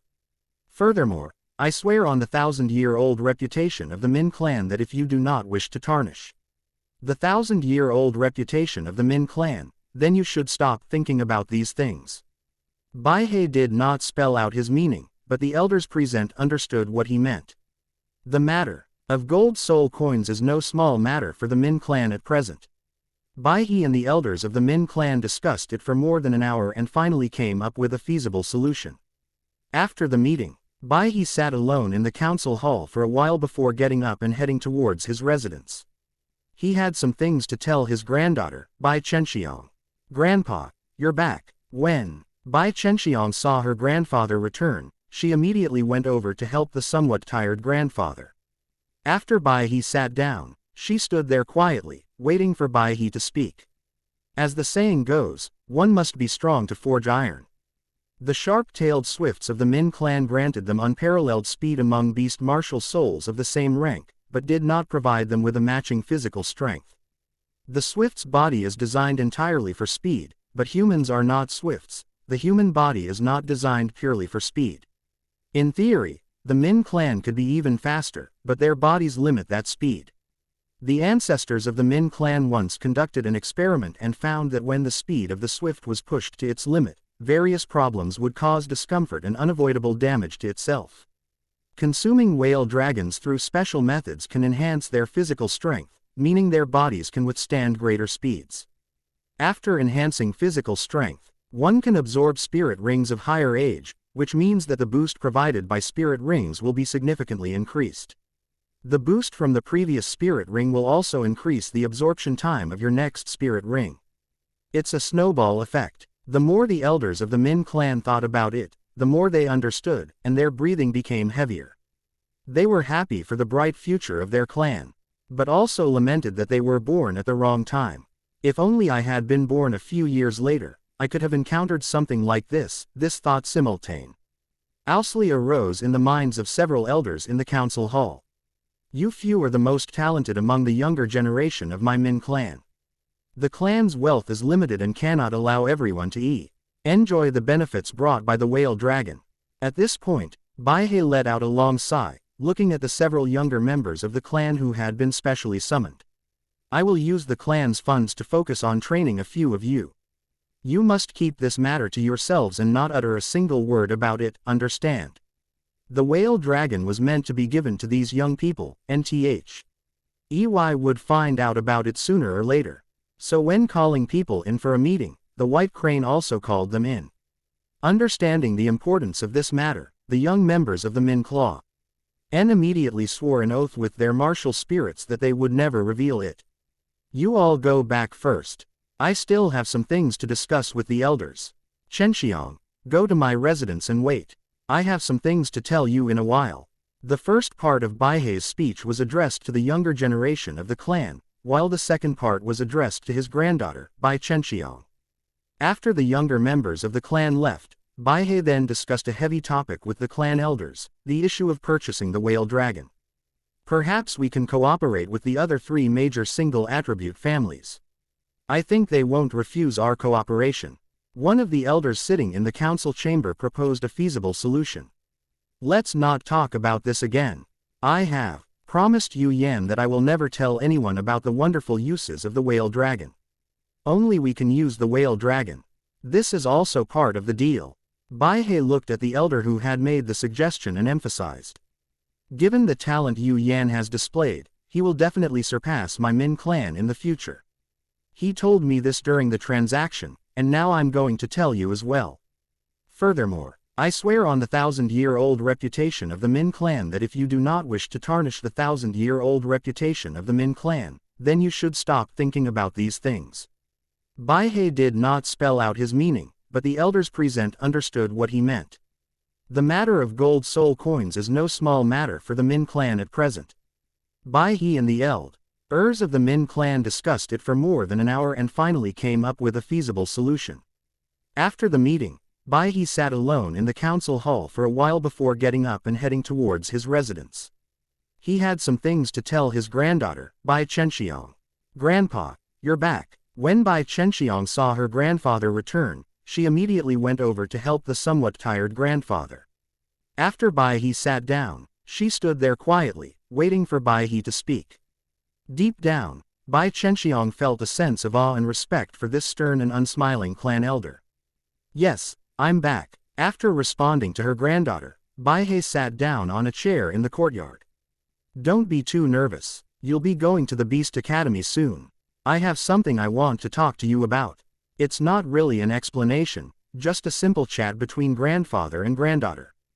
Grandpa, you speak, I'm listening. Bai Chenxiang did not relax because of Baihe's words. She still maintained the attitude of a child facing a strict patriarch. Knowing that her granddaughter had always been like this, Baihe lay in the rocking chair with her eyes closed, and began to ramble on with instructions. The Beast Academy is located in the Ice Soul grassland of the Hagendas Kingdom. It's quite far from Dragon City. Remember to take good care of yourself there, put away your arrogance, and make more friends. You should have witnessed Yu Yan's talent. As the clan leader, I hope you can be on good terms with him after you go there. This would be beneficial to our Min clan. But as your grandfather, I hope you can be more free. Whether you do this or not is entirely up to you. If you encounter any trouble over there, you can ask Vice Dean Zhang Jingyi or Yu Yan for help. They should be willing to help you out of respect for me. This is some of my savings. You'll need money to go to school there. Take this money and use it. If you need more, just write to me. As Bai Chenxiang listened to her grandfather's repeated admonitions, her eyes gradually filled with tears. The image above shows white agarwood. Yu Yan, you're finally back. I've been so bored here. By the way, what are you doing in the Min clan? You've been here for so long. Upon seeing Yu Yan return, Xiao Wu, who was lying on the bed chatting with Wu Shui, quickly came to Yu Yan's side. Her voice filled with obvious excitement. Something unexpected happened. After sorting out his thoughts, Yu Yan briefly told Xiao Wu about what had happened to the Min clan. Xiao Wu held Wu Shui in her arms, her eyes fixed on Yu Yan. Listening intently to his experiences. Looking at it this way, a lot has indeed happened. After listening to Yu Yan's explanation, Xiao Wu finally understood why Yu Yan had returned so late. After hearing the story, Xiao Wu naturally took the necklace storage soul tool from Yu Yan's hand, took out the box containing the crystal dragon blood ginseng, and carefully examined the appearance of the crystal dragon blood ginseng. The moment Wu Shui smelled the fragrance emanating from the crystal dragon blood ginseng, it was as if it had smelled catnip. She immediately perked up and stared intently at the crystal dragon blood ginseng, its desire impossible to conceal. The fragrance of the immortal herb is something a mere 10-year-old soul beast could not resist. This isn't for you. You're not allowed to touch it. Yu Yan slapped Wu Shui on the head as a warning to the spirit cat Wu Shui. Under Yu Yan's care, Wu Shui absorbed Moonlight once and became a 10-year-old soul beast. After becoming a 10-year-old soul beast, Wu Shui didn't gain any new skills. Instead, she became a little smarter. Having understood what Yu Yan meant, Wu Shui meowed and nestled in Xiao Wu's arms. Her eyes still fixed on the crystal dragon blood ginseng. Chapter 107 Departure Time, Third Requirement. Perhaps due to the influence of their martial spirit, or perhaps it's simply their nature. The Min clan is not only fast, but they are also quick to make decisions. The following afternoon, Bai He bumped into Yu Yan and Xiao Wu, who were enjoying local delicacies in the lobby of the hotel where Yu Yan and his friends were staying. Even if the Min clan is in dire straits, they are still a very powerful family in Dragon City. It would be easy for them to find out where Zhang Jing and Yu Yan live. Hello, young friend Yu Yan. Seeing Yu Yan eating in the hotel lobby, Bai He greeted him with a smile. Chief White Crane, good afternoon. What brings you here? Upon seeing the White Crane appear, Yu Yan immediately tensed up. He stood up and walked over to the White Crane, asking it what its purpose was in coming here. Bai He is a level 81 soul Duluo. Yu Yan is also unaware of Xiao Wu's current situation. He is worried that Bai He will see through Xiao Wu's true identity. The list of children in the clan who are willing to study at the Beast Academy has been compiled. I'm here to hand the list over to Vice Dean Zhang Jing and also to ask when you plan to leave Dragon City. Bai He, who had no ulterior motives, directly stated his purpose. When Yu Yan asked him what brought him there. You're looking for Vice Dean Zhang Jing. She has several of her star students running soul hunting teams in Longcheng. She went to see those students today and isn't here. As for the departure time, we originally planned to leave tomorrow. If you want to talk to Vice Dean Zhang Jing about these things, then you should do it as soon as possible. Yu Yan, who wanted Bai He to leave this place as soon as possible, took the initiative to inform Bai He about Zhang Jing's removal. Strictly speaking, Yu Yan didn't lie about the departure time. When he left was entirely up to him. Whatever he said he would leave, that's when he would leave. Are you in such a hurry to leave? I wanted to show you some hospitality and treat you properly. Bai He had hoped to use Yu Yan and the others' time in Longcheng to improve the relationship between the two sides, but who would have thought they would leave so soon? The Continental Elite Soul Master competition is about to begin, and Vice Dean Zhang Jing needs to go back and prepare the team for the Beast Academy's participation. Yu Yan's mind raced, and he quickly came up with a very plausible excuse. The current All-Continent Elite Soul Master tournament will begin next year, and this year is almost over. This reason is reasonable from any perspective. I see. Then we definitely need to hurry.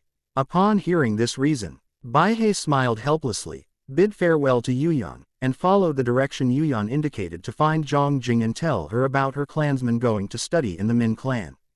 You seemed very nervous just now. After the White Crane went far away, Xiao Wu came up behind Yu Yan and stared at the direction the white crane had left with him. She asked Yu Yan in a voice that only the two of them could hear. Compared to Yu Yan's tension, Xiao Wu appeared very relaxed, with the combined effects of moonlight energy and the hidden edge technique concealing her aura. An ordinary soul Duluo would not be able to discover her identity unless they specifically examined her. What Xiao Wu was curious about was why Yu Yan was so nervous. This is Contra. How could I not be nervous seeing Contra? Perhaps due to the influence of their martial spirit, or perhaps it's simply their nature. The Min clan is not only fast, but they are also quick to make decisions. The following afternoon, Bai He bumped into Yu Yan and Xiao Wu, who were enjoying local delicacies in the lobby of the hotel where Yu Yan and his friends were staying. Even if the Min clan is in dire straits, they are still a very powerful family in Dragon City. It would be easy for them to find out where Zhongjing and Yu Yan live. Hello, young friend Yu Yan. Seeing Yu Yan eating in the hotel lobby, Bai He greeted him with a smile. Chief White Crane, good afternoon. What brings you here? Upon seeing the White Crane appear, Yu Yan immediately tensed up. He stood up and walked over to the White Crane, asking it what its purpose was in coming here. Bai He is a level 81 soul Duluo. Yu Yan is also unaware of Xiao Wu's current situation. He is worried that Bai He will see through Xiao Wu's true identity. The list of children in the clan who are willing to study at the Beast Academy has been compiled. I'm here to hand the list over to Vice Dean Zhongjing and also to ask when you plan to leave Dragon City. Bai He, who had no ulterior motives, directly stated his purpose when Yu Yan asked him what brought him there. You're looking for Vice Dean Zhongjing. She has several of her star students running soul hunting teams in Longchang. She went to see those students today and isn't here.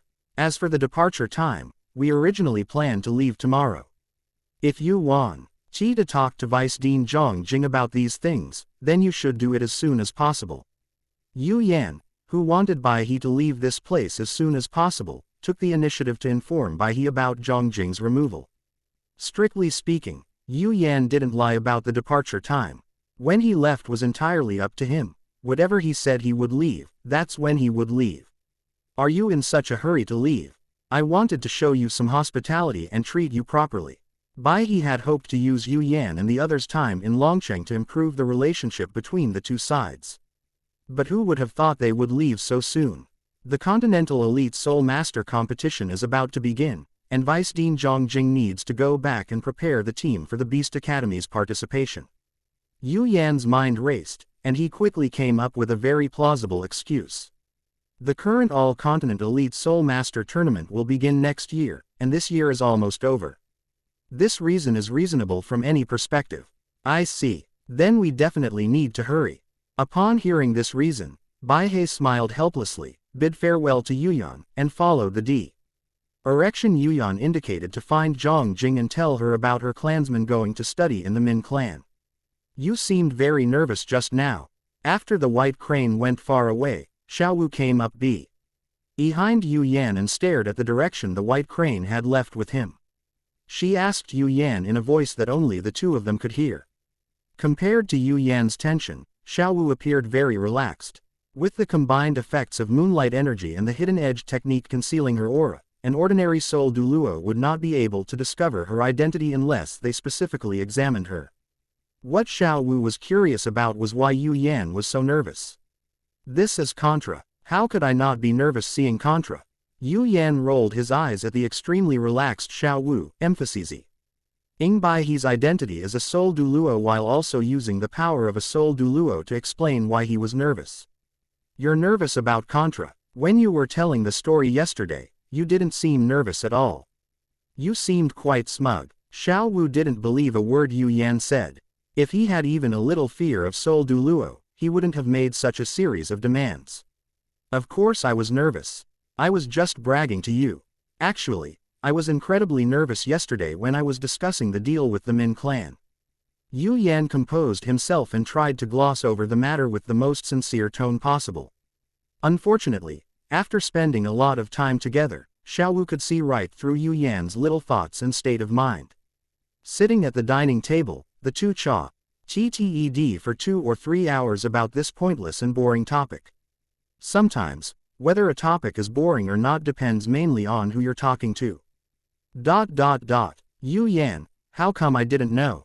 We're going back tomorrow. After finishing her student visit, Zhang Jing found Yu Yan at the hotel and asked him the question that had been bothering her that day. Dean Zhang Jing, didn't you tell me to decide when to go back? I thought about it today, and since I have nothing to do here, I might as well go back to the Beast Academy to cultivate in peace. It just so happens that Chief Baihei came to ask about this. So I simply told him directly. Yu Yan delivered the prepared statement, saying that he was in charge of the operation and that he would not hesitate to use this power when necessary. All right, let's go back as soon as possible. Anyway, I don't really have anything to do here.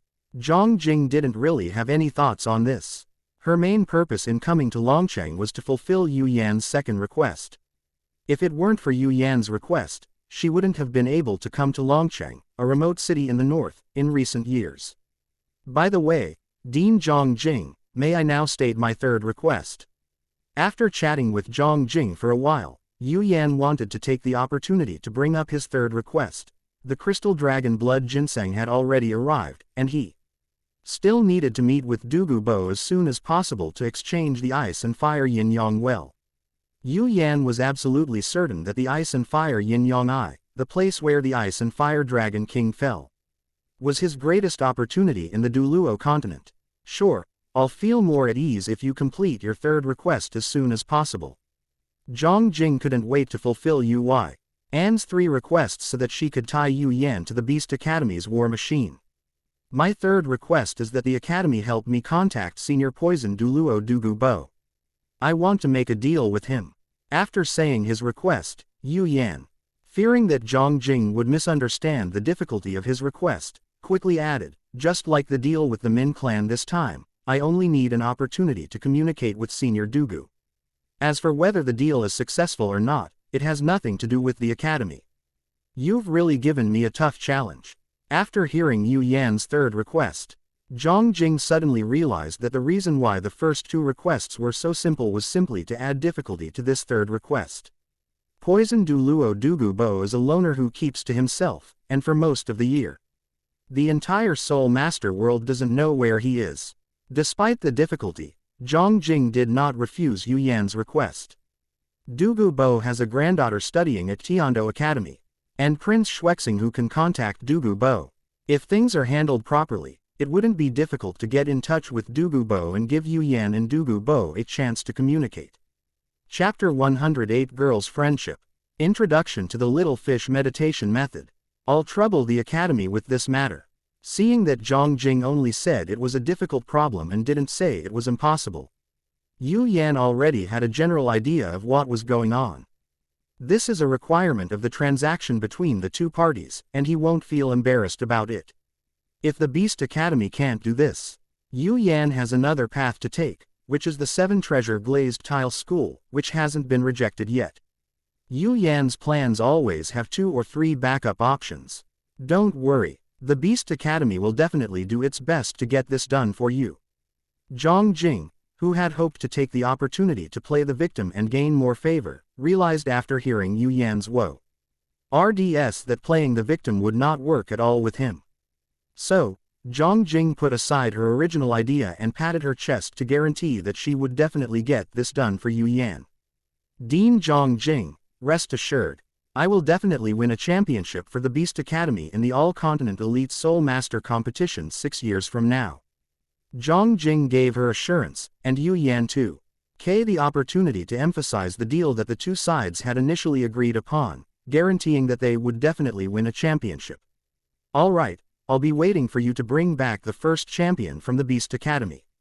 Zhang Jing sighed softly and nodded in agreement with Yu Yan's statement. She understood what Yu Yan was trying to express. After finishing their conversation, the 2 chatted for a while longer. As it got dark, they said goodnight to each other and went back to their respective rooms to rest and sleep. Not many members of the Min clan are willing to attend the Beast Academy. There are only 5 of them, young and old.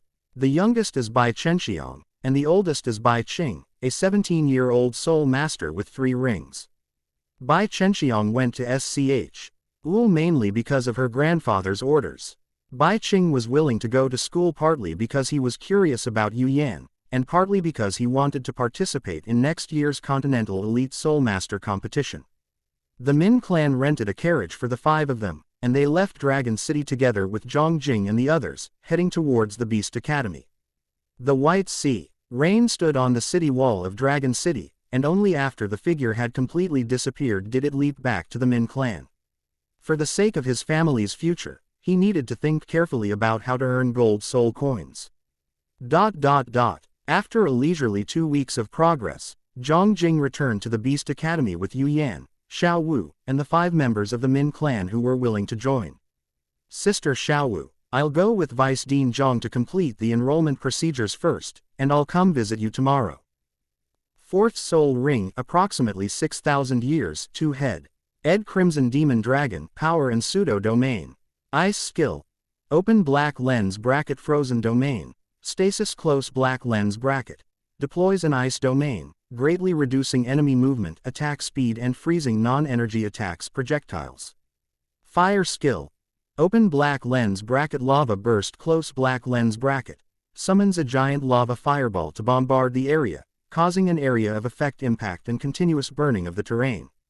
Open black lens bracket soul fusion skill. Blazing frost storm close black lens bracket. Guide. And triggers a large-scale ice and fire elemental storm. Burning ice cones fall from the air plus ice and fire vortexes surge from the ground with super strong AoE and crowd control, but consumes a lot of resources and is prone to backlash. Combat style. More versatile tactics. Open black lens bracket ice mirror refraction close black lens bracket can be combined with any attack to create a trap. Open black lens bracket blazing shadow strike close black lens bracket allows for flexible entry exit. Open black lens bracket double shadow flow strike close black lens bracket is a high-speed surprise attack for decapitation. Open black lens bracket frozen domain close black lens bracket controls the field before open black lens bracket lava burst close black lens bracket. Open black lens bracket blazing frost storm close black lens bracket delivers a devastating blow. Core. Strategy. Use domain, strong control to restrict enemies, creating a safe environment to unleash devastating fusion skills. Phase 3. Integration and mastery, building the soul core, levels 51 to 70 Soul King right pointing arrow Soul Saint. Core objective. To achieve a qualitative transformation in the power of ice and fire, moving from separation to fusion, and to begin comprehending energy transformation and fundamental rules. Condensing the Yin-Yang Fish Soul Core is the core task at this stage. Fusion techniques lean towards a combination of offense and defense, and an initial exploration of the rules. Key training. Soul Core refinement. Attempt to highly compress and stably rotate the ice and fire soul power in the Dantian to form a Yin-Yang Fish Soul Core that is interdependent and self-consistent. This is the foundation of later stage power and requires repeated refinement. Insights into the rules. From open black lens bracket absolute zero domain close black lens bracket and open black lens bracket undying heavenly fire close black lens bracket, we can comprehend the rudiments the rules of freezing and burning in the origin of ice and fire. Backlash resistance. Strengthens physical and mental strength to specifically resist the erosion of high-level fusion techniques. Soul Ring selection. 5th Soul Ring, approximately 15,000 years, Deep Sea Ice Demon Octopus, energy manipulation and defense. Ice skill. Open black lens bracket Eternal Frost. Devour close black lens bracket. Ice fish entangle and drain the target's life force, soul power. Partially converting it into a shield, restoring the user energy conversion. Fire skill. Open black lens bracket burning soul fire close black lens bracket. Ignites the target's soul power, life force, dealing pay. Percentage-based true damage, a prototype of rule-based damage. Open black lens bracket martial soul fusion skill. Ice and fire wheel close black lens bracket. Creates a high-speed rotating ice and fire wheel around the body, on the weapon, combini. Ing offense and defense deflecting, absorbing energy attacks plus rebounding impact plus edge cutting, burning. 6th Soul Ring, approximately 20,000-35,000 years, Dark Demon Evil God Tiger, time and space, devouring, power of rules. Ice technique.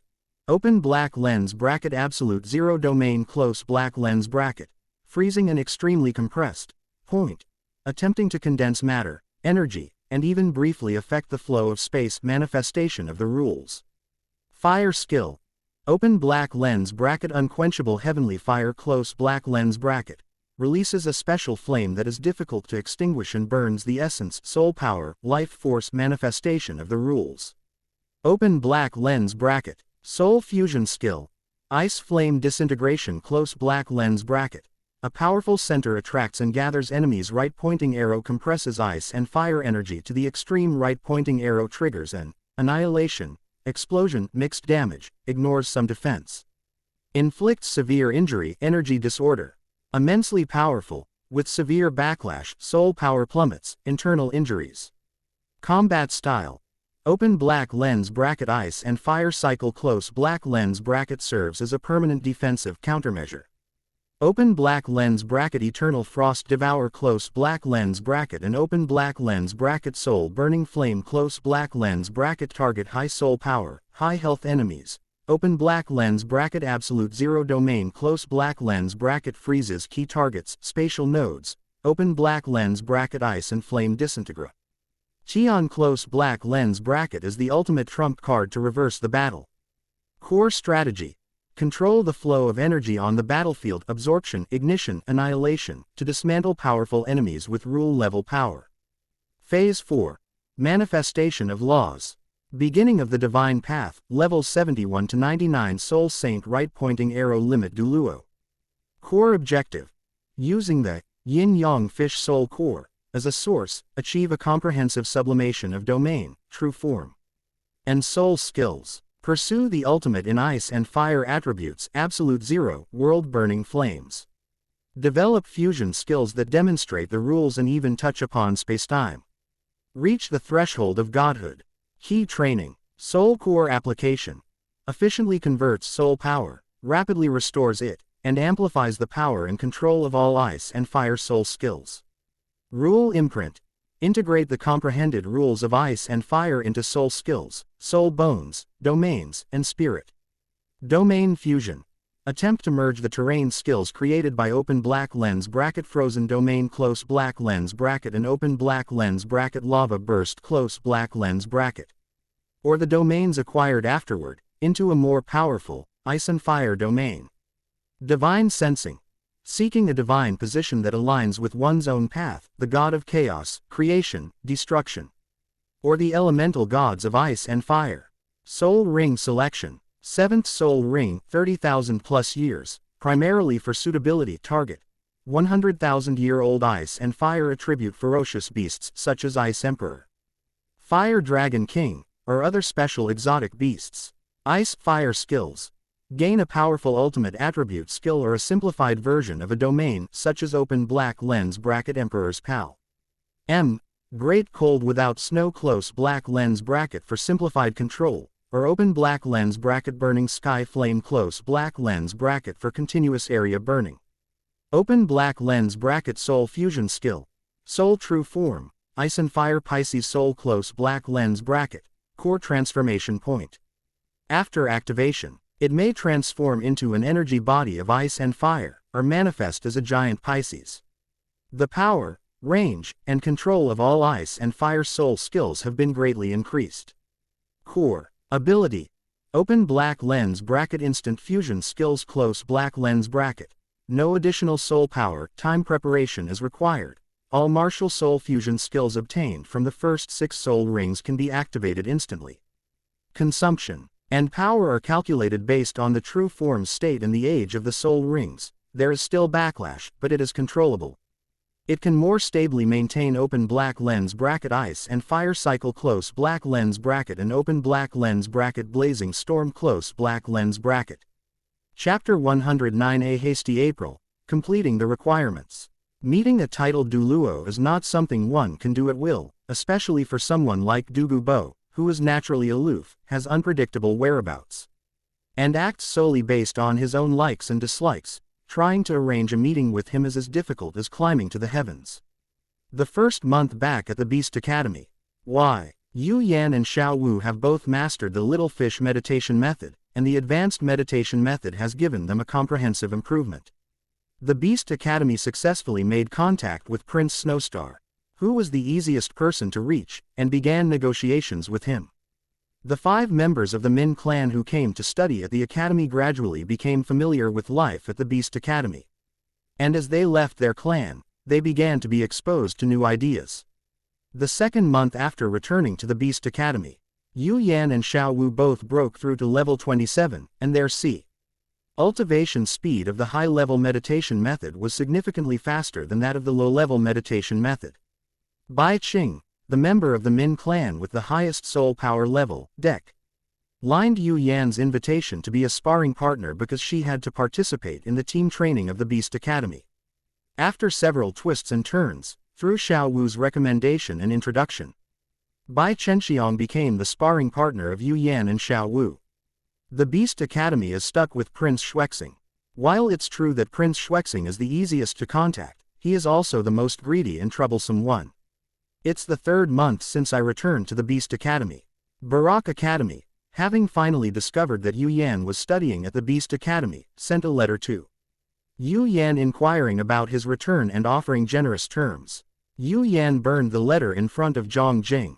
Because Prince Shwexing's demands were somewhat excessive, the Beast Academy turned its attention to Dugu Bo's granddaughter, Dugu Yan. The Beast Academy was just an academy and did not want to get involved in the struggle for the throne.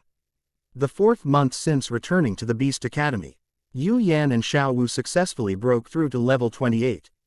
With nothing to do, the two returned to the Soul Arena to fight against different Soul Masters to increase their combat experience. Air 100% win rate demonstrated their invincible combat power among their peers. At Yu Yan and Xiao Wu's strong recommendation, Bai Chenxiang began to fight in the Soul Arena and complete the tasks released by the nearby residents in the Soul Master Guild. She learned from Yu Yan and Xiao Wu how to earn gold soul coins with her own strength. Yu Yan, we have finally fulfilled your 3rd request. On the evening of the last day of the 4th month, Zhang Jing, who was possessed by a martial spirit, ran to Yu Yan's residence and loudly told Yu Yan, who was reading a book and petting his cat, about the good news. 4 months. A full 4 months, and they finally got Yu Yan's 3rd request sorted out. At the moment of success, Zhang Jing mentally punched Prince Shwexing countless times. If she had known that Dugu Yan could be dealt with so easily, she would never have wasted more than 2 months arguing with Prince Shwexing. After contacting Dugu Yan for half a month, the Beast Academy traded 2 mature ice soul grasses and some special cultivation resources for a chance to meet and chat with Dugu Bo. This matter has truly troubled the academy. Upon hearing this good news, Yu Yan excitedly stood up, casually thanked the academy, and then quickly asked, "When can I meet Senior Dugu?" The sooner you meet Dugu Bo, the sooner you can consume the immortal herb, the sooner you consume the immortal herb, the greater the benefits you will receive. It is a positive and mutually reinforcing relationship. According to Yu Yan's vision for the future, he hopes to consume the fiery apricot and the 8-cornered ice grass to enhance his physical strength before reaching level 30, and then absorb his 3rd soul ring. On Dugu Yan's birthday, the date is January 24th of next year. After explaining the date for his meeting with Dugu Bo, Zhang Jing explained to Yu Yan, "Senior Dugu's whereabouts are unpredictable, and no one knows where he is. We can't keep him waiting for us. But he will definitely appear on Dugu Yan's birthday. Moreover, and most importantly, Senior Dugu will absolutely not refuse the small request that his granddaughter made on her birthday." Zhang Jing's eyes revealed a cunning glint. But the young Dugu Yan had no idea about this. In fact, even if Dugu Yan had thought of this, she wouldn't have cared at all. Over the years, many people have tried to contact Dugu Bo through Dugu Yan, but no other force has ever been as strange as the Beast Academy. They don't need her to speak on their behalf or make any promises in disguise. All they need is to meet and exchange a few words. This unconventional request was the real reason why Dugu Yan agreed to help make the connection. She wanted to see what the Beast Academy was really up to. Thank you to the college for mediating this. I will always remember this kindness. Yu Yan had seen and appreciated the Academy's efforts over the past few months, and his words were somewhat sincere. It's November 30th now, and there are still 55 days until Dugu Yan's birthday on January 24th next year. We've waited so long, what's a little more time? This is something the Academy promised you. So naturally we'll try to do it for you. Although I don't know what kind of deal you're going to make with Senior Dugu, I have to remind you that Poison Duluo has an eccentric personality and acts strangely. You must be careful with your words and actions when you're with him. You'd better keep that in mind. Zhang Jing's reminder was also sincere. She didn't want the genius that the Academy had finally produced to die prematurely because he angered Senior Dugu. Dean Zhang, rest assured, my deal with Senior Dugu is beneficial to both of us. I am still young and will never do anything dangerous. Whether we learn about Dugu Bo's character from the original book or from his deeds in real life, it all shows that Dugu Bo was a person who valued loyalty and righteousness, and he would never betray his benefactor. As long as the method to solve the flaws in the Azure Serpent Emperor's martial soul is handed over, I will definitely obtain the Ice and Fire Yin-Yang Eye and definitely gain Dugu Bo's friendship. I'm just reminding you, you should keep that in mind. Knowing what kind of personality Yu Yan had, Zhang Jing gave a reminder and then stopped nagging about it. Okay. After nodding, Yu Yan turned to chat with Zhang Jing about other things, such as the Beast Academy team participating in next year's All-Continent Elite Soul Master competition. Speaking of the Beast Academy team, Zhang Jing sighed deeply. What else can happen? I can still make it to the finals, but I won't get a good ranking. When asked about her goals for this year's All-Continent Elite Soul Master tournament, Zhang Jing made it clear that she had only one goal, to absolutely not lose to Barak Academy. Because Yu Yan and Xiao Wu joined the Beast Academy, the Barak Kingdom did not take any actual action against the Beast Academy, but it did not refrain from its daily verbal attacks and condemnations. Would the Beast Academy be willing to suffer a loss? Of course not. The verbal sparring and condemnations between the two sides have become a source of amusement in the Soul Master community recently. This has led to a rather strained relationship between the two academies. Losing T.O. Barak Academy in the Continental Elite Soul Master Tournament would be a very embarrassing thing. Chapter 110. Excellent Mutual Effect, Mission to Eliminate Bandits. Yu Yan, what brings Vice Dean Zhang Jing to see you? Xiao Wu, who had just returned from accompanying Bai Chenxiang on a mission to wipe out bandits for the Soul Master Guild, saw Vice Dean Zhang Jing, who was some distance away from their residence. Curious about what the Vice Dean wanted to do there, Xiao Wu asked Yu Yan directly. The Academy finally fulfilled my third request.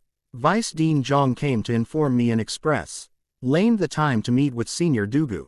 While pouring tea for Xiao Wu, Yu Yan told Xiao Wu the purpose of Zhang Jing's visit. After 4 months, they have finally fulfilled your request. Now can you tell me why you want to meet with Dugu Bo?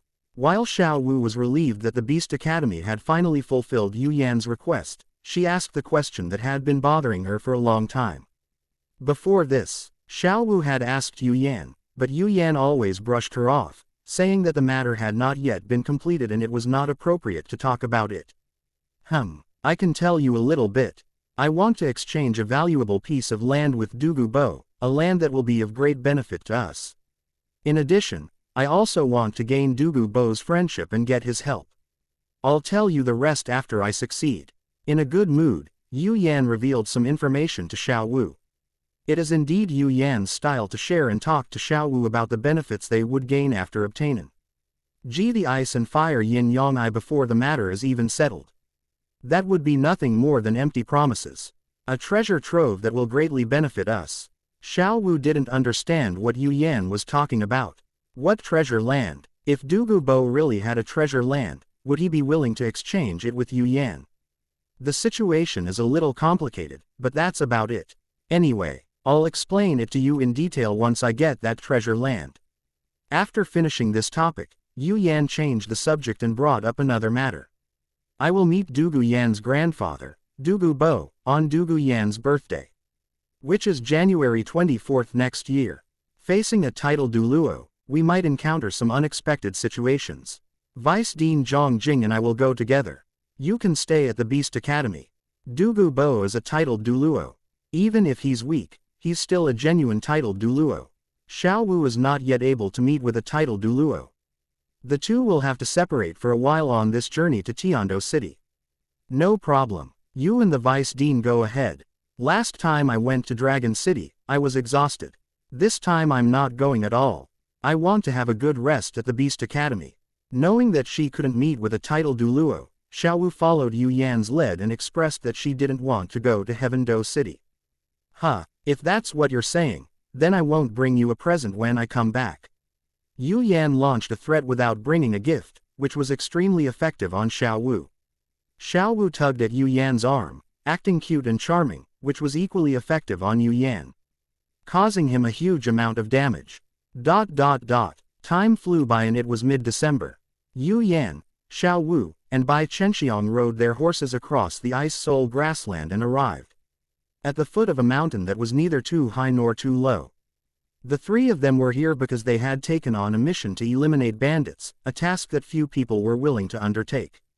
This band of bandits is one of the most cunning bandit groups on the Ice Soul grassland. They never rob large caravans, never steal everything, never rob the same caravan repeatedly, never rob powerful soul masters, and are extremely fast at escaping. With these characteristics, they have been running rampant on the Ice Soul grassland for more than 10 years. If they hadn't provoked some ruthless people they shouldn't have, they might have been able to run rampant on the Ice Soul grassland for decades longer, never making it onto the Soul Master Guild's mission list until their deaths. After learning about the bandits' actions, Yu Yan and Xiao Wu, both with chivalrous hearts, took on the mission. Bai Chenxiang was the helper they found after losing track of the bandits. While the MIN clan's performance in combat was indeed average, their intelligence-gathering skills were unparalleled. Back then, over 90% of the intelligence gathered by the Haoshan sect came from the Min clan. As the granddaughter of the Min clan patriarch, Bai Chenxiang had naturally learned some tracking techniques, and was definitely better than Yu Yan and Xiao Wu. Xiao Bai, are you sure that band of bandits is on this mountain? After tying up the rented horses, Yu Yan looked up at the not-so-tall mountain and then looked at Bai Chenxiang with a puzzled expression. Looking around, there was nowhere to hide on this mountain, and no trace of life. It was impossible for such a large group of bandits to hide here. Xiao Wu used to call Bai Chenxiang Xiao Bai, and after hearing it for a long time, Yu Yan also started calling Bai Chenxiang Xiao Bai directly. I saw with my own eyes that they hid inside the mountain through a secret passage. The passage had been specially treated and would be impossible to find under normal circumstances. Bai Chenxiang, who was already used to being addressed as such, answered Yu Yan's question and explained to him the true location where the bandits were hiding. They're hidden inside the mountain, with specially constructed secret passages. No wonder Yu Yan and I searched this mountain twice and still couldn't find where they were hiding. Xiao Wu clenched her fists indignantly and continued to complain. To hide, they actually dug a hole through the mountain. Wouldn't it be better to use that time to do something worthwhile? Bai Chenxiang hesitated for a moment before finally expressing her confusion. Yu Yan, Xiao Wu, that secret passage doesn't seem like something bandits could have made. I feel like I've seen that kind of technology somewhere before, but I can't remember exactly where. Bai Chenxiang rubbed her temples, trying hard to recall the forgotten events. Lacking any stimulation, she couldn't remember where she had seen them before. No matter how hard she tried, regardless of whether it was those bandits or not, the most important thing now is to deal with this group of bandits. Xiao Wu and I are going in to wipe them out in a bit. Do you want to come into the mountains with us, or do you want to stay here? Among this band of bandits, the highest level of soul power was only a 3-ring soul master. Both Yu Yan and Xiao Wu were confident that they could kill the bandit leader. Faced with overwhelming strength, Yu Yan's way of thinking became simpler. As for the potential dangers inside the mountain, Yu Yan had also considered them. He felt that the bandits would not set up any extremely dangerous traps in their own lair. I'll go in with you. Bai Chenxiang thought about it and felt it would be safer to stay with Yu Yan Xiao Wu. She was a little hesitant to let her act alone in the bandits' territory. Led by Bai Chenxiang, they arrived at a seemingly ordinary patch of ground halfway up the mountain. After bending over and feeling around on the ground for a while, Bai Chenxiang successfully found the switch to the secret passage at the entrance. Press the extremely hidden opening mechanism, and a passage large enough for one person to pass through will appear on the ground. Yu Yan summoned frost scales to protect the vital parts of his body and took the lead in clearing the way through the passage. Chapter 111 Bandit Mission, Mountain Tomb. The initial path into the mountain was very narrow, so narrow that the three of them had to crawl to move forward. As they made their way through such a narrow passage, Yu Yan concluded that it was probably not dug by the bandits. After all, if it really was these bandits who dug the tunnel, how could they have made it so narrow? As he crawled forward, Yu Yan mentally complained about the bandits. Since they chose this place as their base, why didn't they expand it? They were really unprofessional. After crawling for 5 minutes, light appeared ahead, and a fairly large space came into Yu Yan's view. Yu Yan, there are people ahead. Xiao Wu, who has excellent hearing, tugged at Yu Yan's leg and whispered the situation to him. This is the only way to the bandit base. If there's no one guarding it, Yu Yan would really question the professionalism of these bandits. Xiao Wu, let's switch positions. Once we get closer, you can use the golden rainbow silk to take care of them. Golden rainbow silk, a natural concealed weapon made of crystal and gold, is the most suitable weapon to deal with these bandits at this time. Okay, Xiao Wu nodded, and the two switched places in the now quite spacious passageway. Through training in sound localization, they located several bandits in the passage ahead. Moonlight energy, carrying golden threads, entered the space ahead and precisely pierced the bandits' necks, hearts, and mouths, successfully sending them to hell. After dealing with the bandits guarding the place, Yu Yan and his two companions crawled out of the narrow passage and stood in a small room inside the mountain, looking around. The brick and stone walls further proved that this place was not built by bandits. Xiao Bai, it seems your guess was correct. This place was indeed not built by bandits. Upon reaching the edge of the space, Yu Yan ran his hand across the bricks and stones, then gently tapped them. Determining that the material of these bricks and stones was very ancient, he further deduced from the traces of time left on the bricks and stones that they must have existed for a very long time. I remember now, this is a tomb chamber. The passage we just went through must have been a tunnel dug by tomb raiders. Upon entering this space and looking at the surrounding environment, Bai Chenxiang finally remembered why it felt familiar. When she was a child, her grandfather had told her these things in stories. A hole dug by tomb raiders. Were we in a tomb for the dead? Upon hearing that this was actually a tomb for the dead, Xiao Wu's face showed a hint of surprise. She had never imagined that one day she would actually step into a tomb for the dead. Bai Chenxiang nodded in response to Xiao Wu's probing gaze and explained to Yu Yan and Xiao Wu, I can only roughly determine that this is a tomb. The deceased must have been of high status in life. There is too little other information, so I cannot speculate wildly. Yu Yan could also deduce that the deceased held a high social status during his lifetime. After all, someone of little status would not be able to build a sizable tomb inside a mountain. Following this line of thought, either this band of bandits discovered this place and made it their hideout, or they were tomb raiders themselves. Let's keep moving forward. With his thoughts returning to normal, Yu Yan, the backbone of the three, made a decision. The initial path into the mountain was very narrow, so narrow that three of them had to crawl to move forward. As they made their way through such a narrow passage, Yu Yan concluded that it was probably not dug by the bandits. After all, if it really was these bandits who dug the tunnel, how could they have made it so narrow? As he crawled forward, Yu Yan mentally complained about the bandits.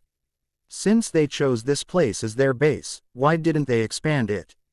They were really unprofessional. After crawling for 5 minutes, light appeared ahead, and a fairly large space came into Yu Yan's view. Yu Yan, there are people ahead. Xiao Wu, who has excellent hearing, tugged at Yu Yan's leg and whispered the situation to him. This is the only way to the bandit base. If there's no one guarding it, Yu Yan would really question the professionalism of these bandits. Xiao Wu, let's switch positions. Once we get closer, you can use the golden rainbow silk to take care of them.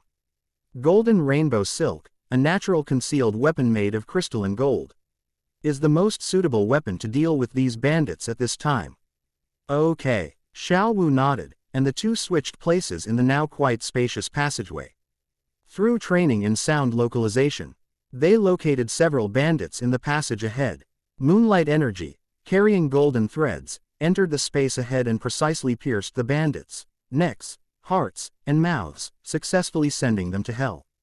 After dealing with the bandits guarding the place, Yu Yan and his two companions crawled out of the narrow passage and stood in a small room inside the mountain, looking around. Brick and stone walls further proved that this place was not built by bandits. Xiaobai, it seems your guess was correct. This place was indeed not built by bandits. Upon reaching the edge of the space, Yu Yan ran his hand across the bricks and stones, then gently tapped them, determining that the material of these bricks and stones was very ancient. He further deduced from the traces of Tim left on the bricks and stones that they must have existed for a very long time. I remember now, this is a tomb chamber. The passage we just went through must have been a tunnel dug by tomb raiders. Upon entering this space and looking at the surrounding environment, Bai Chenxiang finally remembered why it felt familiar. When she was a child, her grandfather had told her these things in stories. A hole dug by tomb raiders. Were we in a tomb for the dead? Upon hearing that this was actually a tomb for the dead, Xiao Wu's face showed a hint of surprise.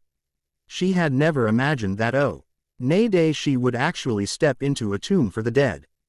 Bai Chenxiang nodded in response to Xiao Wu's probing gaze and explained to Yu Yan and Xiao Wu, I can only roughly determine that this is a tomb.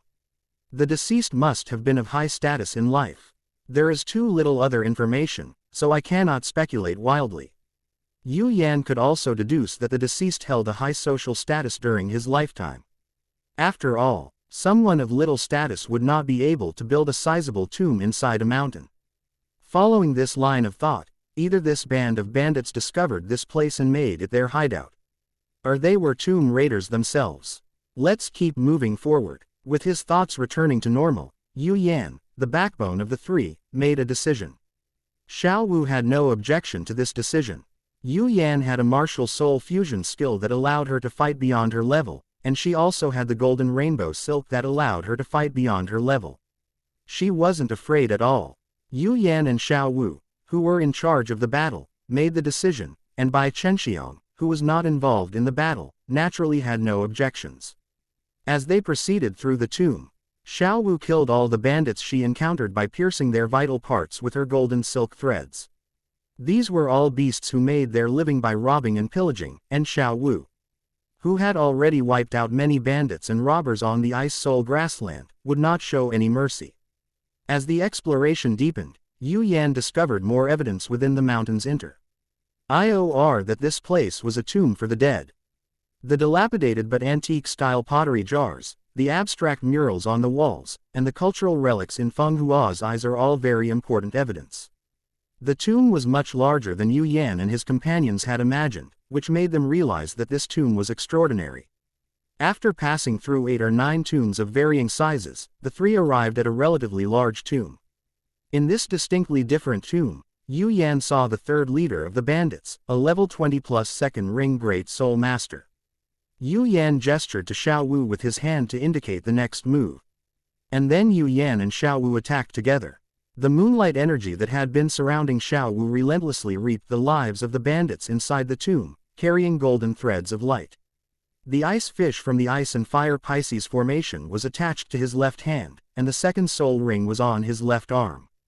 The Xuanbing chains quickly bound and restrained the third leader of the bandits, silencing his struggles and cries for help. You two are really something. Following behind the two, Bai Chenxiang, who hadn't done anything, watched Yu Yan and Xiao Wu handle everything with ease, her eyes filled with admiration. It's all right, the main problem is that these guys are just too weak. Xiao Wu answered the question modestly, not feeling that there was anything to be proud of in defeating these weaklings. While the two women were talking, Yu Yan came to the side of the third bandit leader, who was bound by the Xuanbing chains, squat head down and stared into his eyes. I'm going to ask you some questions. Answer them quietly and don't make a sound, understand? The third leader of the bandits stared at Yu Yan's calm, unwavering gaze for a moment. Then nodded up and down, indicating that he understood. Yu Yan waved away the ice block that was blocking the mouth of the third bandit leader and questioned, "Why are you in this tomb? Is it because you use it as your lair, or because you are tomb raiders?" Yu Yan could tell which was more important, eliminating the bandits or whether the royal tomb had been completely looted. "Are you in the same line of work?" The third bandit leader stared at Yu Yan with a strange look for a while. He didn't answer Yu Yan's question, but instead asked about Yu Yan's identity. When the bandits came to wipe them out, Yu Yan had already concealed all traces of his identity, so the third leader of the bandits failed to discover his true identity. "Note that I am asking you questions, not the other way around." Yu Yan clenched his fist, causing the Xuanbing chains to tighten, inflicting considerable pain on the third leader of the bandits. HMPH tilde, the third bandit leader, Chao Yuyan, sneered disdainfully. He suddenly turned and shouted into the depths of the tomb, "Notify the boss, a very powerful kid has arrived. Tell him to be careful." The voice of the third bandit leader carried over, drawing the attention of the bandits in the tomb chamber further ahead. The chaotic footsteps grew closer and closer. Chapter 112 Unyielding to the Death, Fighting the Bandits. "Aren't you afraid of dying?" Yu Yan looked at the third leader of the bandits with great surprise. Among all the bandits he had faced, this was the only one who refused to cooperate and would rather die than submit.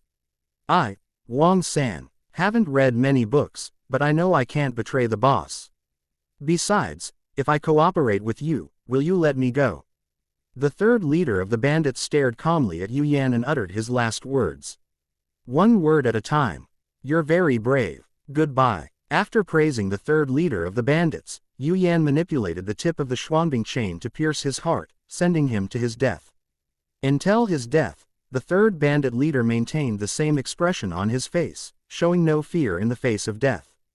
"Sorry, this was my mistake. I didn't expect this guy to have such backbone.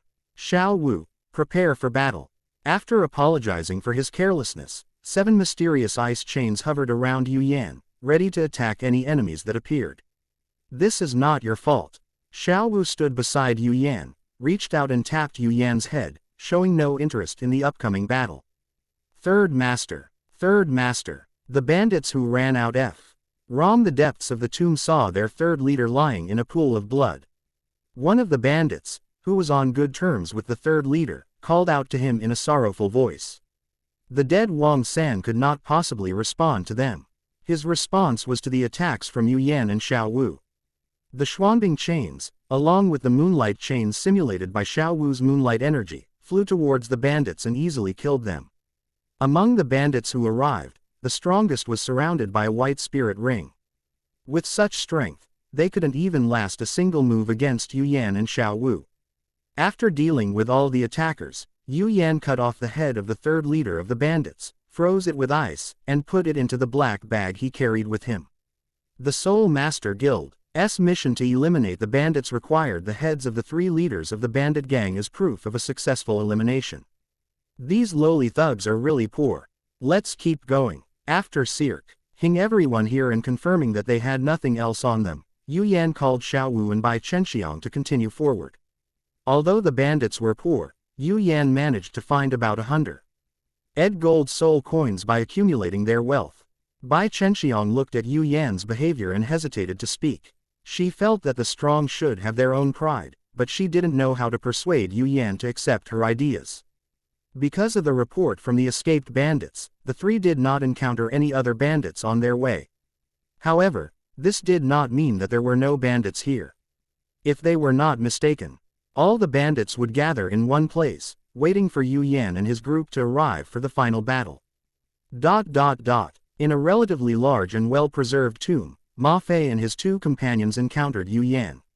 The leader of the bandits was named Li Hu, a 3-ring soul master with yellow and purple rings. He was powerful, burly, and his scarred body gave him a fierce aura. The bandit gang's second in command was named Zhao Xiao, a level 29, 2-ring great soul master. He wore an eye patch and stared fiercely at the 3 people who walked in. The other bandits were all burly men with bloodshot eyes. They stared at Yu Yan and his two companions, waiting for their two leaders to give the order so they could rush up and tear them apart. So it was you who killed Wang San. Standing in the very center of the bandits, Li Hu scanned Yu Yan with his tiger-like eyes, confirming the news of Lao San's death. Well, I wanted to ask him some questions, but he wasn't very cooperative and even exposed my whereabouts. We're all enemies, so there's nothing I can do. Ignoring the angry stares from the crowd, Yu Yan answered the question from Li Hu, the bandit leader, in a relaxed tone. After clearing up his doubts, Yu Yan asked Li Hu directly before he could speak. I have answered your question. Now, can you tell me whether you discovered this place by accident and used it as your hideout? Or whether you are tomb raiders who are here to rob tombs? Very good, very courageous. We are tomb raiders here. Li Hu answered Yu Yan's question. Is this the same question you asked Wang San? That's right, but unfortunately he's unwilling to say anything. Because of Li Hu's honesty, Yu Yan answered his questions without reservation. TCH, it's such a simple question, he just said it. It's no big deal, I won't blame him. As Li Hu spoke, he stood up, and a black tiger martial spirit appeared beside him, quickly completing the martial spirit possession. Tiger stripes appeared on Li Hu's body, and a large black king character appeared on his forehead. 3 spirit rings, yellow, and purple, floated rapidly, revealing the turmoil in his heart. I think you're overthinking it. I've taken on the mission to wipe you out. Whether or not the Wang San you're talking about answers my questions, he's going to die, and you're all going to die too. Unwilling to back down, Yu Yan gestured with his hand across his neck, arrogantly provoking Li Hu, the leader of the bandit gang. If a small provocation can make Li Hu lose his temper, he can gain a significant advantage in the battle. What gives you the audacity to be so arrogant in front of me, a mere second ring Grand Soul Master? Upon seeing the 2 spirit rings surrounding Yu Yan, Li Hu was momentarily taken aback. You'll find out. The battle is about to begin, and Yu Yan has no habit of proactively revealing his own information. Zhao Xiao, who had been standing silently beside Li Hu, had a pure black owl appear behind him just as Li Hu was about to make his move. The night is dark, and all is silent. After a low, somber incantation, a thick black aura surged from Zhao Xiao's body, obscuring the surroundings and making Yu Yan extremely alert. Amidst the billowing black mist, Li Hu's second soul ring descended, and he transformed into a black shadow within the mist, rushing towards Yu Yan. A trivial skill, the power of Moonlight. Li Hu has helpers, and Yu Yan naturally has helpers too. Xiao Wu, who has always stood by Yu Yan's side, could not stand by and watch Yu Yan be defeated by 2 people. The moonlight energy floating around Xiao Wu transformed into ripples that spread outwards, repelling the approaching black energy. Without the black mist concealing him, Yu Yan saw Li Hu leap out from within, leaving trails of black shadows in the air. In the blink of an eye, he arrived beside Yu Yan, waving a hand that resembled a tiger's paw as he struck at Yu Yan. Li Hu's second soul skill is called Shadow Leap, which transforms him into a blur to confuse the opponent while also increasing his own speed. Once close to the target, Li Hu will immediately use his first soul skill, Netherworld Tear Palm, to launch a sneak attack. In the past, with Zhao Xiao's black aura as a shield, this trick of his always worked. Now, Xiao Wu easily dispelled the black aura that could have provided cover, and Yu Yan also noticed his actions in advance. Frost scales appeared, and the fist shrouded in black mist collided with the fist shrouded in frost scales, producing a dull thud. Chapter 113 An Easy Victory. I don't believe it. The 2 fists collided, and the ripples caused by the clash of their soul forces spread outwards, stirring up the dust that had not been washed off the ground for a long time and obscuring the figures of the 2. Soon, the 2 were thrown out of the dust.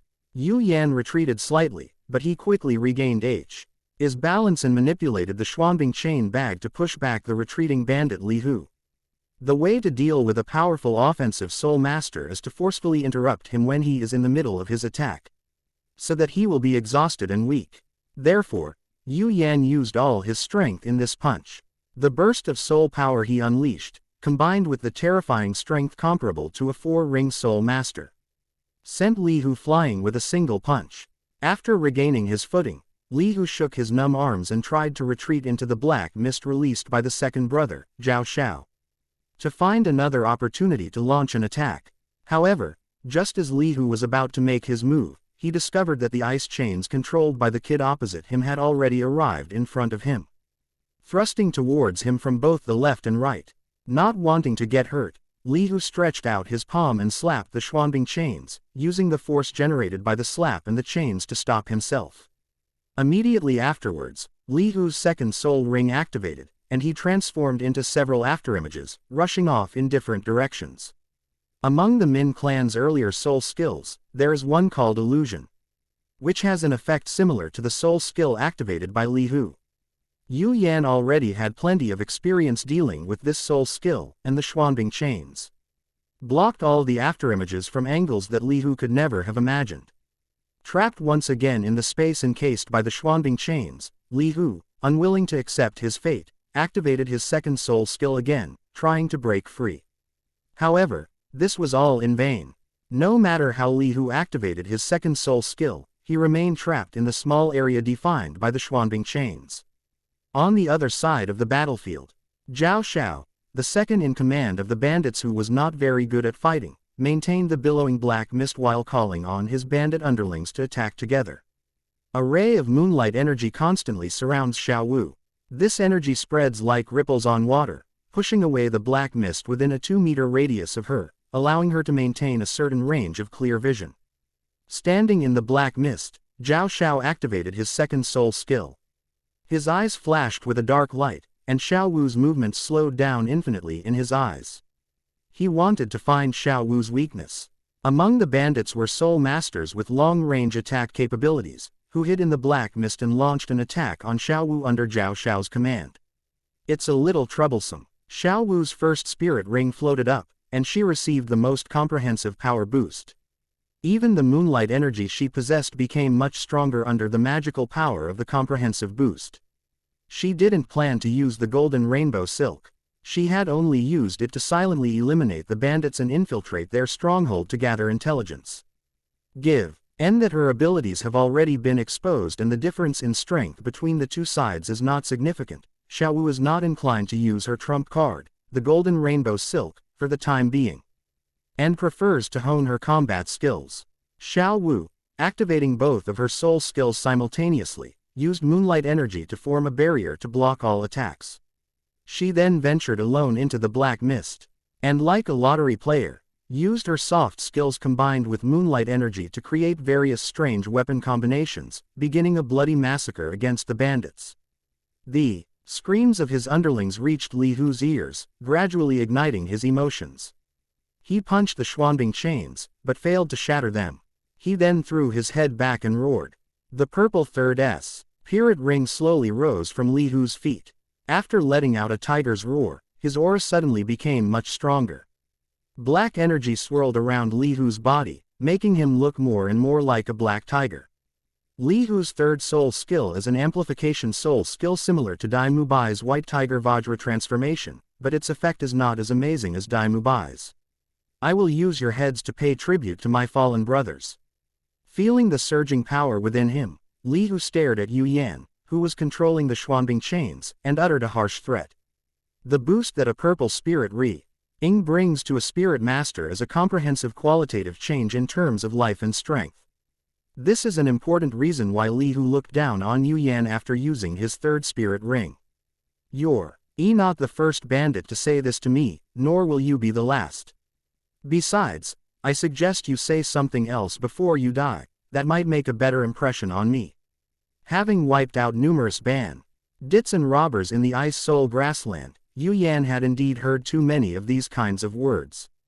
Their dreams were beautiful, but in reality, they had all turned into gold soul coins and Soul Master Guild contribution points. Snort. Quote. Li Hu completely disregarded Yu Yan's words. He snorted coldly, brandished his amplified netherworld tier claw, and slapped at the Xuanbing chains surrounding him. With a single palm strike, countless cracks appeared on the Xuanbing chain, and a small section of the chain was successfully shattered by Li Hu, who was using all his strength. Under the influence of Yu Yan's soul power, the shattered Xuanbing chains quickly reassembled, forming a cage with the other Xuanbing chains, trapping Li Hu inside.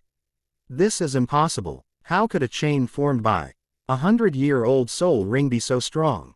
This must be an illusion. Looking at the rapidly attaching ice chains, Li Hu's expression was as if he had seen a ghost. He had shattered the defenses of a second-ring defensive soul master and had also pierced the heart of a soul master of the same level. His combat power was among the best in his class. Even if I beat him to death today, he still wouldn't believe that he couldn't break the chains created by a second-ring soul master. Seizing the moment when Li Hu was distracted, Yu Yan waved his left hand and manipulated the Xuanbing chains to tie Li Hu up tightly. After the Xuanbing chains bound Li Hu, the chilling aura emanating from the chains began to invade Li Hu's body, disrupting the flow of his soul power. How is this possible? How could the chains formed by the second spirit ring still have this effect? This must be fake. I must be dreaming. This must be fake. Feeling the flow of soul power within his body being restricted, Li Hu, who had some knowledge of soul rings and soul masters, was filled with disbelief. In the end, Li Hu began to doubt whether he was dreaming. This feeling is like someone telling you one day that you can eat stones directly, and then eating a stone right in front of you. Yu Yan wasn't kind enough to explain to Li Hu that his second soul ring was actually a 1,000-year soul ring of about 4,500 years. Since there was no need to spare Li Hu's life, the sharp tip of the Xuanbing chain swiftly and accurately pierced Li Hu's heart, silencing Li Hu, who was still muttering, "I don't believe it. Xiao Bai, you take care of Li Hu's body. I'm going to help Xiao Wu." Seeing that Xiao Wu's battle was still going on, Yu Yan called out to Bai Chenxiang and then rushed over to join Xiao Wu's battle. Okay. Having witnessed Yu Yan easily defeat a 3-ring soul master, and knowing that Yu Yan hadn't even used the more powerful fire fish technique, Bai Chenxiang's eyes were filled with deep admiration. Chapter 114 The Two Moaner, Corpse Vine. With Yu Yan joining the fight, Xiao Wu's battle quickly ended. As Zhao Xiao's neck was snapped by Xiao Wu, the black mist that had been obscuring their vision gradually dissipated. The icy chains, like deadly demons, stretched outwards, piercing through the bodies of the bandits who were still standing, mercilessly reaping their lives amidst their pleas for mercy. Considering the need to interrogate them for information, when killing the still alive bandits, Yu Yan specifically chose one who was terrified and spared his life. Yu Yan, Xiao Wu, you two are really amazing. After the battle, Bai Chenxiang looked at Yu Yan and Xiao Wu, who were almost unharmed, and sighed sincerely. Actually, it's not that we're too strong. It's that these bandits are too weak. Xiao Wu, who inherited Yu Yan's humble qualities, did not laugh and say that she was very powerful. Instead, she attributed her victory to the fact that the bandits were too weak. Upon hearing Xiao Wu say that these bandits were weak, Bai Chenxiang had a lot to say, but didn't know how to express it. They say those bandits are very strong. But THEY really couldn't hold out against Yu Yan and Xiao Wu for long. Are you saying those bandits were weak? Recalling the performance of those bandits just now, Bai Chenxiang really couldn't say that they were weak. Do you want to live? As the Xuanbing chains were retrieved, the terrified but still alive bandit was dragged in front of Yu Yan, who then posed a question to him. This bandit is a level 19, 1-ring soul master. He is quite strong and well dressed, so he must hold a high position among the bandits and know a lot of information. Yes, I want to live. Upon hearing the words of the demon before him, the bandit, who was so frightened that he was somewhat mentally unstable, quickly nodded and loudly stated his demands. Very well, as long as you answer my question, I will spare your life. Seeing that the other party wanted to live, Yu Yan nodded in satisfaction. As long as he wanted to live, he could always find a way to ask the question. The only thing to fear was those resolute people who had no intention of living at all. The bandit nodded excitedly, promising to answer all questions and share his knowledge without reservation. Tell me about this tomb. Yu Yan asked a very general question, and the bandit, desperate to survive, began to stammer out what he knew about the mountain tomb. Xiao Wu and Bai Chenxiang, upon hearing the bandits being questioned by Yu Yan begin to recount information, abandoned their plans to clean up the battlefield and instead came over to Yu Yan to listen quietly. According to the bandits' account, They discovered the large tomb in the mountains 2 years ago. And the entire excavation and exploration project was led by the second-in-command, Zhao Xiao. Zhao Xiao's ancestors had been tomb raiders for generations. As the one who discovered the tomb and dug the passage leading to it. As for why it was dug so narrowly, it was because Zhao Xiao only knew how to dig this narrow. Some people suggested digging it wider. But Zhao Xiao stopped them on the grounds of preventing accidents. Zhao Xiao only knew that digging to this extent was safe. He didn't know whether it was safe to continue expanding the tunnel. They dug up a lot of good stuff from the tomb, but they sold it all as stolen goods. The gold soul coins they got from selling the stolen goods were also spent, almost all of them. You can't expect a bandit to save money. They basically spent all the gold soul coins they got on the same day. The fact that the 3 bandit leaders possessed such high levels of soul power played a decisive role in obtaining various resources from the tomb. Based on the various items and books found in the tomb, they deduced that the tomb's owner was the king of a kingdom before the establishment of the Haagen-Dazs kingdom. The Haagen-Dazs kingdom has been established for over 600 years, meaning this tomb has existed for at least 600 years. The tomb had been meticulously explored by bandits for over 2 years. With only the main burial chamber, where the king was buried, remaining unexplored. The main reason why the main burial chamber was not destroyed by the bandits was that a core demon vine over 2,000 years old was growing at the entrance of the main burial chamber. Corpse vine is a mutated form of ghost vine that grows in areas with large numbers of corpses. It has extremely strong vitality and attack power, and a strong sense of territory. It will launch a relentless attack on any creature that enters its attack range.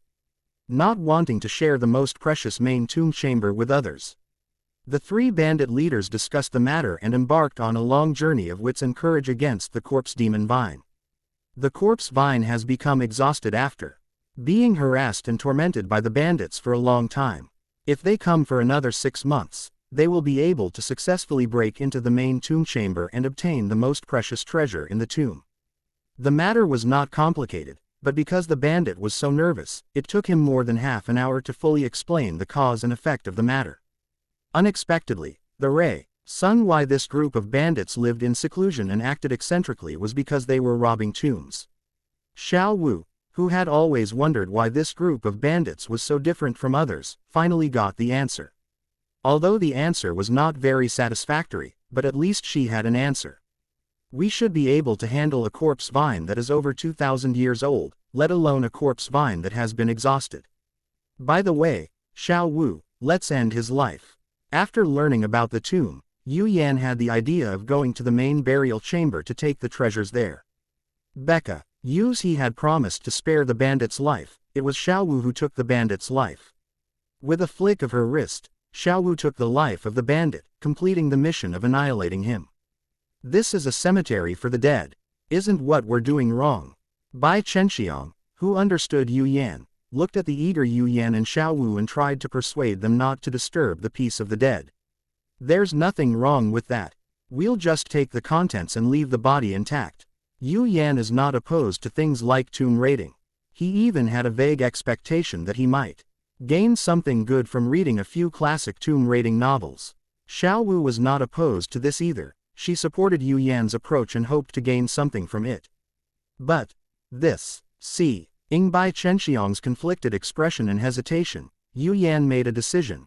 All right, Xiao Bai, you just wait for us here. Xiao Wu and I will be right back. Bai Chenxiang's proud purrs. Onalati made it impossible for her to do or accept such a thing. Everyone has principles and beliefs, and Yu Yan is no exception. Just like when he went for his internship, he couldn't cheat poor Peo out of their money to open a no-name milk tea shop. Therefore, Yu Yan is willing to respect her, but he will not abandon his decision because of her. Relax, rest here for a while, don't think too much. Xiao Wu patted Bai Chenxiang on the shoulder, and together with Yu Yan, they walked side by side into the depths of the tomb, following the route given by the bandits. Chapter 115 Burning Corpse Vine. The magnificent main tomb chamber. Following the bandits' instructions, Yu Yan and Xiao Wu passed through 5 or 6 more tomb chambers before arriving at the entrance to the main tomb chamber. A blood-red vine grew and coiled at the entrance, blocking their path. A close look at the corpse demon vine reveals the origin of its name. Its vines resemble the severed limbs of various creatures. And its leaves are like flowing blood.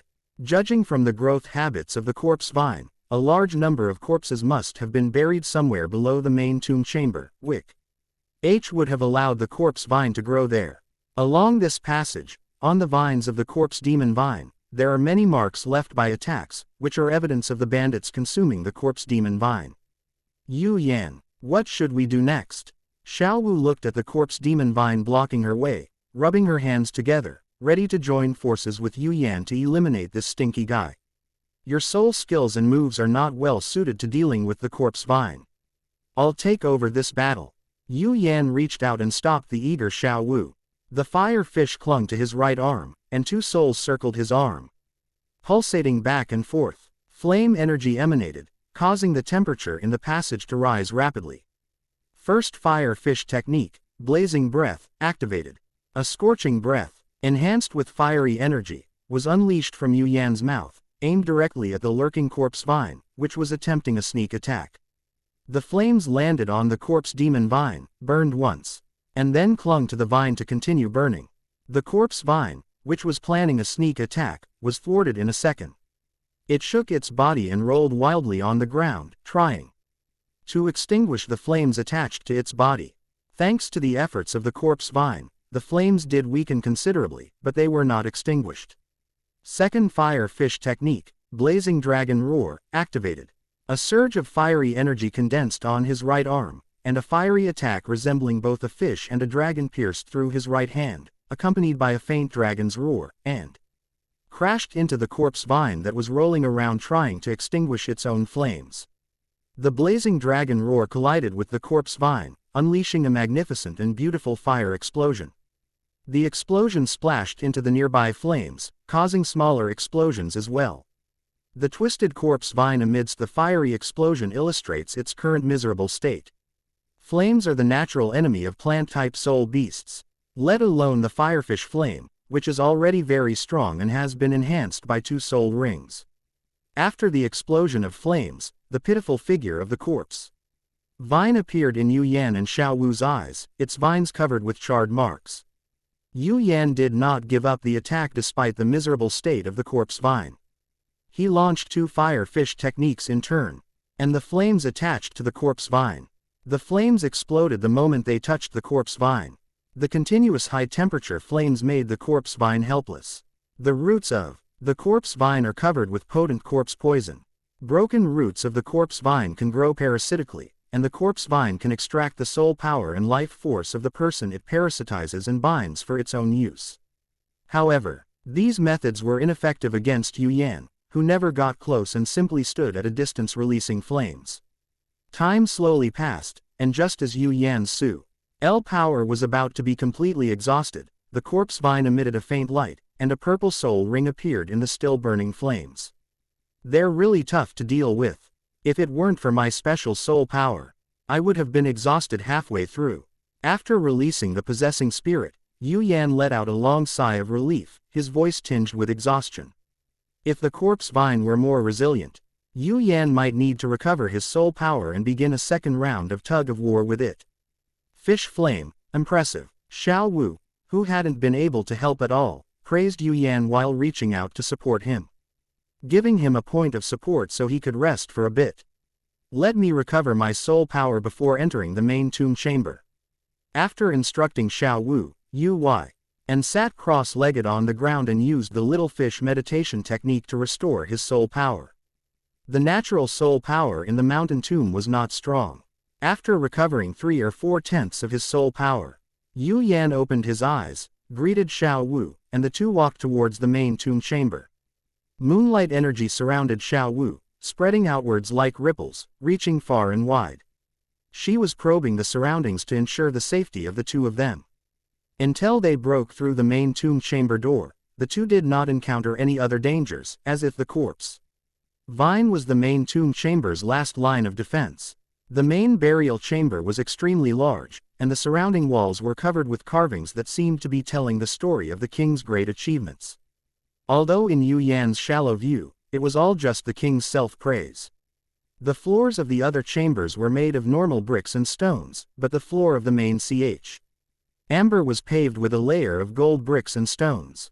The luminous pearls that never faded shone brightly, and the golden floor reflected the light of the pearls, making, magnificent and resplendent, a truly fitting description. In the center of the main burial chamber, there is a coffin made of an unknown material, and inside the coffin lies the owner of this tomb. Centered around the coffin, various items are arranged around it. Near the coffin was a clothes rack, on which hung a magnificent robe that had remained intact for 1,000 years, and a golden scepter that had never faded. A little further out, there were 2 large boxes, surrounded by all sorts of rare and precious treasures, which were obviously very valuable at a glance. Wow, how luxurious! Stepping on the golden floor tiles, Yu Yan couldn't help but be shocked by the incredibly luxurious construction of the tomb. He had lived 2 lives in total, and this was the first time he had ever seen such a scene. Indeed, this is far too extravagant. Xiao Wu nodded in agreement. Having understood the value of these things in human society, she was equally shocked by the furnishings here.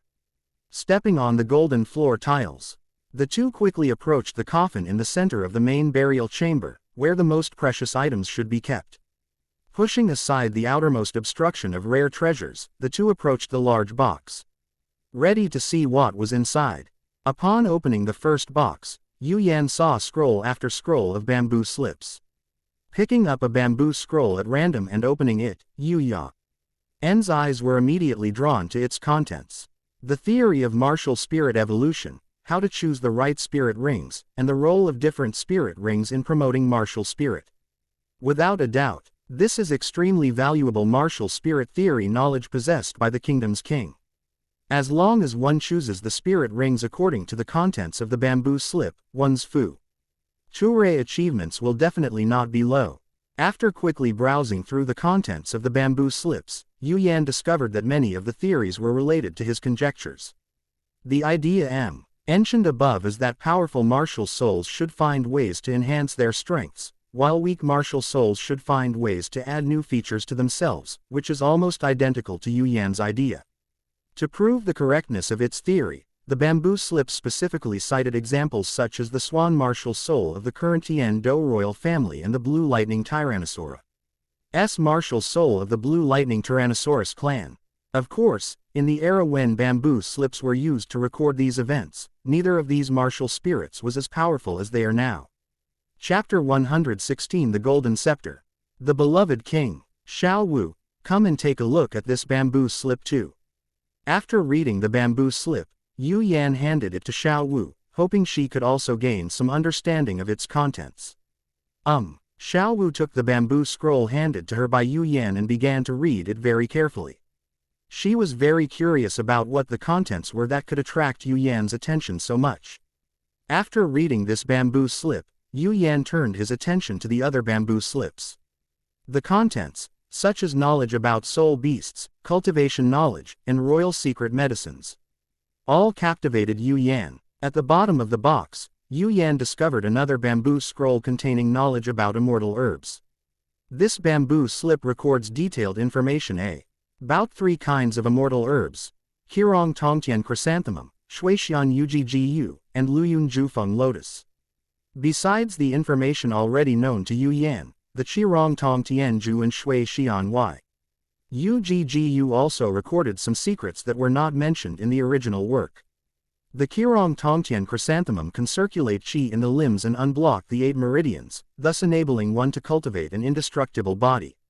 Narcissus jade bone and muscle strengthening can enhance the bones and meridians of soul masters, and opening up the 7 meridians and 8 extraordinary channels of the whole body. The main ingredient is the Qirong Tongtian chrysanthemum, supplemented by the Narcissus jade muscle and bone. When consumed together after special processing, it can cultivate an unparalleled physical body and also has a chance to evolve one's martial spirit. Speaking of the synergy between immortal herbs, Yu Yan suddenly thought of 2 other immortal herbs, the Duluo tulip and the 8-petaled immortal orchid. He clearly remembered that the original text described the Duluo tulip and the 8-petaled immortal orchid as the Mandarin duck immortal herbs, which could active a synergistic effect when taken together. Tisk tisk tisk. The elixirs that couples used in the original timeline all complemented each other, which fits the theme of the love continent.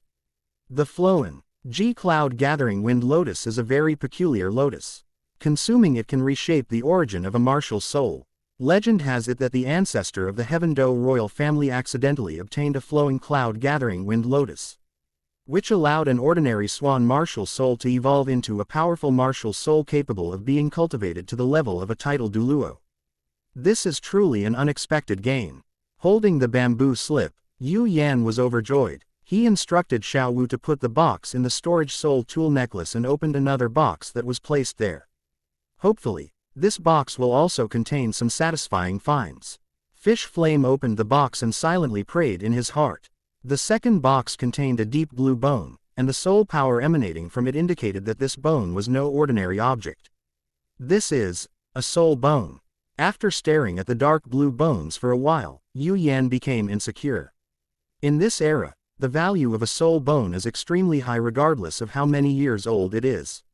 Let alone the era in which the tomb's owner lived, where the soul bone must have been even more precious. It was precisely because he understood the value of the soul bow. Nay, that he was not quite sure that anyone would actually use it as a burial offering. Xiao Wu gently stroked the bone, and she said to Yu Yan with great certainty, "You're not mistaken, this is a soul bone, but it's not very old. It looks like it's several thousand years old. That's quite a generous gesture." Yu Yan also reached out and touched the soul bone, confirming that it was indeed the soul bone, and couldn't help but sigh as he looked at the coffin not far away. They closed the box, had Xiao Wu put away the soul bone, and then the two continued to approach the coffin. Upon arriving at the clothes rack, Yu Yan and Xiao Wu's eyes simultaneously fell upon the brand new aristocratic robe. The fact that it had been left here for so long without rotting meant that this garment was definitely extraordinary. Yu Yan didn't know much about clothes. He stared at the gorgeous clothes for a while and could only tell that the clothes were very noble and gorgeous, and that they felt cool to the touch. If this is true of Yu Yan, then it is even more true of Xiao Wu. With a wave of his hand, Yu Yan gestured for Xiao Wu to incorporate the elaborate garment into the necklace. His Zi was then drawn to the golden scepter leaning against the clothes rack. The golden scepter emanated obvious soul power fluctuations, clearly indicating that it was a soul tool. He reached out and grasped the golden scepter, infusing it with his soul power. The golden scepter emitted a pale golden light, and a powerful pressure spread out from the center of the golden scepter. Standing beside the golden scepter, Yu Yan could feel the oppressive aura, which gradually grew stronger as soul power was injected into it. The pressure of amplifying one's own soul power, making subjects feel the king's majesty, is indeed very much in line with the king's style. By circulating his soul power through the golden scepter, he quickly discovered its third ability: it could change size at will. The largest golden scepter is the one in front of us, which is nearly 2 meters tall. The smallest golden scepter can be shrunk to the size of a little finger. The former is convenient for showcasing the king's power and prestige, while the latter is easy to carry, emphasizing convenience. In addition to the two functions mentioned above, Yu Yan also saw a storage space measuring 10 meters in length, width, and height inside the golden bead at the top of the golden scepter. A soul tool with 3 abilities could fetch at least 10 million gold soul coins at an auction. Xiao Wu, this soul tool. After learning about the golden scepter's abilities, Yu Yan explained its functions to Xiao Wu. This golden scepter also has storage space. Perfect, you can use it. After hearing about the power of the golden scepter, Xiao Wu made her decision without hesitation. This was her true original purpose. Alright, I happen to need a personal storage space, so this golden scepter is mine. Yu Yan, who genuinely needed a portable storage space, didn't make any polite excuses. He shrunk the golden scepter and put it into his pocket. After taking away the fine clothes and scepter, the two set their sights on the clothes rack, eventually determining that it was simply a gold item with no other purpose. With ample storage space, before heading to the central coffin, Yu Yan casually laced all the nearby rare treasures into the storage space atop the golden scepter. Having taken all the rare treasures from this place, Yu Yan felt that he would never have to worry about money again. Approaching the coffin, Yu Yan discovered a bamboo scroll on it. Driven by curiosity, Yu Yan opened the scroll. Newcomer, although I do not know your exact identity, I urge you to show mercy. You may dispose of the treasures here as you see fit, but please, under no circumstances, open this coffin. All the treasures are outside the coffin. Inside the coffin lies only my corpse and a specie. Energy that can preserve my body from decay. Once activated, this energy will dissipate. This energy is highly poisonous. Those who come after me should proceed with extreme caution.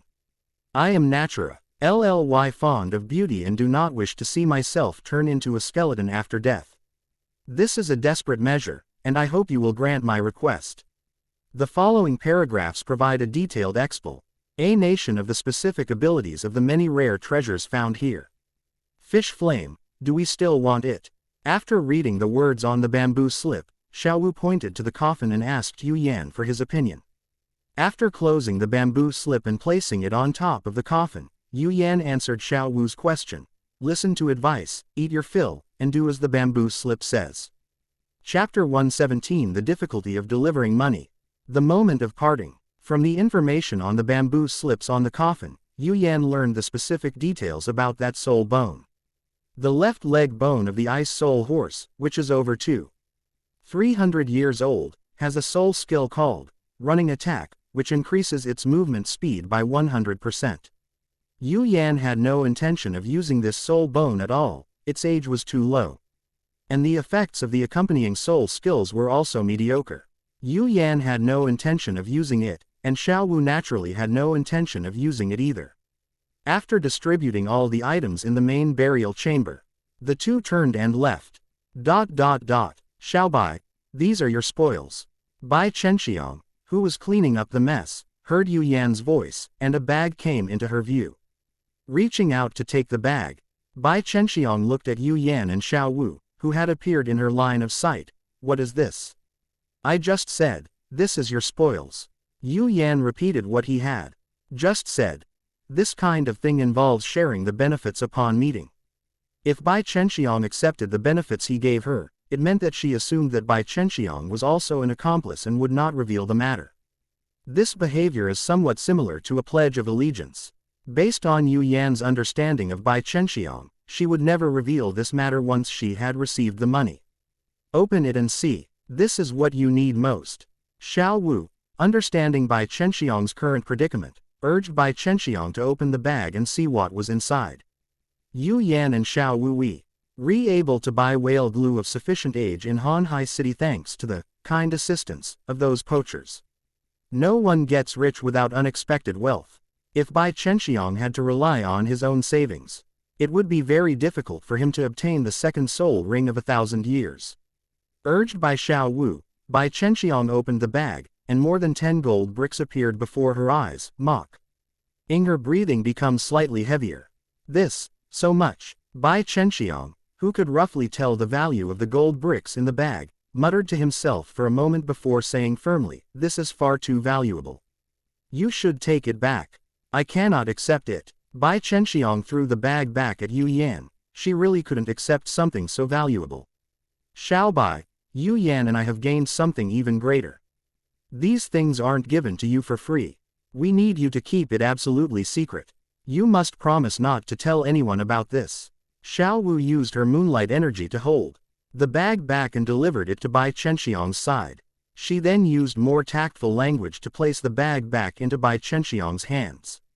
But this is just too much. Bai Chenxiang, who had never seen so much money in her life, thought that even hush money couldn't possibly cost this much. Besides, Yu Yan and Xiao Wu take good care of her, so even if they don't give her any hush money, she won't tell anyone about what happened here. Xiao Bai, just take them. You need these gold bars, and Yu Yan and I also need them to buy peace of mind. We each get what we need. Xiao Wu pushed the bag that Bai Chenxiang was trying to push towards her back to Bai Chenxiang, and explained the whole story to her. Xiao Wu is right. We each get what we need. Just let us buy with peace of mind. Yu Yan strongly agreed with Xiao Wu's words. He would feel somewhat uneasy if Bai Chenxiang didn't accept this pledge of loyalty. After 2 more rounds of back and forth persuasion, Bai Chenxiang, unable Yi, to resist the repeated entreaties of Yu Yan and Xiao Wu, was forced to accept the gold bricks. Seeing Bai Chenxiang accept the pledge of loyalty, Yu Yan breathed a sigh of relief. This was the first time he had ever had such difficulty in delivering money. Life is unpredictable. By the way, Yu Yan, I've gathered all the items from the bandits here. You and Xiao Wu were the ones who killed most of the bandits. What do you think we should do with them? Bai Chenxiang put the bag into her storage soul tool, pointed to a small pile of things next to her, and asked Yu Yan for his opinion. Following the direction Bai Chenxiang pointed, Yu Yan saw a pile of messy things. He went to the pile and examined them one by one. The gold soul coins and books on soul master and soul beast knowledge were casually put into the golden scepter by Yu Yan. Besides the serious stuff, Yu Yan also saw a fantasy version of a tomb raiding book.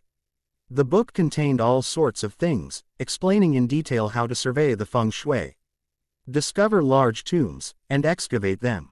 Without a doubt, this book about tomb raiding was written by Zhao Xiao, the second in command of the bandits. After reading it for a while, Yu Yan casually put the book into the golden scepter and put it away for now, thinking he might need it later. After dealing with everything here and destroying the narrow passage that was blocked, the three returned to Ice Soul City. The days that followed returned to normal. Yu Yan and Xiao Wu continued their regular routines, while Bai Chenxiang used the bag of gold bricks to buy and consume whale glue. Bai Chenxiang consumed a total of 7,000-year-old whale dragon pieces and 300-year-old whale dragon pieces, successfully raising his physical strength to the level of a 3-ring soul venerable. With her physical body strengthened and no longer limited by herself, Bai Chenxiang brought the speed of the Swifttail to its limit for the first time at the first ring soul master stage. Looking at Bai Chenxiang, who turned into a white shadow in the air, Yu Yan felt a little envious. To fly freely in the sky is one of humanity's primal desires, and it is also one of Yu Yan's desires. He too longs to fly freely. Unfortunately, it's simply impossible to do that now. 2 full moon nights later, Yu Yan and Xiao Wu successfully broke through Duluo. Level 29 in the first month of their 8th year.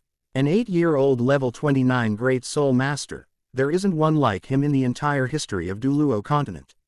Yu Yan, we should be the #1 geniuses of our time, right? That youngest Hoshin Duluo only became a Great Soul Master at the age of 8, but we're going to break through to Soul Venerable this year. Yu Yan had something to say about Xiao Wu's boastful private remarks. Qian Runshui of the Spirit Hall was already a Great Soul Master at the age of 6, and she would only be more terrifying at the age of 8. Of course, Yu Yan only thought these words to himself and did not say them out loud. Absolutely, we will definitely be many times stronger than Hoshin Duluo in the future. In some respects, Yu Yan agreed with Xiao Wu's words. Having already firmly grasped several opportunities, he was sure to be stronger than Hoshin Duluo in the future. A few days later, it was time for Yu Yan to go to Tiando City with Vista and Zhang Jing to attend Dugu Yan's birthday celebration. Humans are not plants or trees, how can they be without feelings? Yu Yan felt quite sad that he would be separated from Xiao Wu for a long time. Despite his sadness, Yu Yan did not suggest that Xiao Wu go with him. At the entrance of the Beast Academy, Yu Yan looked at Xiao Wu, whose face also showed reluctance, and gave her a hug. I'll be gone for at least a month. Maybe half a year. Be careful at the Beast Academy and train hard. This time was deduced by Yu Yan based on known information, and it must be explained to Xiao Wu. Chapter 118 Xiao Wu makes a decision. Dugu Yan's birthday. If you really make me wait 6 months until you come back, I'll definitely give you a good beating. Upon hearing Yu Yan say that it would take at least half a year, Xiao Wu gently punched Yu Yan, venting her dissatisfaction. I will do it as soon as possible. Listening to Xiao Wu's dissatisfaction and reluctance, and unable to guarantee when he would return, he could only say that he would do so as soon as possible. Since you said as soon as possible, then you must come back as soon as possible. Xiao Wu, who understood what Yu Yan meant, ignored his meaning and reminded him again to come back as soon as possible.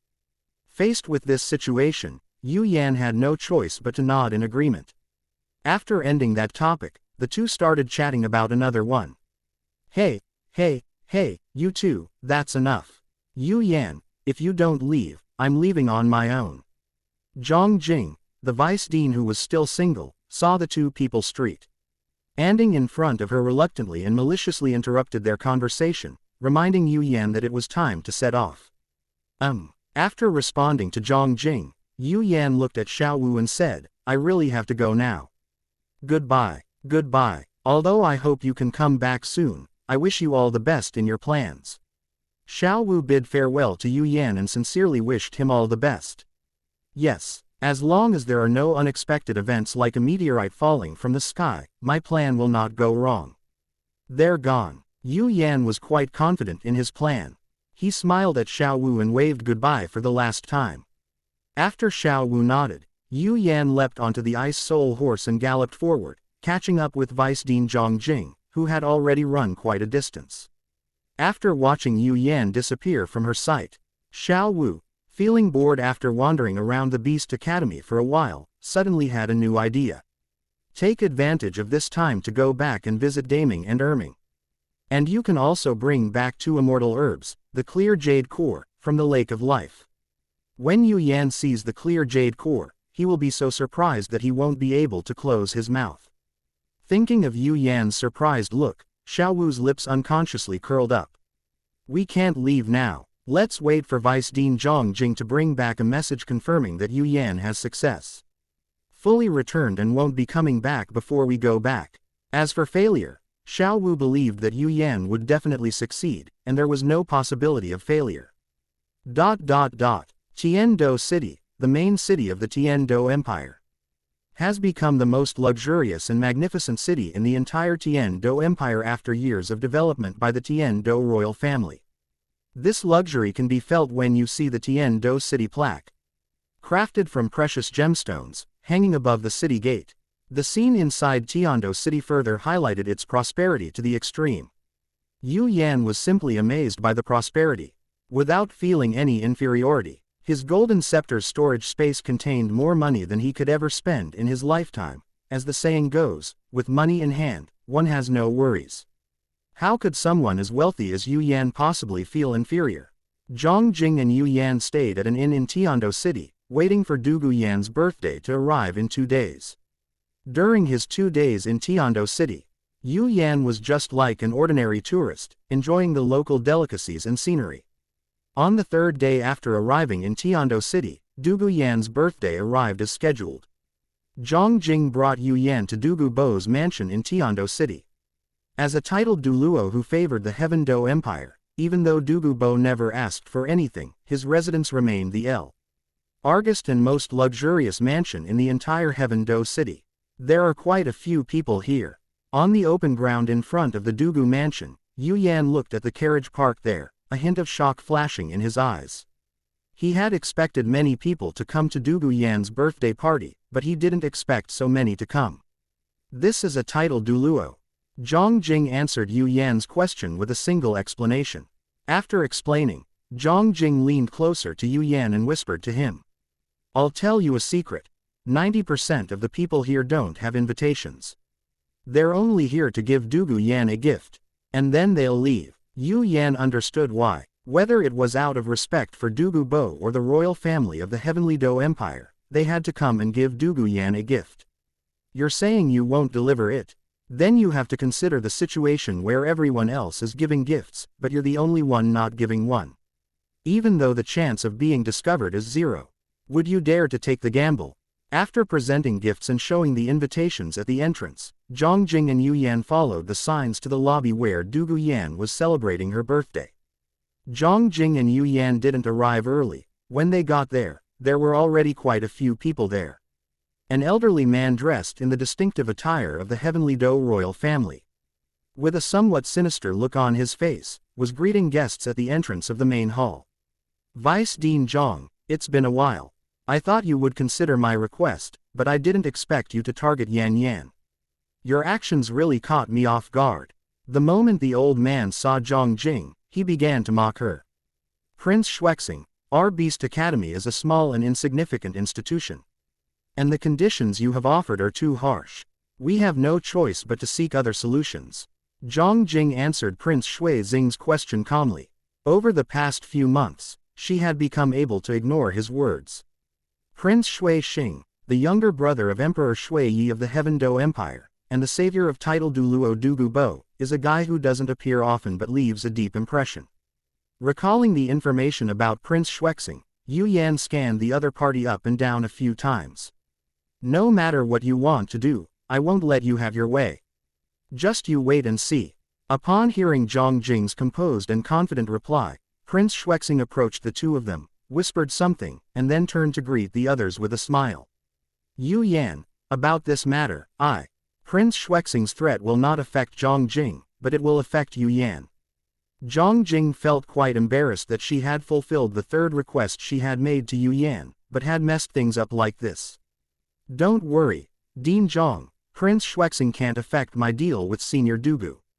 Yu Yan was confident that no matter how much Prince Shwexing tried to stop him, Dugu Bo would not be able to refuse what he could offer.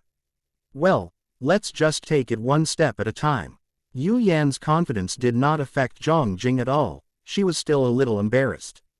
Well, let's take it one step at a time. Yu Yan didn't elaborate or continue to comfort Zhang Jing, knowing that no matter how much he explained now, she might not believe him anyway. It would be better to wait for the results and use the facts to prove that he is indeed confident. As soon as Yu Yan entered the hall, he saw a middle-aged man with a handsome face, a straight nose and a square mouth, and a refined and gentle appearance walking towards him. Young friend Yu Yan, I've been looking forward to meeting you. I never expected that we would meet here. As the middle-aged man approached, Yu Yan, who expected him to greet Vice Dean Zhang Jing, heard the man addressing him instead. Chapter 119 Ningfong Ji's hints are obvious, while Yu Yan's are vague. Looking at the middle-aged man who seemed familiar, Yu Yan searched his memory for the man in front of him, only to find that he had never seen or recognized him before. Looking at the middle-aged man walking over, Zhang Jing's face was filled with shock. She really didn't expect that Yu Yan would know Ningfong Ji, the famous sect master of the 7 treasure glazed tile school.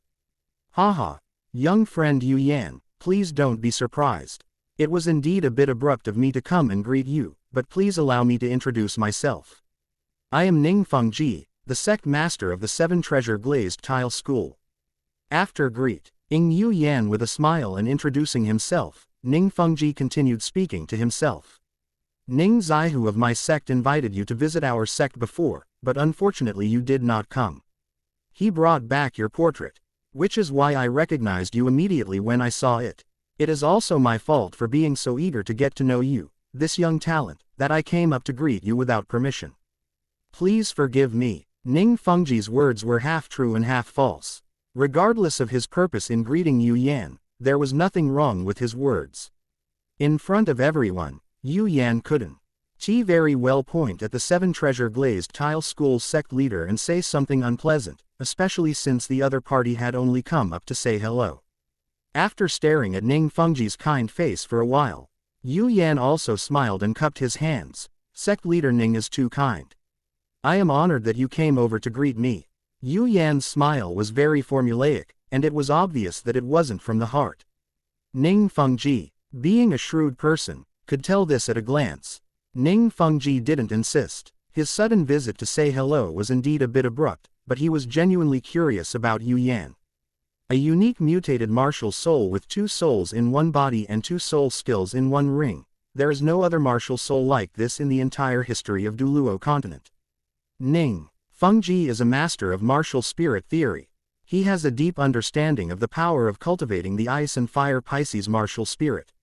Faced with such a talented young man, it would be truly strange if Ningfong Ji, who was eager to learn, did not come up to talk to him. Ningfong Ji, who was curious about Yu Yan's current level, secretly used the soul skill carried by one of his soul bones to check Yu Yan's approximate soul power level. Upon seeing it, Ningfong Ji froze on the spot. Before checking Yu Yan's soul power level, Ningfong Ji thought that Yu Yan had just broken through to level 20 not long ago. After examining Yu Yan's soul power level, Ningfong Ji realized that Yu Yan's soul power level was close to level 30. There is a huge difference between a newly broken gray Soul Master and a great Soul Master who is close to becoming a Soul Venerable. Most importantly, Yu Yan is only 8 years old this year, and he can definitely succeed in cultivating to become a Soul Venerable this year. Ningfong Ji knew all too well what it meant to be an 8-year-old Soul Master, and in that instant, he thought of many things. Seeing Ningfong Ji suddenly fall silent, Yu Yan frowned, wondering why he had suddenly fallen silent. Because there were no clues, he thought of many possibilities, but ultimately he did not have a definite answer. Zhang Jing looked at Ningfong Ji and Yu Yan, who had fallen silent. She wanted to speak up and break the quiet atmosphere, but since Ningfong Ji hadn't come to greet her, she decided to remain silent after thinking about it. Ahem, I'm sorry, young friend Yu Yan. I was just thinking about something else. I hope you'll forgive my rudeness. Ningfong Ji quickly calmed down and looked at Yu Yan with even more fervent eyes. If he could, he really wanted to take Yu Yan back to the 7 treasure glazed tile school. It's nothing, Yu Yan truthfully responded to Ningfong Ji's explanation. And that was indeed the case. No matter what Ningfong Ji was thinking just now, he didn't really care. Ningfong Ji seemed oblivious to Yu Yan's attitude, and eagerly started chatting with Yu Yan about all sorts of random things. After Prince Shwexing finished entertaining his guests, he entered the lobby intending to cause Zhang Jing some minor trouble, only to find Ningfong Ji waiting there. Given Ningfong Ji's identity, Prince Shwexing abandoned the idea of causing trouble for them. While chatting with Ningfong Ji, Yu Yan could sense that Ningfong Ji was subtly hinting that he wanted him to join the 7 treasure glazed tile school. Yu Yan ignored Ningfong Ji's hint and gave a vague and dismissive response. Seeing that his attempts to recruit her were unsuccessful, Ningfong Ji began to subtly discuss his thoughts on future partners with Yu Yan. Praising his daughter as growing up and saying that apart from her temper being a bit bad, she was perfect in every way. Zhang Jing stood to the side, completely stunned. She didn't know how to describe her feelings at that moment. As Ningfong Ji's topic became increasingly obvious, Yu Yan, who was only 8 years old and hadn't even grown his hair yet, took the initiative to ask about the identities of the people present. Faced with Yu Yan's question, Ningfong Ji knew he was trying to change the subject, but he still explained in detail the identity of the person he was curious about. Shui Beng, the 4th prince of the Tiando Empire, is arrogant and domineering, with a notorious reputation. He has been frequenting brothels since he was young. The only thing that people can praise about him is his face, which is 70% similar to that of Emperor Shui when he was young. Yu Yan stared at Shui Beng, who was recklessly spouting inappropriate remarks. No matter how you looked at it, he was just a thug and had absolutely no potential to become an emperor. Shui Ke, the most beloved daughter of Emperor Shui Yi, has average talent and is studying aristocratic etiquette under the tutelage of Tang Yuehua.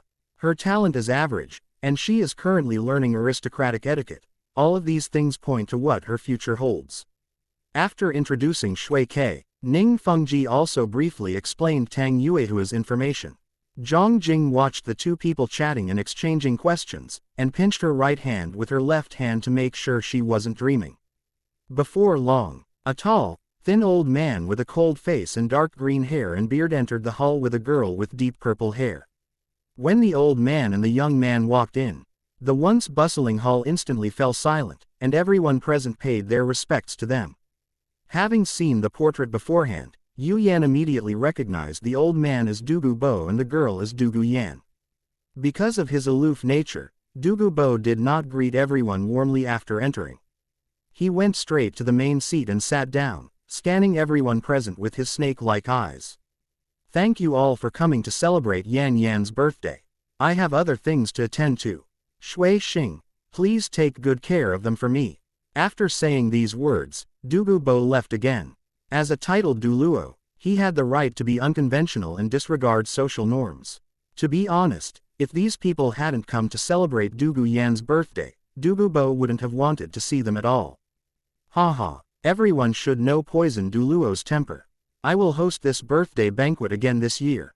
After Dugu Bo left, Prince Shwexing stepped forward with a hearty laugh and skillfully took charge of the birthday banquet that neither Dugu Bo nor Dugu Yan seemed to care much about.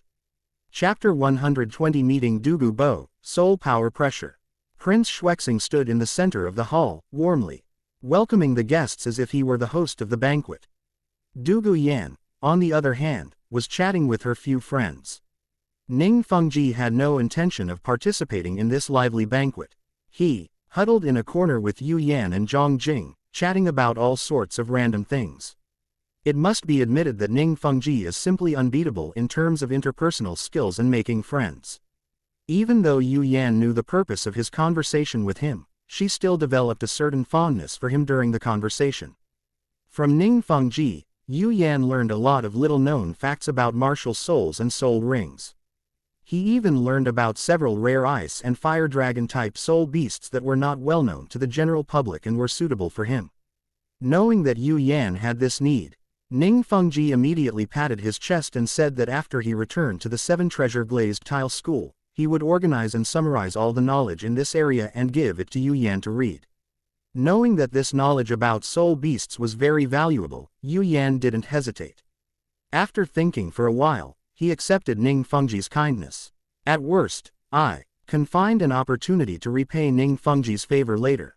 About half an hour later, after chatting with a few friends, Dugu Yan, disregarding the stares of those around her, walked straight toward Yu Yan.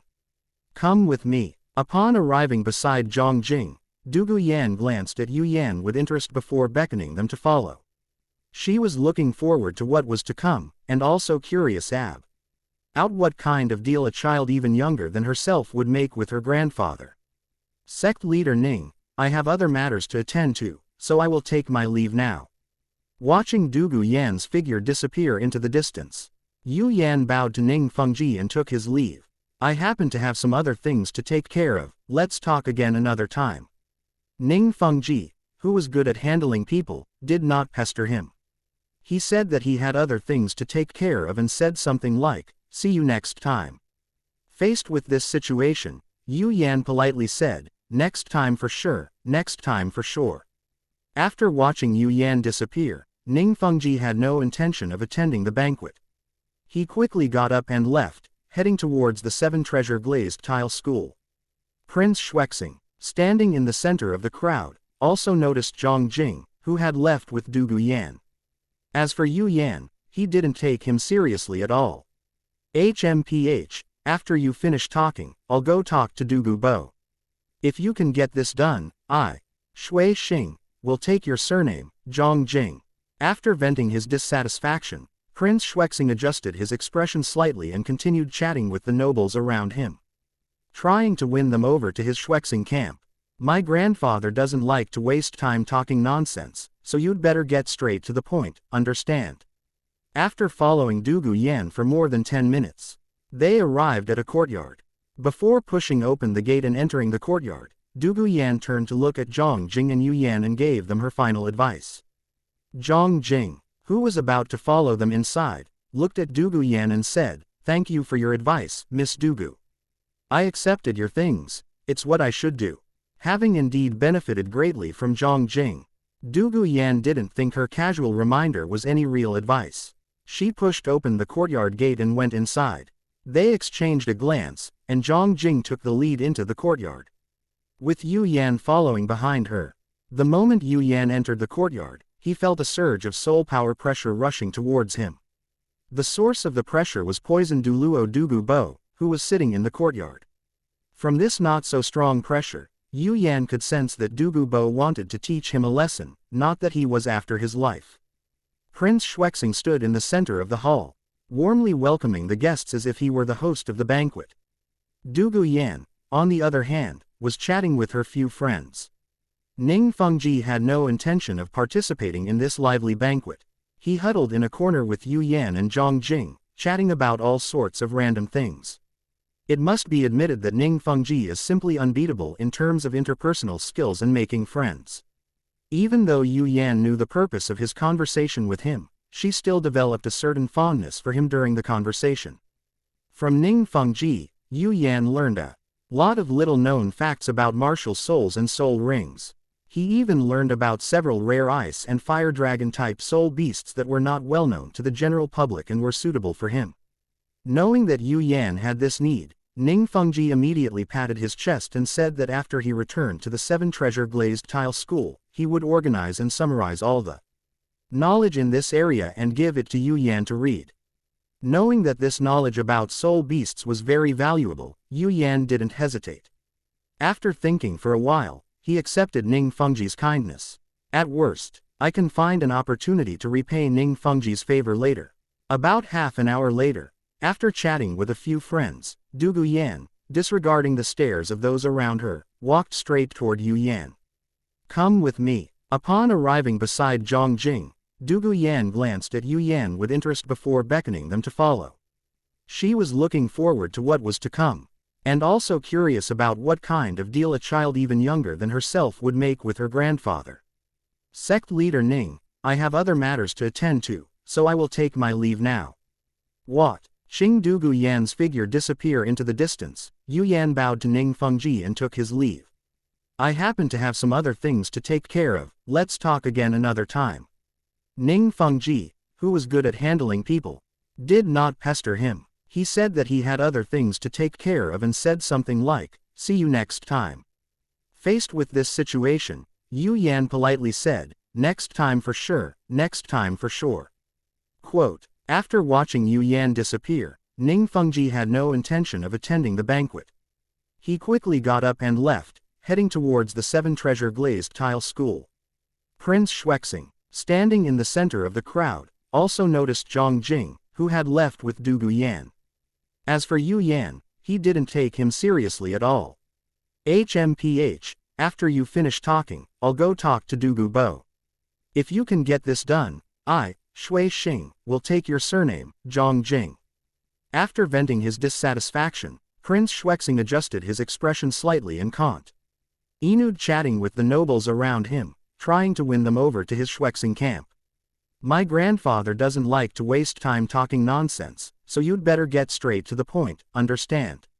After following Dugu Yan for more than 10 minutes, they arrived at a courtyard. Before pushing open the gate and entering the courtyard, Dugu Yan turned to look at Zhang Jing and Yu Yan and gave them her final advice. Zhang Jing, who was about to follow them inside, looked at Dugu Yan and said, thank you for your advice, Miss Dugu. I accepted your things, it's what I should do. Havi, Ing indeed benefited greatly from Zhang Jing. Dugu Yan didn't think her casual reminder was any real advice. She pushed open the courtyard gate and went inside. They exchanged a glance, and Zhang Jing took the lead into the courtyard, with Yu Yan following behind her. The moment Yu Yan entered the courtyard, he felt a surge of soul power pressure rushing towards him. The source of the pressure was poisoned Duluo Dugu Bo, who was sitting in the courtyard. From this not-so-strong pressure, Yu Yan could sense that Dugu Bo wanted to teach him a lesson, not that he was after his life.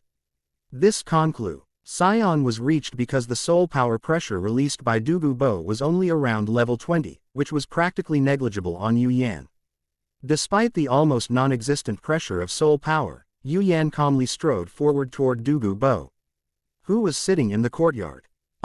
He thought that releasing his level 20 plus soul power would teach the young man who tried to see him on his granddaughter's birthday and ruin his good mood a lesson.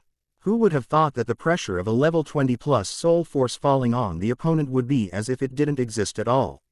With his soul power flowing through his eyes, Dugu Bo immediately discerned Yu Yan's soul power level.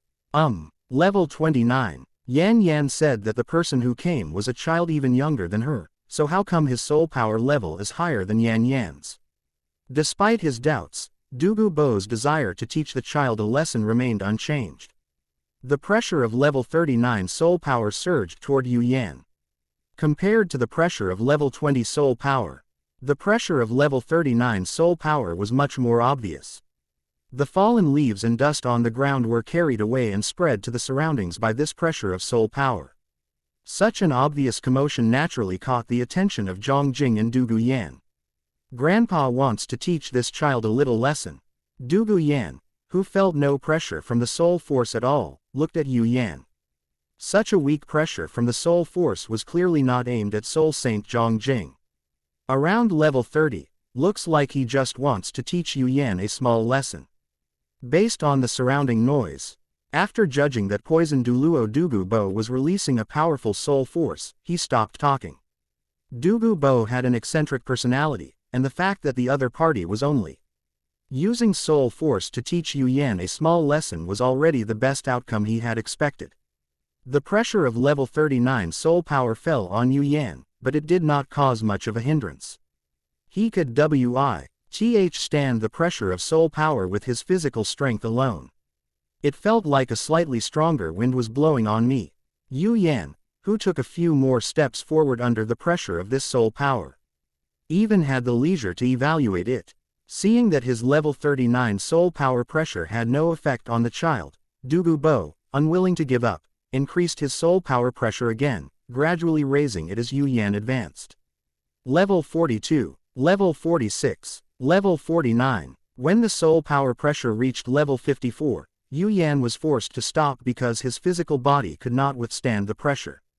After standing for a short while, Yu Yan glanced at Dugu Bo and, to make sure he didn't intend to stop, summoned the Ice and Fire Pisces martial soul to possess him, releasing his soul power to empower himself.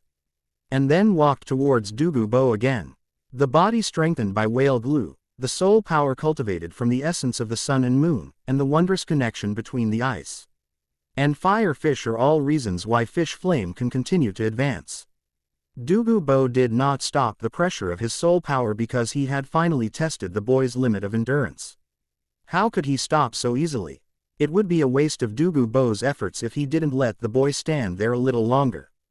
To Dugu Bo's utter surprise, the boy who had stopped actually continued forward. Advancing under the pressure of level 54 soul power, are kids these days all this fierce? To be continued.